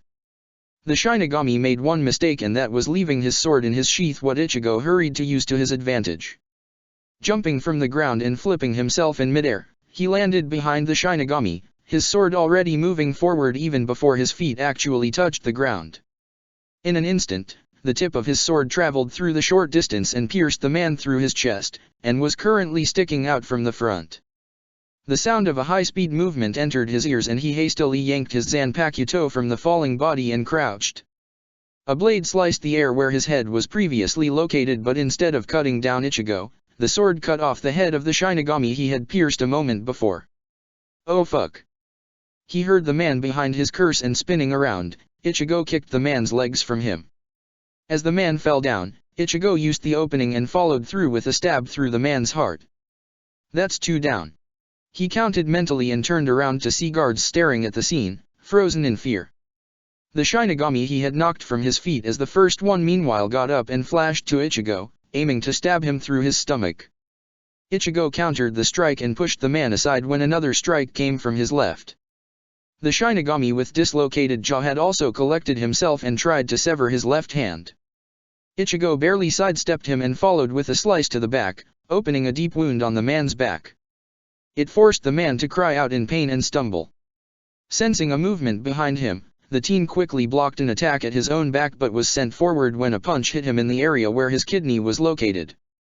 He almost reacted and tried to stop himself from falling down, which was exactly what was the Shinigami waiting for. But when the Shinigami tried to follow his attack with a stab to Ichigo's back, he hit nothing but the air. The teen almost felt the intent of the man, and so instead of stopping himself, he let himself fall down on the ground. When the man's stab hit nothing, he quickly rolled on his back and thrusted his sword forward, piercing the man's stomach. Not giving him a chance to retaliate, Ichigo wrenched the sword out and stabbed the man for the second time. It was a fatal strike, and the man fell face down, still conscious but very well aware that his end was coming. Using his Zanpakuto as a support, Ichigo stood up and turned around to see the last Shinigami struggling to stand up, but the wound on his back was too deep. It had probably severed the muscles, as the man was having spasms every time those muscles moved. When Ichigo walked to him, to finish him off, the guards finally snapped out of it and with a battle cry rushed towards him, their weapons in front of them. Ichigo grimaced and used his Shunpo to appear among them, and after a series of quick slashes, too fast for them to follow, he sent them falling down, to their deaths. As they moaned and slowly began to lose their consciousness from the pain and the blood loss, Ichigo turned his head to the last Shinigami again. With a slow shunpo, he appeared before the man. He was still struggling to stand up, but the amount of blood pouring out of his wound was getting to him. Ichigo crouched to him and grabbed a fistful of his hair. He yanked his head up, so that he could see the man's eyes. "Tell me, why did you attempt to defend this place?" When the man's eyes began to droop, Ichigo shook the man's head and repeated the question once more. Barely conscious, the man used up his last bit of energy to raise his hand and show Ichigo his middle finger. With a scowl, Ichigo released his grip on the man's hair and watched it hit the ground. "Was this worth it?" he asked the man, despite knowing that he would receive no answer. It didn't take long before Ichigo heard footsteps coming from the entrance to the brothel. He stopped gathering the dead bodies on one place and turned around to see Rukia coming out, her sword a bit bloody but definitely less than his own. She had a grim expression on her face, but she also looked quite fine, uninjured, and certainly not tired as he expected her to be. When she got closer to him and saw the pile of men behind, her expression grew even grimmer. "Done?" Ichigo asked. "Done," she answered. Yuriuki jumped from Rukia's shoulder and landed next to the pile. "Looks like you have left no survivors," she commented. Ichigo raised one of his eyebrows. "And you did?" It was Rukia who answered him. "Yes. I left 2 Shinigami alive. Their movements are sealed though, don't worry." "That's not my point." Ichigo started, but Rukia cut him off. "I know. However, you don't get it. If I can take them back to Sirati and force them to talk, we'll have a solid proof that there is something rotten in the Godi 13. Even though we have some evidence, having a witnesses is sounder. Without them, this issue would get easily overlooked." She explained and watched Ichigo struggle with his inner self. He hoped, for those two's sake, that Rukia would keep them out of his sight, or else. His eyes widened when he heard another set of footsteps. There should have been only Kazumi left, but he was sure he could hear more than just one person walking. That meant there were survivors. He almost headed towards that sound to greet Kazumi, but when she appeared from behind the corner, he was rooted in place, a shock getting the best of him. It was Kazumi, but she wasn't bringing any survivors with her. She was being held under her neck by a tall Shinigami, with another 2 guarding her from sides. Her clothes were ripped and bloody, her face and the visible body covered in bruises. She must have received a vicious beatdown. That sight was all it took for Ichigo's anger to rise explosively, forcing his Ryutsu to cover the whole area with a heavy blanket of an almost visible energy. It was by far the greatest amount of Ryutsu he had ever produced so far. Next to him, Rukia and Yuriuki stiffened the moment they saw Kazumi being dragged towards them. The Ryutsu suddenly exploding from Ichigo shook them from their stupor, and for the moment, they ignored the amount of it. The 3 Shinigami too felt the Ryutsu heavily pressing on them, and when beads of sweat quickly formed on their foreheads, they took out their swords. The one holding Kazumi pressed the blade of his Zanpakuto against her neck and called out to Ichigo. "Don't move, Tora, or else this one loses her head." "I'm sorry, Ichigo." Kazumi managed to stutter out, tears flowing from her eyes. Barely containing his anger, Ichigo's hand shook as he formed fists and stared directly into Kazumi's eyes. "It'll be okay, Kazumi. I promise." His traveling partner seemed to whisper something, but she was too far away for him to hear it. The one holding her tightened his hand under her neck, completely shutting her ability to speak. "What will happen now, Tora, is that you'll give up. You and the bitch behind you will throw your swords towards us. No surprises, or this one will get it," he said loudly so that Ichigo could hear him clearly. The distance between them was just barely more than 20 meters, and Ichigo was fighting with himself. He was sure he could cover this distance in one shunpo and was seriously considering doing it. The only thing stopping him was the blade pressing against Kazumi's neck. Despite the distance, his eyes saw everything. He could see the small tears on her skin underneath the blade. It was digging into her neck, and one movement, even a small one, could very well sever her skin and the vein in her neck, and for that, there was no medicine. The vein in his own neck was throbbing, the blood rapidly pumping through his body, delivering the oxygen into his brain that was working in overdrive. But no matter how hard he tried to think, he could not come up with a better solution to the situation than listening to the orders of the Shinigami 20 meters away from him. Slowly, he lowered his hand and put it on the hilt of his sword. His fingers tightly coiled around it and he could feel Rukia doing the same thing. The anger was hard to control and his hand started to shake from the suppressed rage, creating an irritating sound when the blade of his Zanpakuto repeatedly banged against the sheath while he was taking it out. Clang!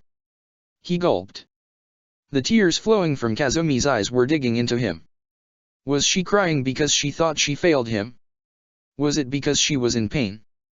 Was it because they something to her? Something horrible? His thoughts were getting grimmer with every passing second and he heard a muttering in his mind. Clenching his jaw, he ignored it and the rest of his thoughts. They were too dangerous, pushing his ability to control himself to the utmost limits.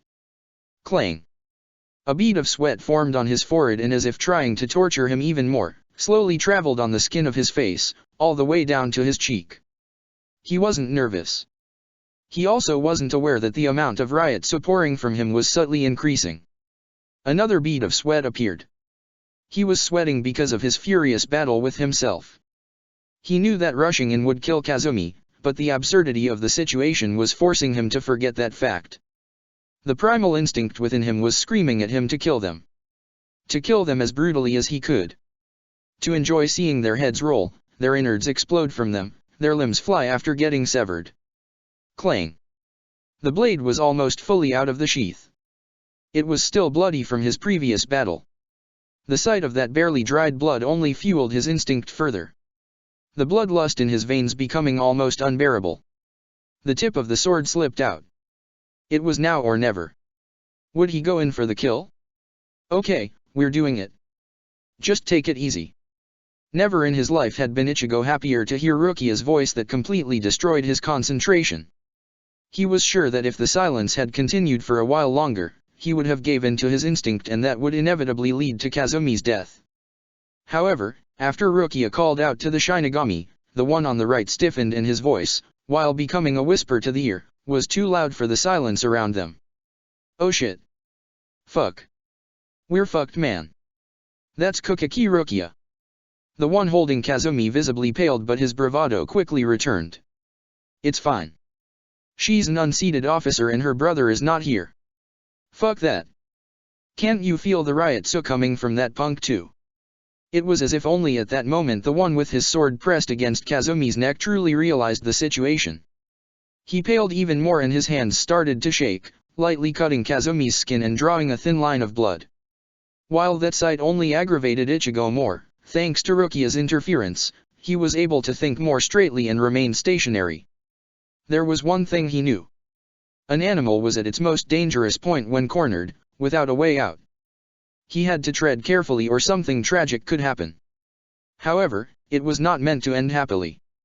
The Shinigami, realizing there was no way out, started to insanely laugh. His psychotic cries scared Ichigo more than anything so far he had seen that day. The Shinigami laughed once more and turned his head to stare at the teen.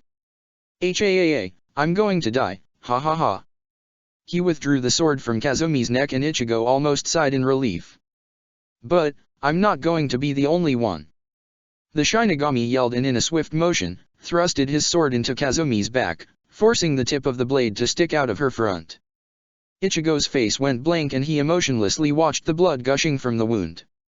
It was almost like a waterfall, Ichigo thought in a bizarre fascination, his mind refusing the reality. But the sound of the Shinigami's insane laughter forced the reality back into him and when it did, Ichigo felt a myriad of emotions at once. "No!" he screamed, unable to move an inch. Behind him, Rukia quickly muttered something and a bright light struck all three Shinigami in rapid succession, knocking them away from Kazumi, who without a support began to fall down. Before she could hit the ground, Ichigo's hands caught her and tightly gripped her arms. He refused to look at the wound, concentrating instead on her eyes. "It's going to be okay, Kazumi. This is nothing. You're going to be." He trailed off as warm liquid fell from his eyes. Despite the blood gushing from her mouth, Kazumi was still alive. "Don't cry, Ichigo.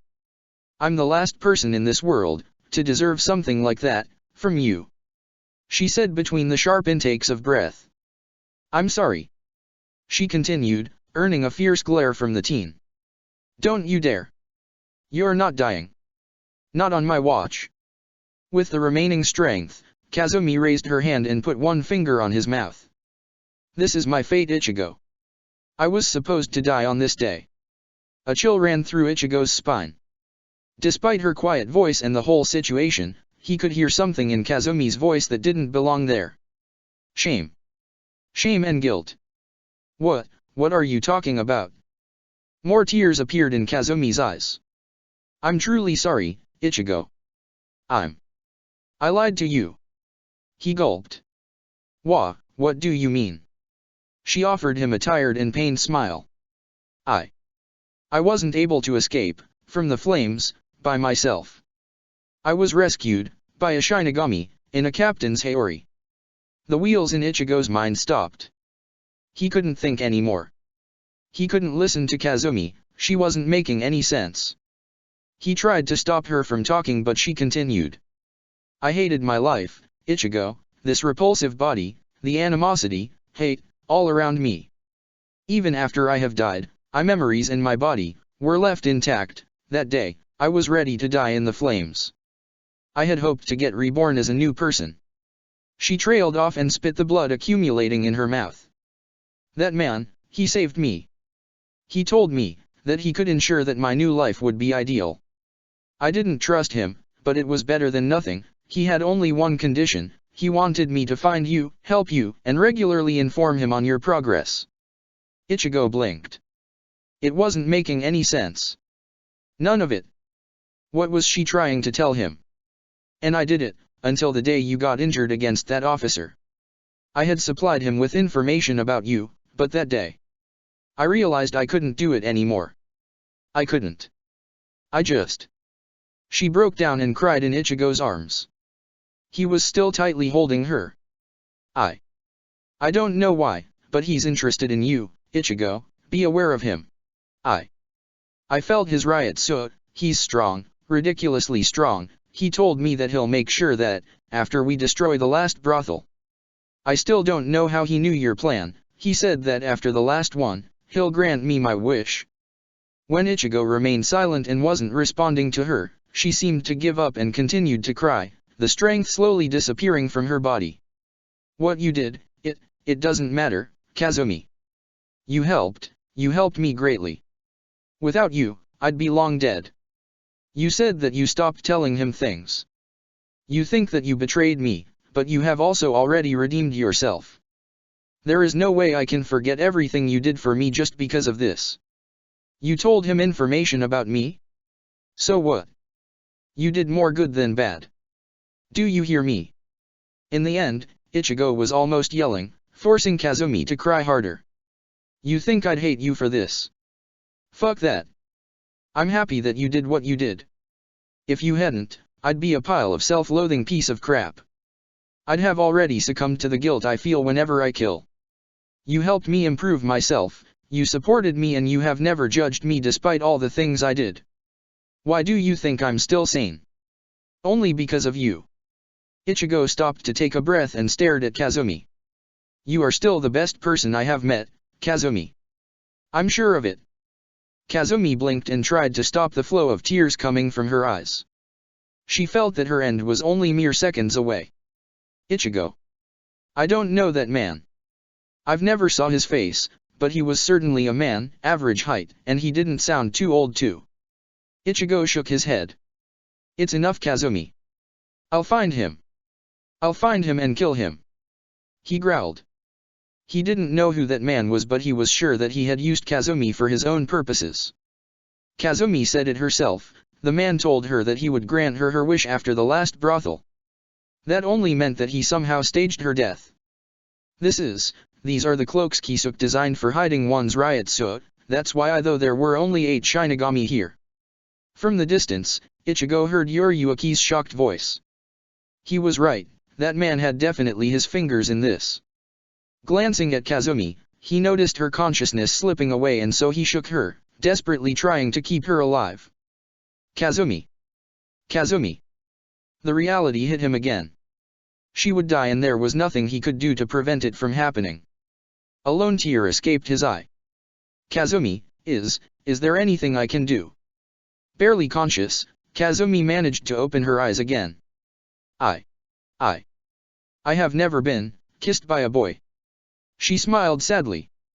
Ichigo could feel the life disappearing from her body. Despite everything, she was still able to smile. He nodded and brought his face closer to hers. His eyes closed, their lips connected, and with her remaining strength, Kazumi squeezed his hand. When Ichigo opened his eyes again, Kazumi was already dead. But there was a happy smile on her face. Seeing that smile, something erupted within Ichigo and he opened his mouth and screamed louder than ever before. His scream was accompanied with an explosion. The energy within him couldn't have been contained any longer and it rapidly emerged from his body, creating a shockwave with him in the center. It threw everybody else away from him.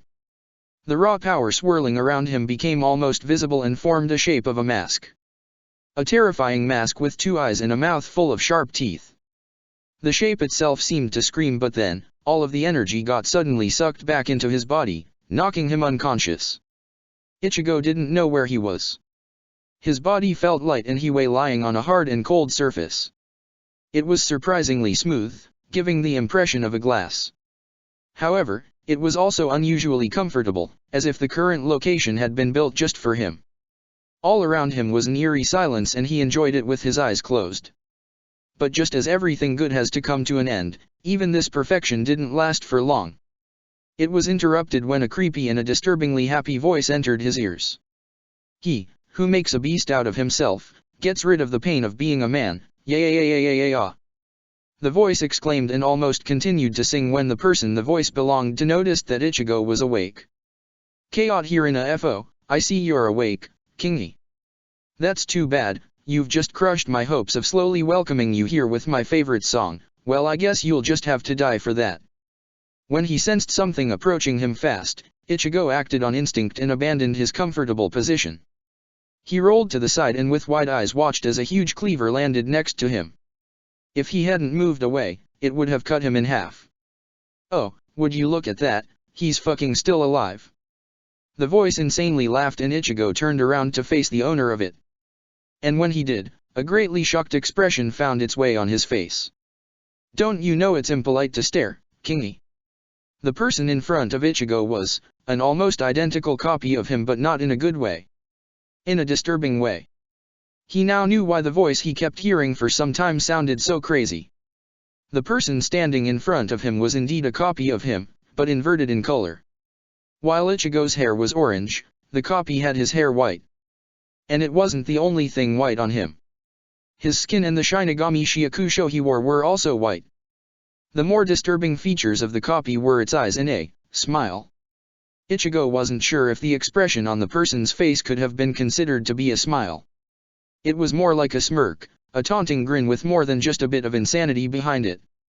His eyes only completed the sinister aura the copy seemingly possessed. They consisted of black pupils, white irises, and black sclera. No matter from what angle Ichigo looked at him, there simply wasn't a way to consider that person normal. On his shoulder was a rather huge cleaver-like sword with a thin, hollowed-out portion running along the back edge of the blade from the base to the middle of the blade. Unlike the wielder's skin, the sword was completely black. "You're my Zanpakuto," was the only thing Ichigo was able to get out of himself. The person standing opposite of him tilted his head to the side and his grin widened. Surprise. He licked his teeth and in a burst of speed appeared right in front of the teen, the blade of his sword falling down on his head. Ichigo didn't understand what was going on, but his body reacted on instinct and he quickly sidestepped the strike. However, he underestimated the power behind it and was blown away when the surface both of them were standing on exploded. Rolling few times in midair and painfully landing on the ground, Ichigo cursed. He got up and glanced at the attacker, who was busy admiring his handiwork. "Hey! Why are you attacking me? Shouldn't you at least introduce yourself first?" Ichigo yelled. The person in white slowly turned around and after seeing the half-confused, half-angry expression on Ichigo's face, loudly laughed. "I should introduce myself? The fuck? You crazy, man? You think you can just waltz in here and ask the name of your Zanpakuto the first time you meet him?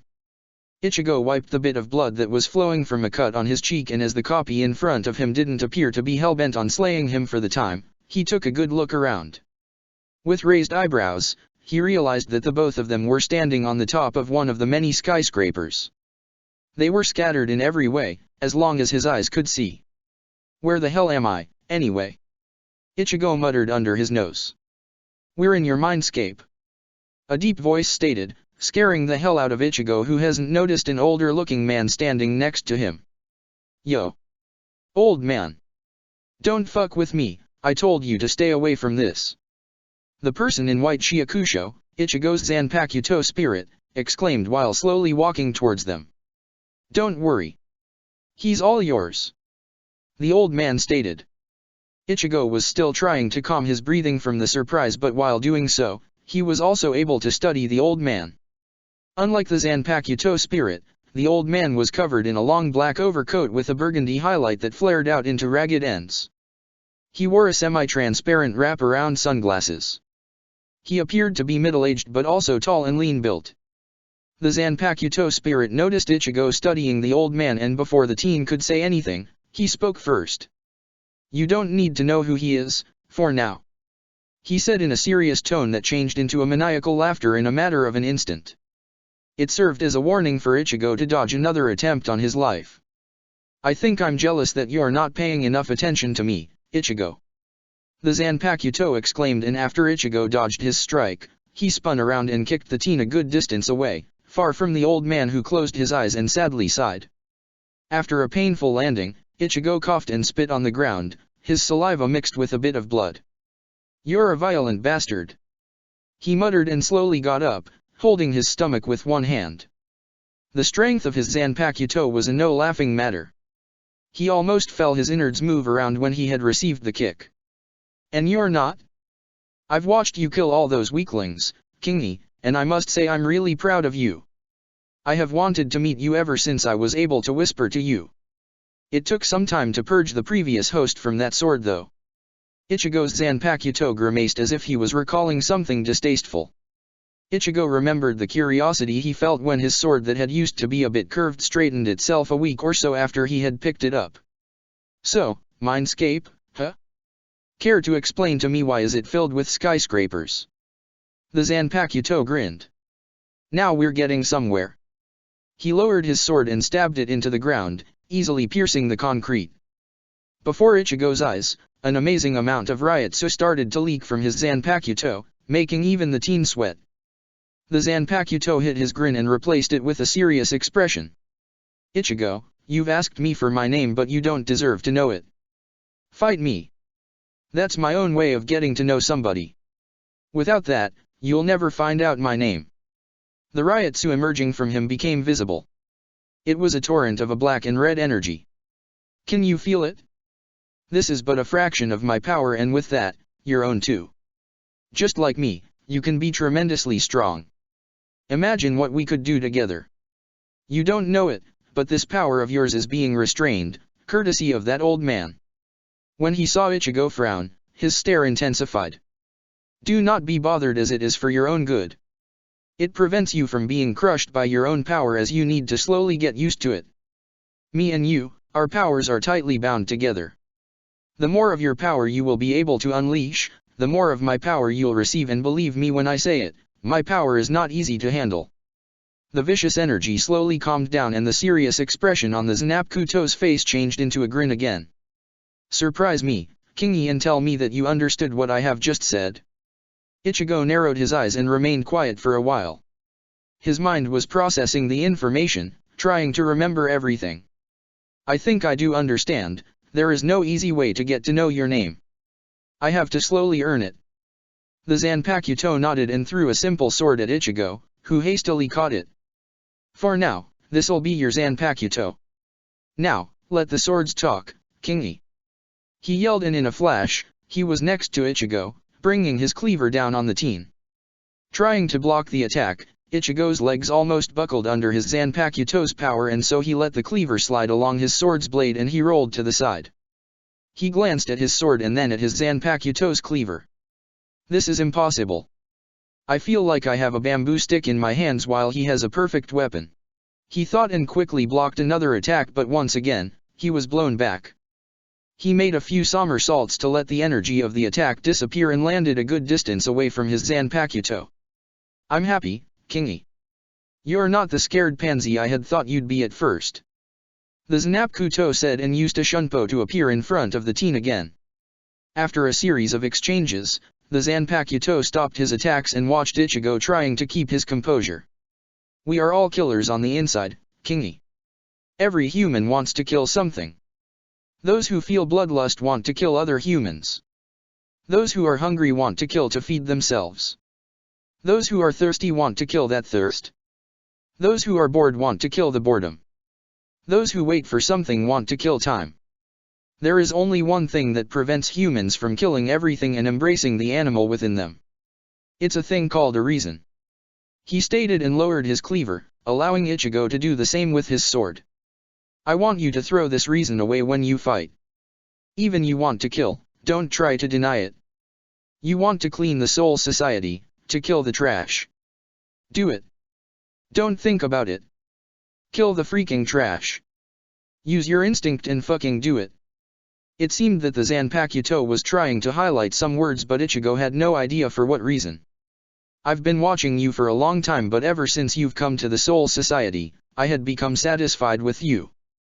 Don't change it now. The only thing you need to do is to start enjoying the killing. You don't want to? No worries, I can enjoy it even for you. But remember that on the inside, in your heart, you are a killer. Ichigo wanted to protest but found himself unable to do it. While he was sure that his Zanpakuto was partially insane, there was strength, a conviction behind his words that made it hard to refuse them. There are some things you need to realize before you can hope to learn my name. What had happened in the real world helped you unlock more of your power. However, along with it, you have unlocked the rest of your memories that had been previously blocked. The Zanpakuto stated, and Ichigo widened his eyes. After that, his sight slowly got blurry and he realized he was losing his consciousness. Do not disappoint me, Kingy. Don't become a moping pile of shit after this or my power will consume you, whether you'd like it or not. Remember my words.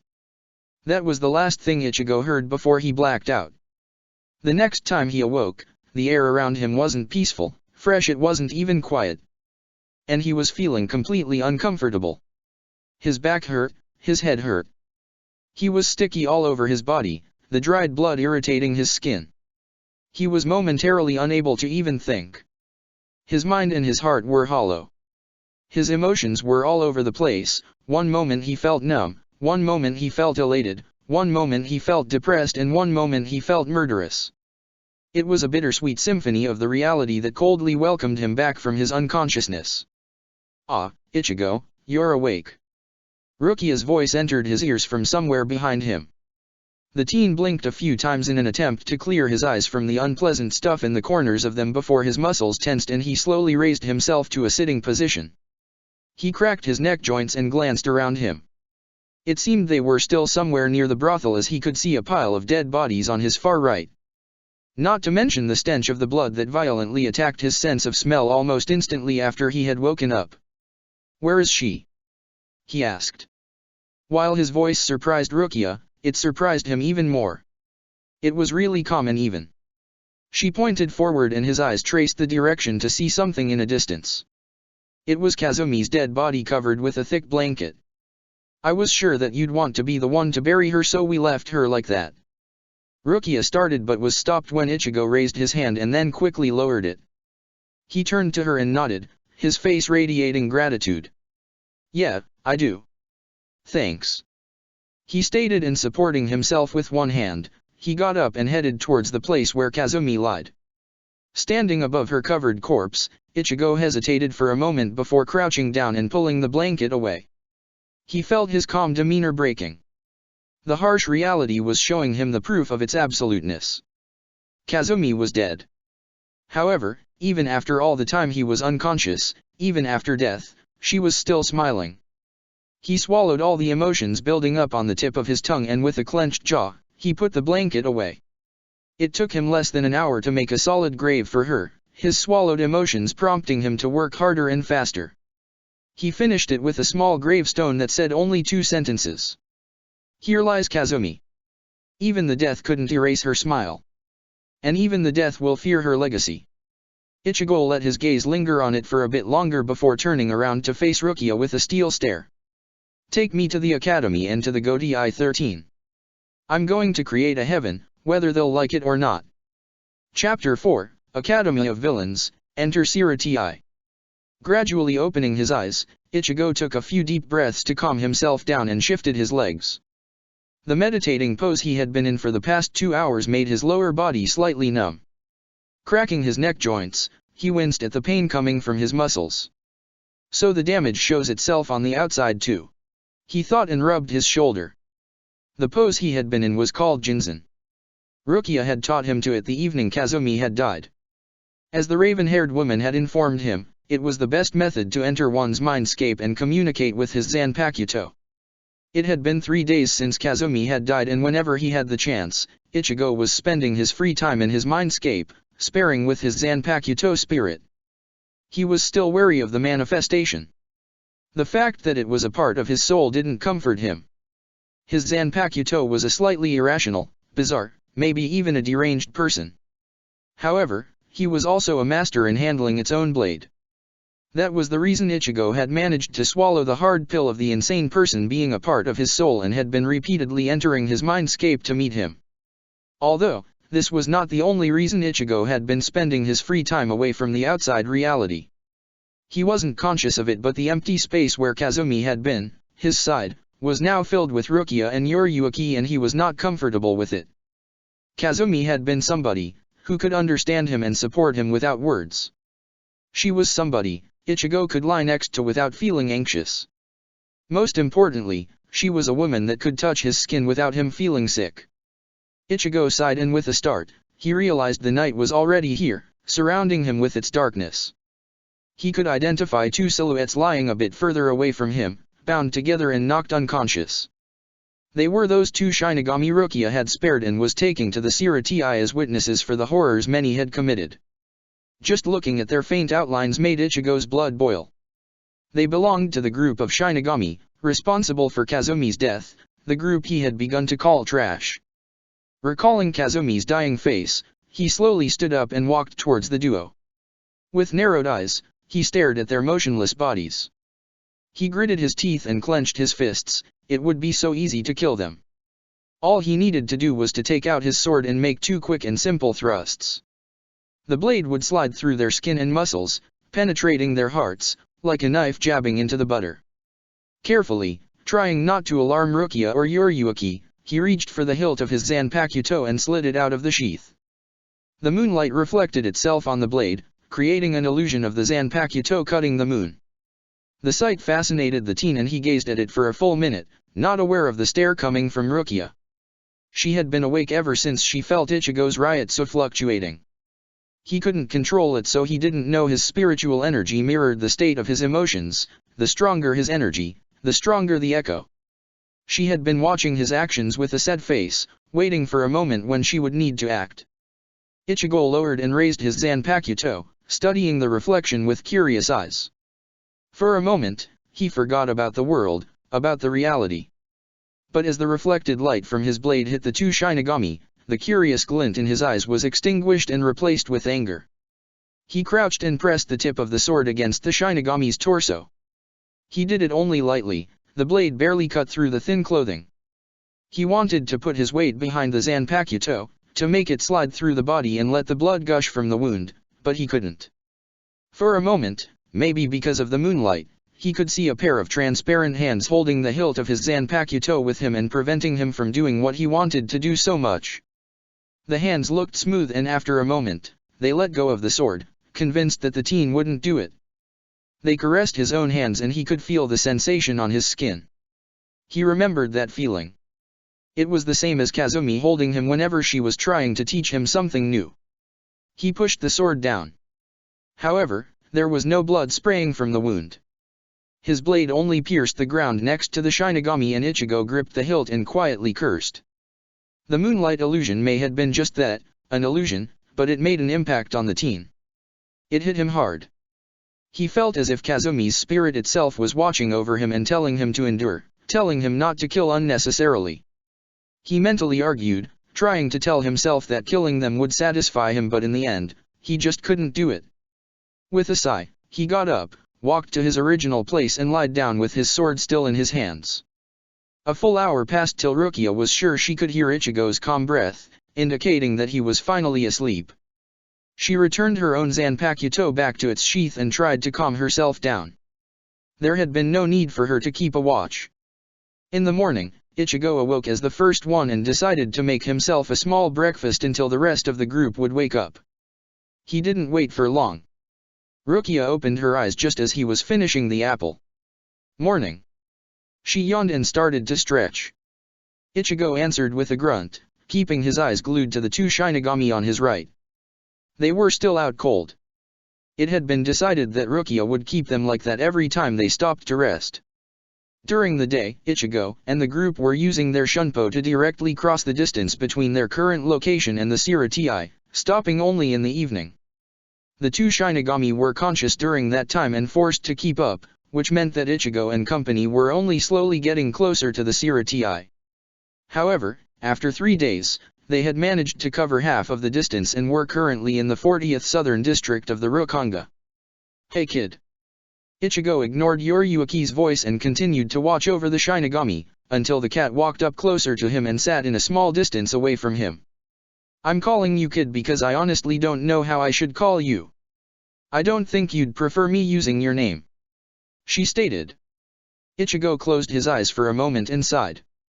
I'd actually prefer that. I hate using family's names and I sure as hell don't want you to keep calling me kid, so? What is it that you want?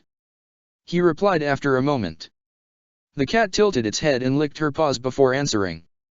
I have noticed you're releasing more and more Ryotsu with every day. Are you sure you're okay? Ichigo raised one eyebrow and finally turned to Yoriyuki. I honestly haven't even noticed. I'm fine. Rukia heard their conversation and came closer, stopping in a certain distance away from the teen. After Kazumi died, he had made a rule that nobody would approach him closer than a few meters. Rukia had asked for the reason and he had told her it was because he still didn't trust them enough. In reality, it was because he wasn't sure he could be calm with a female being that close to him. You mean you're not even tired? Rukia joined the conversation with a surprised expression. Ichigo just shook his head. No more than I should be after traveling all day. I don't feel my reserves getting smaller. I guess the energy is being replenished at the rate I'm emitting it. He asked with a shrug, causing the duo to think deeply. After a moment, Rukia spoke again. Well, it's not like it's a bad thing right now, but sooner or later, you'll need to learn how to control your Ryotsu. If you want, I could start teaching you the basics. She offered casually, trying not to pressure him into anything, as she had learned from Kazumi. Ichigo scowled at her. The thought of somebody else than Kazumi teaching him was making him uncomfortable. In the academy, knowing the basics of Kido is one of the conditions for graduating. It's quite obvious you don't want to spend in the academy more time than you need to, so this could give you some pointers. Kido and Ryotsu, Riryoku control go hand in hand. Yoriyuki added, causing the scowl on Ichigo's face to deepen. However, after thinking about the whole thing he sighed and nodded. Fine. His positive response seemed to create a small smile on Rukia's face, and with Ichigo's permission, she came and sat closer to him. We should begin with basics. As you know, every spiritual being has a certain amount of Riryoku. It is hard to determine one's reserves aside from measuring his Ryotsu. Ryotsu is basically emission of the Riryoku. The more Riryoku a Shinigami possesses, the more Ryotsu he unconsciously releases, unless he's consciously controlling the output, but that takes a certain amount of skill and training. Amplifying the emission of the Ryotsu can be used for attacking, defending, etc. The Riryoku is basically your life force, so if you run out of your Riryoku reserves, in most cases it results in death. You can use this Riryoku for various reasons, as you have already learned during your time here. Controlling your Riryoku means refining its use. The better your control, the less Riryoku you waste for your actions. I think we should start with learning how to control the amount of Ryuryoku you emit in form of Ryotsu, and after that, you should learn how to sense the Ryotsu of others. She explained, causing the teen to frown in the attempt to remember everything. He rubbed his head, messing up his hair in the process, and closed his eyes. I think I get it. So? How do I control my Ryotsu? He asked, the frown on his face still present. Rukia hummed to herself for a moment, before opening her mouth. From what I've seen, you're able to raise your Ryotsu when you want to, am I right? You did it when we in your last fight. She stopped herself so that she wouldn't mention Kazumi, but Ichigo completely ignored it. When I'm angry or I feel a particularly strong emotion, it just seems to come along naturally. I wouldn't say I'm controlling it very much, though. He replied. It's something. Before we actually begin, I'll ask you one question. Have you noticed from where you emit the Ryotsu? Rukia asked, causing him to frown more and shake his head. He stopped and raised an eyebrow when Rukia raised her left arm and showed him her wrist. All Shinigami have vents at their wrists, which release their Ryotsu. That is very important to know. You can direct the flow of the Ryuryoku within you to any part of your body. However, if you want to use the Ryuryoku externally, you can do it only by emitting it through those vents.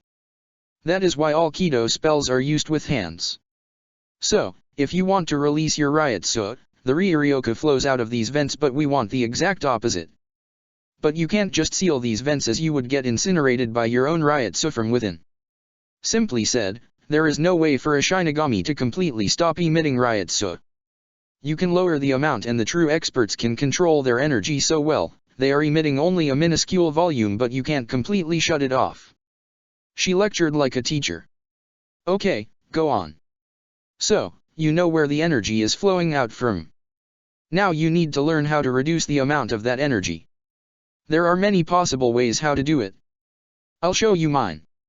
Close your eyes and concentrate. In your mind, picture the energy flowing within you. It doesn't really matter how you represent it. It can be a flowing water, breezing wind, anything is fine. Frowning a bit, Ichigo grunted. Okay. Do you see it? Rukia asked. Yeah. Good. Now add the piece of energy that is flowing out of you into that picture. When you're done, try to prevent said energy from leaving your system. You can reroute it, build a dam in its way, make anything you want to. How will it help? All I'm doing is imaging stuff. Ichigo protested skeptically. Your energy responds to your will. Don't worry about the details. Rukia calmly answered. Reluctantly, Ichigo went silent and tried to do as instructed. He built a shutter around the energy flowing out and slowly tried to close it. His frown deepened. It was hard, almost as if his unconsciousness was attempting to prevent him from succeeding. 10 minutes passed. Beads of sweat were forming on his forehead. Rukia and Yuriyuki exchanged glances. It was working. Little by little, Ichigo's Ryotsu was lowering. However, after 2 more minutes, it suddenly exploded and returned to its original level. They looked at the teen to see him breathe rapidly. What happened? You were doing really well. Rukia inquired. Ichigo huffed and glanced at Rukia with a small grimace. I was slowly decreasing the amount, but the picture in my mind started to change on its own. The energy was starting to pile up, and in the end, the pressure of it broke any restraint I have built. He explained, causing Rukia to frown. Maybe it's not for me, he continued, I mean, maybe my mind is trying to tell me that my reserves are being replenished too fast and my body just can't contain it all, if I try to prevent it from leaking. Maybe the Ryotsu I'm emitting all the time is the minimal amount of energy that needs to leave my body. His analysis surprising both Rukia and Yuriyuki, the latter tilted her head. Maybe. Well, it's not like you have to learn how to lower your Ryotsu. Still, when you're trying to be sneaky, it's a good skill to know. Otherwise, others could sense you too quickly. Yuriyuki shrugged. Rukia quickly caught on to those words. Speaking of sensing the others, that is the second thing I wanted to show you, she said, ignoring Ichigo's sigh. The basic concept of sensing others by their Ryotsu is not particularly hard, but the more Ryotsu you emit, the harder it is for you to sense the others. It's because you're surrounded by your own energy and you need to go through that. Moreover, it gets even harder and harder the more information you're trying to learn from the Ryotsu of the other person. Sensing a presence is easy, but sensing the emotions within that Ryotsu is quite difficult. Ichigo nodded after he managed to sort and save the info in his brain and motioned Rukia to continue. I'll release my Ryotsu and you'll try to feel it. After you do it, give me a signal and I'll start decreasing my Ryotsu, while you'll be trying to feel it for as long as you can. It's quite similar to a sense of smell. When there is something smelly next to you, your nose picks on it. But as the smell becomes faint, so does your ability to smell it. Ready? Go. She said and released her Ryotsu. 20 minutes later, when the two Shinigami witnesses began to slowly stir awake, Ichigo was wiping the sweat from his brow and occasionally glancing at Rukia. You know, for an unranked officer, you have a good Ryotsu. It's a lot more powerful than the one that 19th seed had. He remarked. Thank you. Rukia quietly thanked him. It really makes me wonder what does the Ryotsu of a captain feels like. They must be creating chaos with it every time they go to the world of the living. Ichigo stated, the expression on his face fading a little. Oh, no, captains and vice-captains have most of their powers sealed when they do go to the world of the living. Rukia retorted and noticed his saddened face. What is it? The teen shook his head. It's nothing, I was wondering how my dad was doing. Rukia sighed and carefully chose her next words. Ichigo, just so you know, once you've passed on to the Soul Society you can't go back. The first rule of Shinigami is that we can't interfere with the lives of humans.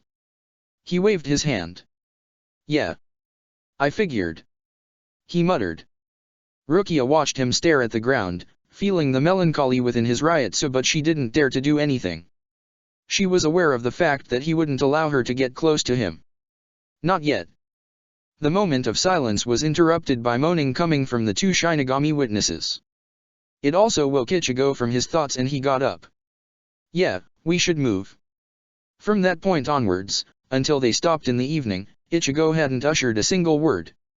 His eyes had been concentrating on his surroundings. Occasionally he had glanced at the two Shinigami, controlling their movements. However, even after they had stopped, he only talked with Rukia for a short while. He asked her more questions about the Soul Society, Siratii, and the Gotei 13.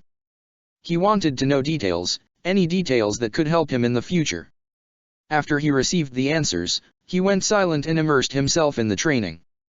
He tried the two things Rukia had shown him. When he had enough of it, or he simply got irritated by the lack of results, he shifted his consciousness and entered his mindscape, where he sparred with his Zanpakuto. This same routine had repeated itself 2 more times, before the group finally reached the first southern district. Even from their position, Ichigo could see the edge of the Rokanga, where it met the beginning of the Siratii. That's quite the difference. He thought when he saw the contrast between the design of the buildings in the Siratii and the ones he was currently passing by. As they were getting closer to the Siratii, Yoriyuki jumped from Rukia's shoulder and landed in front of the group. Ichigo raised an eyebrow but remained quiet. Rukia, Ichigo, this is where we part our ways. I need to return to Kisuke, but don't worry, this is not the last time we meet. I'll be back someday. Yoriyuki stated. Who is this Kisuke you speak of? The teen suddenly asked suspiciously. He's the person that helped me recover from my injuries after I sent you to the Soul Society. It was Rukia who promptly answered him. I understand your suspicions, and despite the fact that we have apparently started on a wrong foot, trust me when I say, Urahara Kisuke is a good guy. Yoriyuki added, and after nodding to Rukia, she flashed away. Her words, however, didn't make Ichigo's suspicions go away. On the contrary, he was frowning even more deeply, and only after a moment, when they moved again, he followed Rukia. When they crossed the border and entered the Siratii, the teen couldn't help himself and scoffed, causing Rukia to look at him with a confused expression. So the Shinigami live in luxury while the others have to live in small huts that are barely standing, huh? He muttered. Rukia promptly shook her head. It's not like that. The Shinigami receive a salary for their job, and because of that, they can afford to live here. Moreover, when you're a part of a division, it's only logical to live close by. But, there are also exceptions, who live in the nearby Rokanga districts. She patiently explained. Ichigo sighed and looked around. Ignoring the stares from the Shinigami passing them by, he turned back to Rukia. So, where to now? We'll go to the Kukaki Manor to talk with my Nai-sama. Rukia replied with a small smile. As they were walking through the Siratii, Ichigo was slowly getting more and more irritated, and after a while, he finally snapped. Why the hell do they keep staring at me like that? He growled and glared at a small group of Shinigami on his right, causing them to raise their eyebrows and move zero on. Rukia was struggling with an answer. It's probably because of your clothes. They aren't used to see a Rokanga citizen here in Siratii, she said, averting his gaze. TCH, how far till your house? Instead of answering, Rukia raised her arm and pointed to the right, where Ichigo could see a humongous manor, noticeable from afar. He widened his eyes and stared at the petite Shinigami. That's your home? He asked in bewilderment. I told you. The Kukaki are one of the great noble clans. She stated with a bit of pride in her voice. Yeah, it's just too much. The teen said in disbelief. He remembered Rukia telling him about how she got adopted by the Kukaki clan in the past, but until now, he didn't understand properly the magnitude of that. Rukia maneuvered him and the two witnesses around the 6th Division barracks and led them directly to the Kukaki compound situated behind it. When they got to a huge gate, two guards stopped them. Hugo dash, oh, Rukia-sama. Welcome back. The guard on the right greeted Rukia with a happy smile. How many times did I tell you to just call me Rukia, Gado-san? She replied with a similar smile. While the two of them exchanged few words, Ichigo glanced at the other guard, who was quite obviously looking at the petite Kukaki in disdain, but the difference in the social status was preventing him from saying something. The teen noted this little fact and turned back to Rukia. You're still the same, Gado-san. I'm heading to Nai-sama, but could you go with us? I need somebody watching over these two bastards. She pointed at the two witnesses, who were standing behind her. The guard, Gado, hastily nodded and let them pass through. When he was walking past him, Ichigo stopped for a second in front of him and bowed a little, surprising the man. He gratefully returned the bow, and after the two witnesses passed him, he followed the group. The length of their walk to Rukia's older brother's office made Ichigo realize that the size of the compound was even bigger than he previously thought. Even for somebody who had his memories of his life in the world of the living back, the sheer size of the estate was mind-boggling. They passed a lot of servants, each of them taking a bow in front of Rukia, with the petite Shinigami always returning it, despite the employees' protests. Just for that, Rukia earned a small plus in Ichigo's book. Minutes later, they stood before large doors and Rukia softly knocked. From the inside, a male's voice was heard. Enter. Rukia gently opened the doors and entered first, motioning Ichigo and Gado to follow her. It's me, Nai-sama. Ichigo raised an eyebrow at the interior of the office. It almost screamed nobility, aristocracy at him. The walls covered in expensive materials, photos in exquisite frames, bookshelves with rare-looking books, all of it was just like from a movie that took place in an 18th century. However, Ichigo looked at it only briefly. Instead, he focused all of his concentration on the man sitting behind the desk. What surprised him most was that the captain of the 6th Division looked young. Very young. In the teen's opinion, he looked barely a few years older than Ichigo himself. He had long black hair, kept up in a white inexpensive-looking headpiece, one on top of his head and another two on the right side. He was wearing standard Shinigami attire with a white haori on top of it and with a white scarf around his neck. His eyes were slightly closed, making it difficult to see their color. Ichigo couldn't help himself but to think that the man was not looking very pleasant to him. He felt a cold aura around the captain, and coupled with his not fully opened eyes, it seemed as if he was looking at them condescendingly. Oddly enough, Ichigo wasn't feeling any particularly strong ryotsu coming from him so far. Rukia, I see you have returned. The captain stated in a detached tone. He shifted his stare from the petite Shinigami, who had been squirming under his gaze, to the ones behind her. When he noticed Ichigo, his eyes momentarily widened, before he managed to hide it, making Ichigo curious. This is the one you were so intent on saving. I see. Kukaki Byakuya said. He turned his head back to Rukia, when the said woman coughed a little. Nii-sama, there is something you should hear.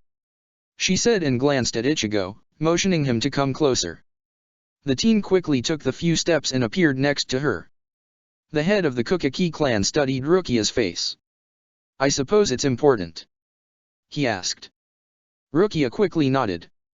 Narrowing his eyes, Byakuya glanced behind them to see Gedo guarding the two Shinigami, who were starting to shake from fear. Sit. He offered Ichigo and Rukia chairs. After they sat down, Rukia whispered Ichigo to tell the captain his story. As everything that had happened since he came to the Soul Society was still deeply engraved in his memory, after Ichigo started to talk, he continued to do so for almost an hour without any interruptions. He explained in details how he got kidnapped, where he had been taken after that, how he met Kazumi and how he managed to escape. He skipped the part of him and the boss, but it was obvious that the captain and the terrified Rukia realized what had happened to him. He described how the rage he felt caused him to go on a quest to eliminate every person and destroy every building that belonged to this monstrosity. He managed to usurp the first reaction from the calm captain when he mentioned how he had come across a Shinigami from the 8th Division. Byakuya narrowed his eyes at that. The second time was when Ichigo told him about the assassin from the 2nd Division. This time, Byakuya raised an eyebrow. However, when the teen got to the part with the 19th seat from the 6th Division, the captain's eyebrows shot so high, they practically disappeared in his forehead. Yet, he remained calm and listened till the end of Ichigo's story. After he finished, Byakuya appeared to be deep in thoughts and almost automatically called a servant to bring Ichigo a glass of water. The teen gladly drank it and soothed his throat, dry from his monologue. It took the captain few more minutes before he spoke. That was an interesting story with a lot of serious accusations. Do you have any proof? He asked and watched as Ichigo gripped the glass and almost broke it. The teen growled, but before he could say anything, Rukia took something out of her pocket and put it on the desk, causing Byakuya's eyes to widen. This is... He trailed off. I found this in the burned-down brothel, while I was trying to find Ichigo. I think it corresponds with what he said and it shows he was telling the truth. This is the Zanpakuto of that man, and as the emblem says, he was from the 2nd Division. Rukia said, and Ichigo leaned over to see burnt remnants of a sword. He remembered the shape. Looking up, he stared at the captain. If it's not enough, I can describe that 19th seat for you. Since he claimed to be from your division, you'd surely recognize him from my words. Byakuya shook his head. No need, I have noticed that my 19th seat is missing, but nobody could tell me where he disappeared to. Now I know. He nodded in the direction of the two Shinigami guarded by Gedo, who had his hands on his ears, trying not to listen to the conversation, and asked. What about those two? They are witnesses. I found and spared them at the last brothel. Rukia informed him with a grimace. I see. Ichigo was slowly getting agitated by the lack of emotions on the captain's face, and he stood up and put his hands on the table, staring the captain in the eyes. That's nice of you to see it. What are you going to do about it? It almost seems that you are not surprised by these information I have just provided you with. Ichigo loudly stated. Byakuya narrowed his eyes, and for a moment, he glanced at Rukia, who was staring at Ichigo in horror. I see that he doesn't just look like him, he even acts like him. He said, confusing Ichigo. The teen missed Rukia's face that just went ghostly pale. The captain returned his gaze to Ichigo. It is true that in the past, I didn't really care what my men and the rest of the Shinigami do in their free time.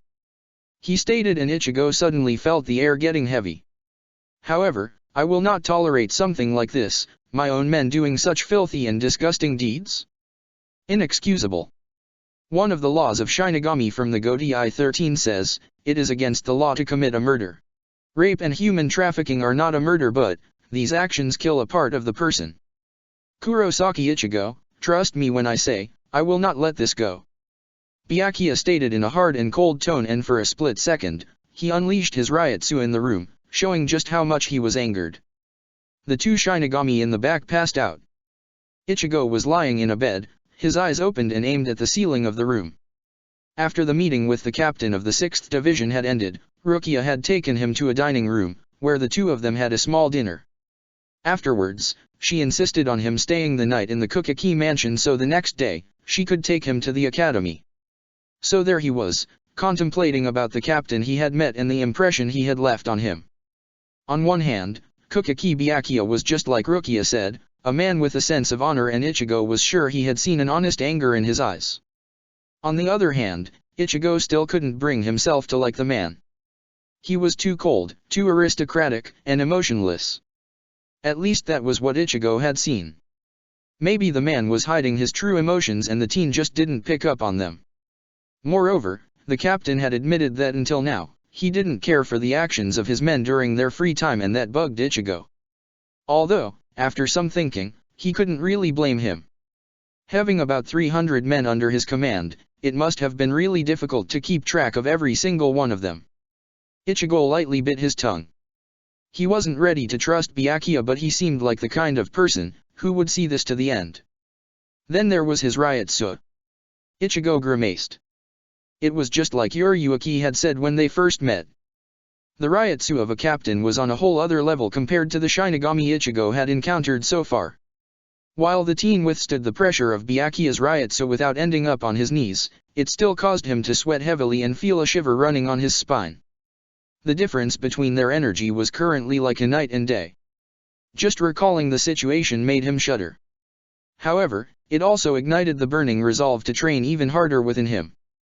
He was eager to learn new things. As Ichigo was still only a 15-year-old boy, it was not that surprising. His thoughts got distracted when somebody knocked on the door. "I'm coming," he said and got up. Opening the door, he came face to face with Rukia. "What is it?" Rukia reached behind her to hand him a neatly folded piece of clothes. "This is a standard Shinigami Shiakusho. I know you don't have any clothes, so." She trailed off and tried to put the garb in his hands. Ichigo clicked his tongue. He really wanted to decline, but the clothes he was currently wearing were getting worn down and he would need something new soon. But he didn't want to get things out of pity. He frowned and watched the tiny Shinigami attempting to leave the attire in his arms and quickly disappear. With a sigh, he took it and quietly thanked her. Rukia offered him a small smile before walking away. After he closed the door and moved back to the bed, he put the Shiakusho on the nearby chair and sat on the bed. He had said it before and he was still convinced of it, that besides Kazumi, he didn't trust anybody and he hated Shinigami, but he also couldn't bring himself to hate Rukia too. The petite woman hadn't been able to save his sisters from the hollow, but ever since that night, she had been only trying to help him. He couldn't even blame her for his sisters' deaths, as it wasn't really her fault. It would take a long time before the two of them could become true friends, but it seemed that she was really trying to do it. With that thought in his mind, he took his clothes off, took a shower and hopped to bed. Next morning, he woke up with a start, to hear some movements in the room. Snapping his eyes open, he jumped from the bed, prepared to fight. Only to scare a middle-aged servant and force her to scream and flee the room with her face red. It was few seconds later he realized he was completely nude. Glancing down on his bits that were freely swinging from side to side, he sighed and hurriedly closed the doors, in case another servant would attempt to enter. Walking back to bed, he briefly looked at his old clothes before he dumped them into trash. Few minutes later he appeared in the dining room, where Rukia was waiting on him, in the new Shiakusho he had received the day earlier. For a minute, Rukia studied him with a critical eye, causing him to frown. "What?" "Nothing, it looks good on you," she said offhandedly before nodding to herself in satisfaction. She missed the perplexed expression on Ichigo's face and motioned him to follow her. "So, we're finally going to the academy?" the teen asked, but received a negative response. "No. I'm sorry, but I have to report to my captain before that. It'll take only a few minutes," Rukia said apologetically. Ichigo just waved his hand. "It's on the other side of the Sirati, so we should use Shunpo. Try to keep up," the raven-haired woman stated with a small grin and flashed away, reappearing a good distance away. Ichigo snorted and a grin appeared on his face too. "Let's see who will have to keep up." He muttered and flashed away too. Barely half an hour later, the two of them were standing in front of the 13th Division barracks, Ichigo wiping a small bead of sweat from his forehead, lightly warmed up, while Rukia was huffing and holding her side. "Damn you and your stamina," she said between her breaths, causing Ichigo to laugh mockingly until she tried to lightly kick him in the shin. She led him through the buildings to a pond, where a small hut was situated. It was connected with the land via a small bridge. Walking through it, Rukia stopped Ichigo when they reached the entrance. "Wait here," she said and entered the office. Inside, she came to the table with a man behind it and crouched down. "Kukaki Rukia reporting in, Captain Yuka-take." The man raised his head and smiled widely. "Rukia. It's good to see you after those weeks. Did you find him? Is he okay?" Yuka-take asked. Captain of the 13th Division, Jushiro Yuka-take was a tall man with long white hair, reaching almost all the way to his waist. He had green eyes and a kind-looking face, bit skinny and sickly looking, but pleasant to look at. His smile faded when he saw Rukia grimacing. "He's unharmed but..." Rukia swallowed and explained the captain what happened since she asked for a vacation and disappeared to the Rokanga in a search for somebody called Kurosaki Ichigo. With every minute, the look on Yuka-take's face was grimmer and grimmer until he too was grimacing.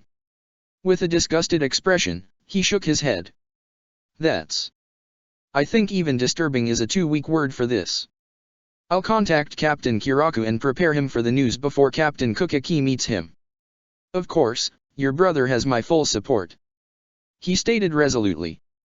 Hearing somebody clearing his throat outside of his office, he turned to Rukia. "You came here with that Kurosaki Ichigo? Why don't you let him in? I would like to see the person that you are so interested in." He smiled a little at Rukia, who gulped and tried to protest. I don't think he would want to," she mumbled, but Yuka-take ignored her and called out for Ichigo. "Kurosaki-san, come in and join us." They heard somebody tripping and loudly cursing. The door opened and a shadow entered the room first. "You almost gave me a heart attack," Ichigo muttered and walked inside.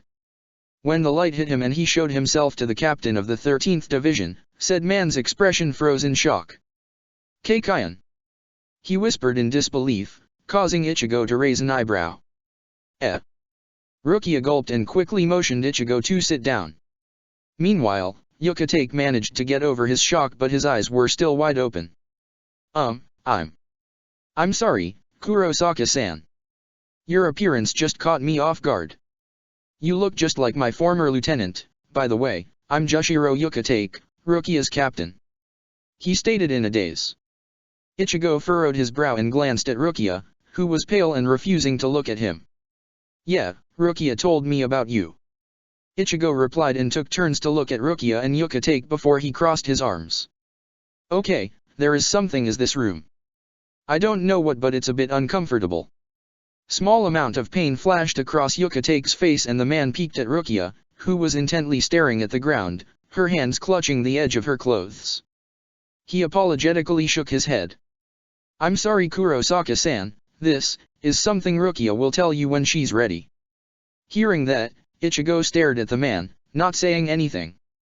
By the time he nodded, he had already made up his mind, as it took him only one glance at Rukia to understand the situation. From that point onwards, he never mentioned this matter again. Ichigo was flashing through the Siratii, above the many roofs, closely following Rukia. Since she finished reporting to her captain, she was now leading him to the academy. As if on purpose, it was located on the other side of the Siratii. So after flashing across the whole area once to get to the 13th Division, he now had to do it again. It occurred to him to tell Rukia they should have just gone to the academy first, as it was obviously located near the 6th Division, but one glance at the petite Shinigami later, he decided not to. Instead, he sighed. Rukia had been silent ever since they left the office of her captain. He didn't know the reason, but she was currently looking quite pitifully and he felt some sort of notion within him to somehow lighten the mood. "Hey, you okay?" he asked, trying to sound kind. Rukia momentarily peeked at him and nodded. "Yeah, I just remembered some bad stuff." "No shit. The teen thought but congratulated himself for at least forcing her to say something. He managed to pry some words from her and short time later, they landed in front of a gate with a sign for the 10th Division. Expecting to go in, Ichigo headed to open them but Rukia ignored the gate and went around it. Surprised a little, Ichigo followed her through a long road, which ended somewhere behind the 10th Division compound. There was another gate, smaller this time, with 2 columns on its side, holding a banner with a single title. Shino Academy of Spiritual Arts. Together, they entered the area and Rukia led him to a main desk with a bored-looking clerk. The woman was doing something with papers and didn't even raise her head when they approached her. Paying no attention to the clerk's lack of enthusiasm, Rukia spoke to her. Kurosaki Ichigo would like to apply for the Shino Academy of Spiritual Arts. She announced firmly. We're sorry but the semester has already begun. Try again next year. The clerk replied in a bored voice, causing a vein to pop on Ichigo's forehead. However, Rukia motioned him to calm down and cleared her throat. I think you could squeeze him in. He's incredibly gifted. The clerk frowned in an annoyance and raised her head to reply more fiercely but then she widened her eyes, which showed recognition. Keikuka-sama? I am sorry, I didn't recognize you. Ichigo rolled his eyes exaggeratedly and just barely stopped himself from snorting. No harm done. However, I would like to insist and repeat that the boy behind me wants to apply for this academy. Like I said, he's too gifted to be just left waiting a year. As my name is Kukaki Rukia, I implore you to reconsider. To Ichigo's amusement, the clerk paled and hurriedly bowed. She walked to an office nearby and after visible arguing with somebody, she returned with a scared smile. Oh, of course, Kukaki-sama. She motioned Ichigo to come closer and so he did. Kurosaki Ichigo was it? She asked and Ichigo nodded. Take this application and go to the left, to a room 000. An assistant will shortly join you. The clerk informed him and disappeared into the office again. Ichigo grabbed the paper with his name and turned to Rukia. Neat, Kukaki-sama. He chuckled but when he saw that Rukia was not smiling, he stopped. What? I don't enjoy using my name like this. I'm not even a real Kukaki. She muttered. Ichigo sighed and headed towards the room. As he was passing her by, he spoke to her. Maybe, but you were able to use it for something good for the first time since you got adopted.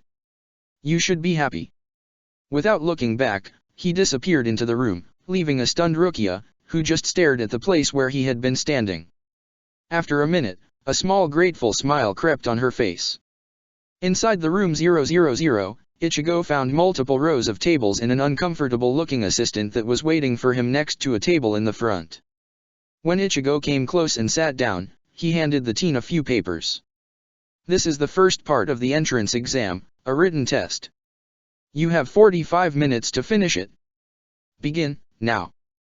The assistant announced and sat on a chair in the corner of the room, from where he had a perfect view on Ichigo. The teen focused on the words. Question 1. What is the name of the main military organization in the Soul Society? Question 2. What are the branches of this organization? Question 3. What are the duties of Shinigami? Question 4. What are the 4 main Shinigami combat techniques? He grinned. If the rest of the question were similar, he would be finished long before the clock hit 45 minutes. The assistant narrowed his eyes when he noticed the expression on the teen's face but remained silent. 25 minutes later, Ichigo stood up and walked up to the man. He handed him the test form filled with his answers and asked with a grin. What is the next part? The assistant raised an eyebrow and silently grabbed the test and led him through the other door in the room, leading to an outside area. Ichigo saw a few training dummies, attached to some sort of a machine and turned to the man, who explained. In this second part of the exam, you'll have to defeat 5 moving training dummies. You can use whatever technique or tools you want. Begin. He exclaimed and with a push of a button, the training dummies came alive and started to move in a series of intriguing defensive maneuvers. Ichigo slowly took out his Zanpakuto and cracked his neck joints, finally something interesting. His zeal however, didn't last long and 3 minutes later, the training dummies were all lying on the ground, motionless. The teen turned to the assistant, who was staring at him with wide eyes. Alright. Follow me to the last part.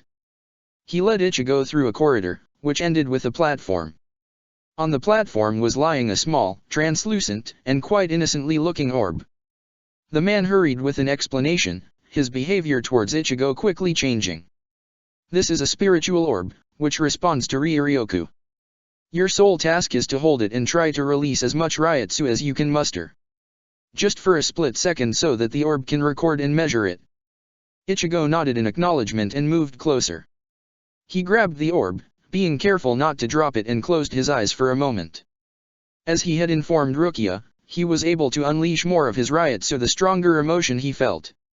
Concentrating on his memories, he recalled the moment when Kazumi had died and gritted his teeth. Slowly, the anger he felt before entered his veins and he gripped the orb, his Ryotsu rapidly increasing until it reached its peak. He held it for a few seconds before letting go of the rage. He opened his eyes and with a sigh, he put the orb back on the platform. Turning to the assistant, he stiffened in surprise when he noticed the man staring at him with a shocked expression. Is everything okay? The assistant blinked twice before shaking his head. Why yeah. I'm sorry. You can return to the main desk. I'll send the results shortly. He muttered, and grabbing the orb, he disappeared behind the doors behind the orb.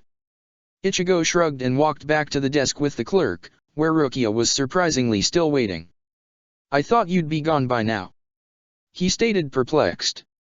I want to see how you did on the exam. Rukia replied casually, but her eyes were curious. While they waited, the clerk gave him a small map of the academy compound, his new academy clothes and a key to his room. With a bit of a regret in her voice, she informed him that since he came after the semester had started, he would have to live alone. With a grateful expression, Ichigo told her that she shouldn't worry about it, he actually preferred it this way. Few minutes later, the clerk received a piece of paper with Ichigo's results and she quickly took a look at it. Her jaw dropping on the desk, she glanced at the teen and before she could stop herself, she whispered. Wow. Rukia hurried to the desk with Ichigo right behind her. How did he do? The clerk turned to Ichigo and stared at him for a moment. You've scored 91 points from 100 possible in the written test. In the second test, you have earned the same amount of points as Ichimaru Jin, who later became and still is, the captain of the 3rd division. Which is also the current record. However, in the Ryotsu measuring, you seem to possess more Ryotsu than any student did before. At least as far as our records go. She announced in an admiring tone. Oh, so I did well. Ichigo replied casually, causing Rukia and the clerk to sweat drop. Yes. You have been assigned to the class 1. After you change your clothes, you can go and join them. Here is your schedule. The clerk stated, handing him more stuff. Ichigo glanced at the schedule first. So, we begin the day at 8 a.m., every lecture is 2 hours long, we have 1 hour for lunch from 12 a.m. to 1 p.m. and we end the day at 5 p.m. There are 6 mandatory subjects, Kido, Hoho, Hakuda, Zanjutsu, Godai 13 and its history and practical Shinigami. Monday, Kido theory, Hoho theory, Zanjutsu theory, and Hakuda theory. Tuesday, practical Shinigami, Godai 13, Zanjutsu practice, Hakuda practice. Wednesday, double Kido practice and double Zanjutsu practice. Thursday, double Hoho practice and double Hakuda practice. Friday, Kido practice, Hoho practice, and optional additional Kido theory. Weekends are free. Well, schedule similar to Karakura's high school. Ichigo mentally read the paper and with a shrug, he put it in his pocket. Just like I said, your potential is great. Now you have it even on the paper. Rukia smiled warmly and before Ichigo could protest, she spun around and flashed away, leaving the perplexed teen alone with the clerk. The new academy student sighed and hurried to his room. 10 minutes later, he mentally thanked the clerk for the map, as he almost got lost and finally opened the door to his room. It was located a bit away from the main dormitory but Ichigo didn't mind. As he said to the clerk, he preferred to be alone. He didn't come here to make friends, he came here to get stronger. Glancing around and studying the room, he nodded appreciatively. The room consisted with a simple bedroom and a separate bathroom. In the bedroom, He only had a bed, a nightstand, one table with a chair, a shelf for his books and a small wooden cupboard. In his opinion, it was almost perfect. He didn't have almost nothing with him, aside from his Zanpakuto and the clothes he was wearing, so even the little furniture he had would remain half empty. Thankfully, the shelf was already filled with every book he would need for the classes, as he realized the clerk didn't say anything about them just as he was unlocking the room. He quickly changed his clothes and glanced at the schedule to see where he should go. With wide eyes, he realized he had no idea what day it was. Furiously glancing at all papers, he noticed the date on the report of his entrance exam that said Wednesday. He checked the time on the clock lying on his nightstand. It was 1:30 p.m., which meant the Class 1 was currently having Zanjutsu class. Grabbing his Zanpakuto, he hastily locked the room and hurried to the area where the class should be. As he was nearing the area, he finally heard people's yells and the sound of the crossed blades, which meant he was on the right track. He glanced at the doors. Classroom 105, Zanjutsu training area. He mentally read and resolutely opened the door and entered.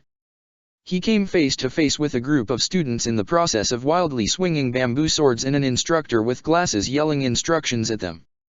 When they noticed him, all of the people turned to him with raised eyebrows. "Hey, boy, are you lost? This is the Class 1 lesson," the instructor exclaimed. Ichigo took out the report of his exam results and waved it at him. "Then I came to the right room. I just passed an entrance exam and got assigned to this class," he replied and walked up to the man. His statement caused a bunch of murmurs to break out in the area, which he tried to ignore. "Is that so?" the instructor asked, and with raised eyebrows grabbed the report from Ichigo's hands. He quickly read it, and after he finished, he just stared at Ichigo for a moment. "Interesting results, Kurosaki Ichigo. I don't know how it is that you were allowed to enter this late, but from these numbers I think I should be glad. After some time I finally get to teach somebody interesting. My name is Gengoro Onabara and I'm the chief instructor for the Class 1. The man introduced himself, his words causing even more murmurs to sound from behind him. He pointed to the corner of the room, where a bunch of bamboo swords was stashed. "You can either sit there and watch the class, or if you think you can manage, pick one and join the rest.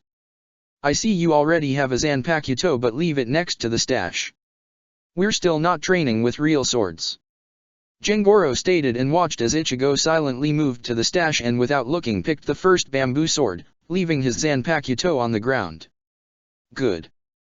The way you hold the sword suggests you already have some nice experiences with it. Come here and we'll go over the basic stances, so that you can join your classmates as quickly as possible," the man instructed, and then turned to the rest. "I don't think I said you can relax. Continue with what I said," he exclaimed, and the students hastily raised their swords again, but their eyes were stealing glances at the new orange-haired student. Ichigo ignored them and concentrated on the instructor. He was a bit disappointed he was forced to use a bamboo sword, but from what he saw the moment he had entered the room, his classmates were mostly amateurs and would accidentally kill each other if they used real swords. The teen listened to Gengoro's orders, and one by one, he perfectly showed the stances. It was easy, as Kazumi had taught him the same thing weeks ago. After he completed the last stance, Gengoro grinned. "Well, aren't you a talented little brat? Go, there. Sanada Mushi. Take Kurosaki here and spar with him," he called out to a boy with a short black hair and an earring in his left ear. The boy frowned but nodded. Ichigo quickly walked up to him and entered the stance. "Remember, we're not fighting here, just show one simple attack while the second person tries to block it," Gengoro reminded the students. "I'm Takeshi Sanada Mushi," the boy in front of Ichigo muttered with a frown. "Kurosaki Ichigo," the teen replied, and moving his sword to the left, he intercepted a strike. They returned to the neutral stance, now with Ichigo attempting to strike Takeshi. Reminding himself to use only the few basic stances Gengoro made him repeat, Ichigo chose the frontal slash and hit the boy between his neck and the shoulder, on the trapezius. The boy cried in pain and dropped the sword, causing the others to look at them. Gengoro was instantly next to them, staring at Ichigo, who raised an eyebrow. "I just attacked him with the simple frontal slash, nothing more," he stated defensively, while Takeshi gritted his teeth from the pain. Jangoro narrowed his eyes and flashing back and forth, he grabbed one bamboo sword and positioned himself opposite of Ichigo. "Show me," he said. Not wanting to create a bigger scene on his first day, Ichigo listened. He raised his sword and repeated the attack. His attack was blocked, but through his sword, Jangoro was staring at the teen with wide eyes. "Gee, no wonder he's on the ground. You're attacking with a killing intent. The speed and the strength behind your slash is too much for an academy student," he stated, causing Ichigo to scowl. "Isn't that the point of this class? When you're fighting, you can't worry about your opponent." The teen muttered. "Oh? I was right, you really are interesting. However, Kurosaki, we're in a class. I don't know what have you done until now, but you need to adapt your power accordingly to the academy level. I don't want to see my students end up in a hospital wing." Jangoro retorted calmly but with an authoritative tone. "And didn't anybody tell you to lower your Demryatsu?